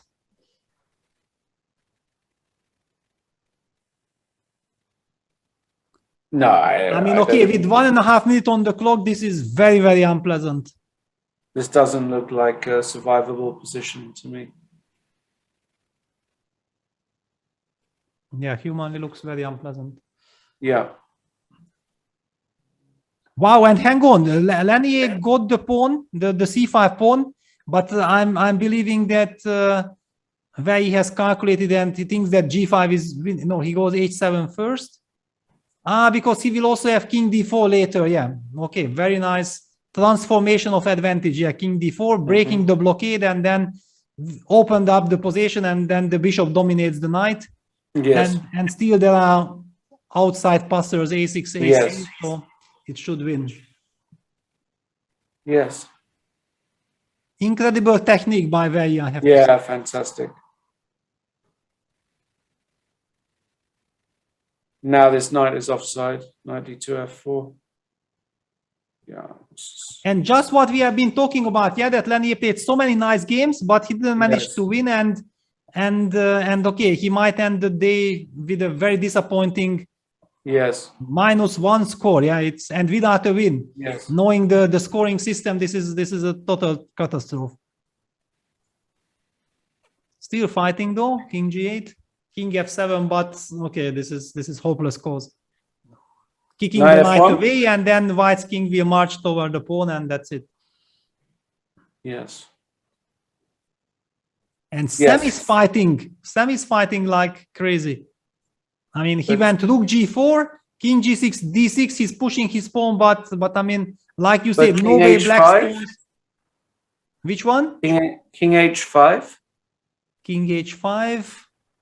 And if you go rook g1, can I just go rook d8? Yes, yes. That's why. That's why I. Demento style. Yeah, I just couldn't even suggest the move. So no, we have to play then this. No, king h5, d7. I'm gonna go. Rook d8. Rook d8, rook d4. h3. King e3. h2. h2, rook d1. I take on d7. Rook d7. Rook rook h1, and I blundered my.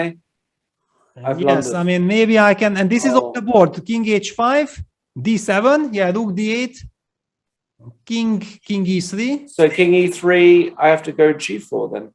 Yeah, probably g4, and no, he goes Ah, h. Yeah, this is all. Yeah, But just now- don't now- take it yet. now- You can take yes. it any moment. Yeah, you just activate the king King and that's it. Yeah. Yeah. Yeah, pity also. I mean, of course, great win for Duda, but I feel very unfortunate for Sam. Yeah, that Yeah. things are not going his way. No, not at all. Yes. So what else do we have? I mean, Levon is still grinding that position. Nothing changed. I feel like even if we come back at 11 o'clock in the evening, nothing changed yet. Yes. We didn't miss. So, okay, we stay with Lanier's game. Okay, this should be over quite soon. Yes, exactly. That's why let's just... Now the pawn on a5 is falling. Very super impressive. Also in the previous event, which I missed out commenting because of preparation for the candidates, I saw it that he was in the preliminaries, so impressive. And I'm also very happy that he gets the chance and show what a fantastic player he is. Yeah, because people thought like when he was 15 that where he will be the next world champion, then Yes. and he did not succeed. And then people kind of, I think, prematurely wrote him off like, okay, he didn't succeed. But I was in China in 2019 and I talked to him, and I heard that he went for university and so on. So he kind of did some other things. Yeah, he slowed down, but it didn't mean that he disappears. I mean, if you are such a talent, you are a brutal force, and he is. How much? He's 22 still. I mean, Something like this, yeah. Something like this. People are judging everything too quickly in my eyes. Yeah, that's okay. It's the playing strength that matters. Yeah, and the ratings often doesn't do any justice because the players are not playing in the same tournaments all the time. Yeah, you are facing different opposition. If you are not playing in elite tournaments, then you don't even have the chance to fight against the very best. Then you might lose your motivation. Yeah, you don't work so much. Then you lose your rating out of frustration against lower rated opponents. Yeah, it's all very confusing, but it doesn't mean that you are not capable of playing on the same level as the top guys. It's a very, very complex story. And yeah, Duda has won. Yes, Duda has won. Duda has won. And Levon finally getting his rook to g5. It deserves to jump I mean, but the rook has to move away. Yeah, he can't keep the rook on g5 forever. Right. So but at least he got there, but it gives him nothing. Yeah, king g7, he has to move. Now king comes back to f6. Well, Anish's clock situation did not change, but Levon is slowly catching up, yeah, because he's not making any progress. It's kind of logical. So finally, the maneuver that I mentioned is in the air, but now the bishop will be harassed. So yeah, rook e4. Not sure if any progress has been made. Yeah, rook c8, protecting the bishop. Rook e3. I just, when I look at this evaluation bar, I mean, to our eyes, the position does not really change. But for the evaluation bar, every move somehow matters something. Rook c3, and now bishop a2, bishop b1. I mean, will Levon finally get the chance? No, but yeah, bishop a2, rook c1, right? Yeah, only move rook c1, but this is now, bishop d5, also the same idea. Now we are expecting rook e3. Wow, bishop comes to e8. E8, that's clever, isn't it? Yes. Wow, I mean, this is what we are talking about. That, of course, Anish is putting incredible resistance. Fantastic what he's doing, but if finally he loses this game, it will just hunt him even more. Yeah. Wow. Wow. What a tough loss this will be. This will, bishop d6, bishop e8, so bishop f4, but then rook g6. Oh, bishop takes f4. But rook g6 check. Protects. Yeah, king e7. Yeah, and okay, but now you have the weakness on h5, but there is a weakness on g3 as well. Yeah, like if I just go. Wow, I mean, this is now another 50 moves. Yeah, I mean, it's still some blockade, but white made progress. But one has the feeling white made progress. I mean, okay, you have a move like rook g5. Yeah, it's wonderful. Yeah, everything is protected, And I mean, somehow two connected pass pawns should actually slowly prevail, especially in a practical game. Rook c3. So rook g5. Anish wants to go rook c5. No, I've got. Does he want to defend like this? I've got a question for you. Yes. If I give e6 for h5, let's just say I pass with rook a3. Okay. Yeah, and then okay, you are counting on rook takes gc and the exactly. Yes. Yes, but of course, white will never let that happen. Yeah, king f6 now on the board. Exactly. Incredible. Incredible. So, yeah, by the way, the game between Vei and Lenier Dominguez has finished. So yes. Vei has won. This is our last game. This is our last game. For the moment. Of course, we'll be back tomorrow at the same time. And just want to remind you guys, you can get 40% off your premium membership. Road to Miami. And if you get the year membership, you get 1 extra month of premium. I mean, you're insane if you don't get it. Literally nuts. 40% off. You're saving a fortune. Go and do it. Tons of stuff. Videos, access, courses, special events, you name it. You have to become a premium member. Absolutely. Well worth it. Bishop g8.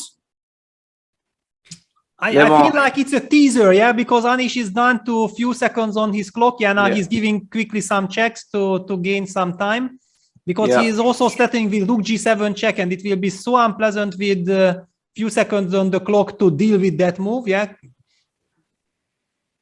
Because king f8 is very scary. I mean, going king f8, king f6, and you have no good.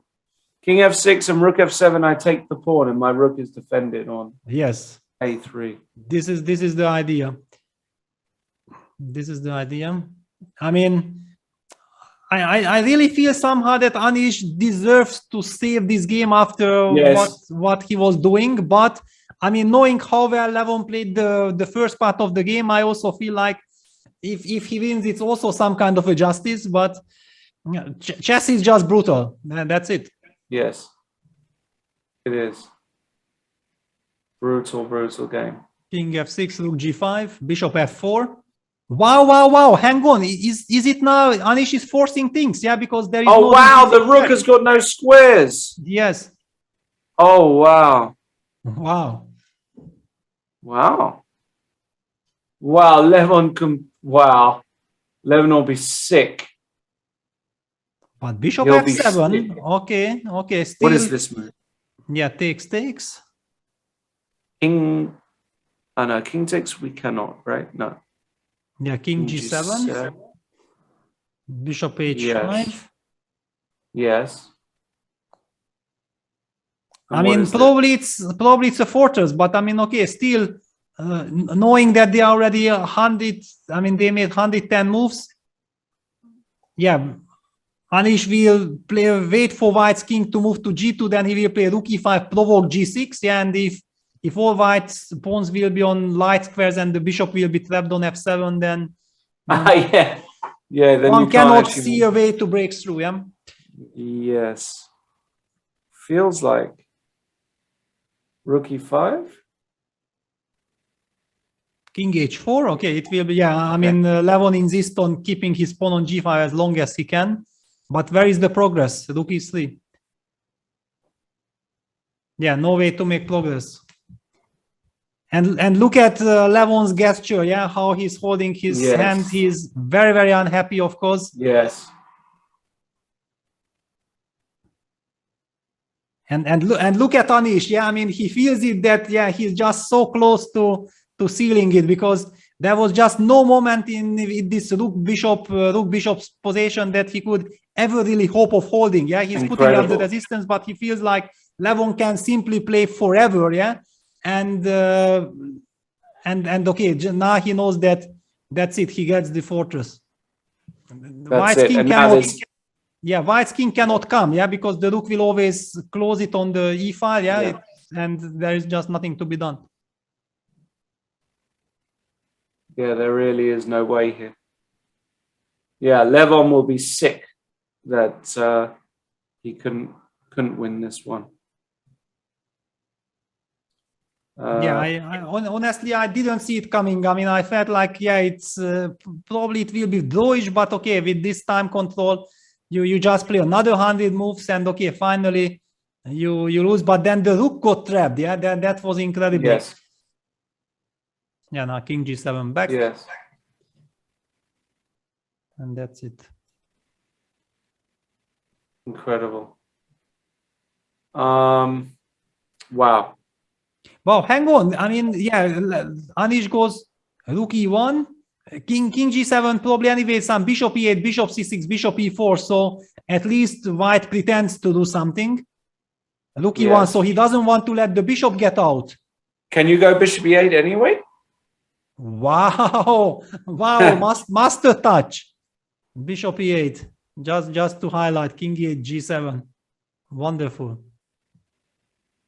I mean, it doesn't do anything, I don't, but maybe. But psychologically, it's actually okay, psychologically. Of course, black gives a check. That's a problem.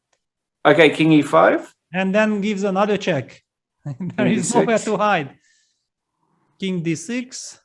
I hide on d8. King c7. Yeah, or hide on d8 and then bishop d7. Yeah. Exactly. Yeah. It's also, I mean, it's scary, but yeah, Levon did not spot bishop e8. Yeah. He gave the pawn away to free his bishop. I mean, he did not spot bishop e8.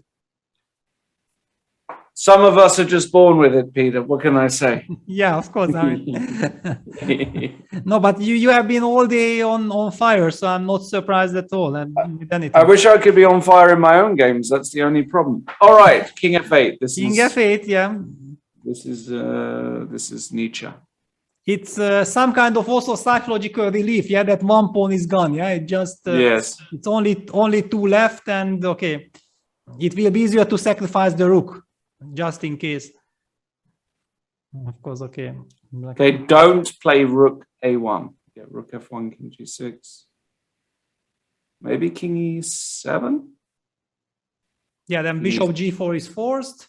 Rook g1, bishop, yeah, rook bishop g1. I mean, and okay, harass. basically there is just no way through. Yeah, it's just to that draw. Yes.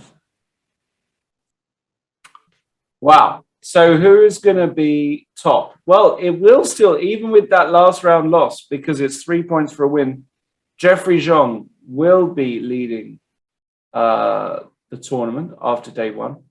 Sevian, Wei Yi, Mamajarov, and Duda all on 8 out of 12. Neiman Erigashi on 7. Rapport on 5. Tari on 4. Aronian will also be on 4. Giri will only be on 3. Not a great day for Giri. 3 draws and a loss. Terrible day. Yeah, but now we understand, now that you were mentioning the scores, because I didn't feel like Levon played badly today. Yeah, he had some incredible games, but then it will haunt him all the more that he didn't manage to score the 3 points here. Yes, and the first game and everything. Rajabov, catastrophic day, half out of 4. Wow. Yeah, lost against Duda, lost against Erigashi. Lost against Ju Wenjun with the white pieces. Completely catastrophic day for Levon. For Tamor, sorry. Yes. Sam Shankland. You know, actually, I wanted even to mention that to me, Rajabov is running a huge risk of not having a successful tournament here because he just finished the candidates too well. I mean, it's I think he's very happy. He's also very tired. He's completely exhausted and everything. I just don't, because for this online play, yeah, you need so much focus, you need so much energy and everything. And just at the moment when you achieved such a great comeback, yeah, with this +3 in the last games, I think that you burned all your munition. Yeah, that's it. Draw. Anish holds. was the game, but maybe exactly this terrible start Rajabov needed to wake up and be super motivated for the rest of the days. Yes. All right. Well, an exciting day. We literally non-stop. We did not take a breather for 4 hours. So I hope everybody you've enjoyed today's action. Of course, today was just the first day. We've got another 3 days of this, right, Peter? 3 more days, or is it? Exactly. Yes, 3 more. It's Yes. altogether 4 days for the preliminaries. Yeah, 4 days of the preliminaries. So tomorrow we've got tons and tons of chess. And remember, with the format 3 points for a win, you just need to put together a few wins and suddenly you're back in the mix. I want to thank everybody for joining us. Remember, get yourselves that premium membership. Check out the chess24.com/free page for your improvers course. And in the coming days, we're going to have more details as well about all the wonderful events coming. But for a first day, we've got to say it's been a success. Some very, very impressive chess. Jeffrey Zhong has been amazing. He lost the last game, probably got tired towards the end against Sevian. Sevian had a great day as well, let's be honest. He's on +2. So the young Americans doing well. Hans Niemann also not doing too badly on +1, beating Tari. Mamedyarov and Wei Yi showing decent form, as is Duda.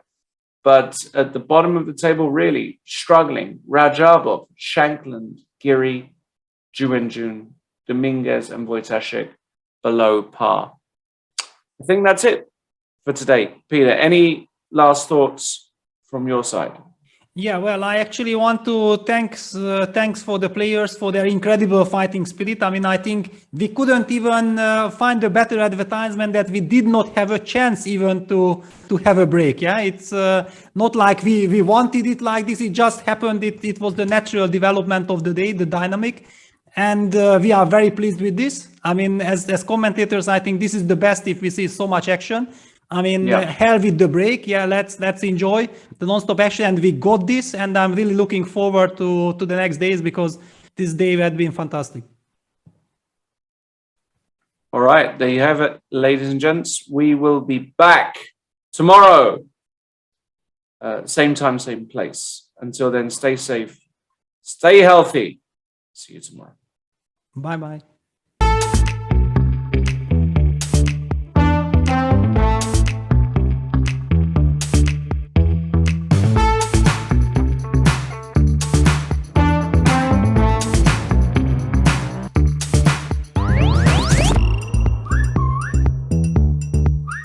The Grunfeld is a very good opening for those of you who are striving to get a double edge. In this video, we're going to look at the latest developments in the 6 bishop g5 line draw. I'm gonna start with sort of my first official Stonewall game. The idea is not to fight against any opponent move, prevent everything, defend and so on. No, it's just to move.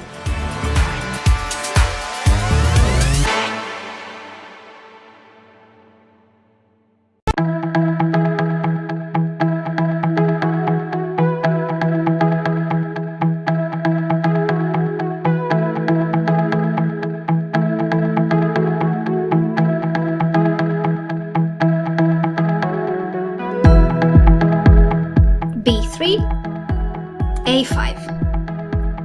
What do you think about this opening?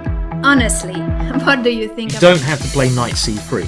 We can actually put a piece on d2, which is better because then we avoid the potential doubling of our c-pawns. What you have to understand about practical endgames as a whole is that just like in the middle game or the opening, you cannot rely solely on these general considerations. Air quality isn't the first thing that comes to mind when you think about chess and esports, but it affects our focus, decision-making, health, sleep, and more. What's in the air you breathe? Find out with Air Things.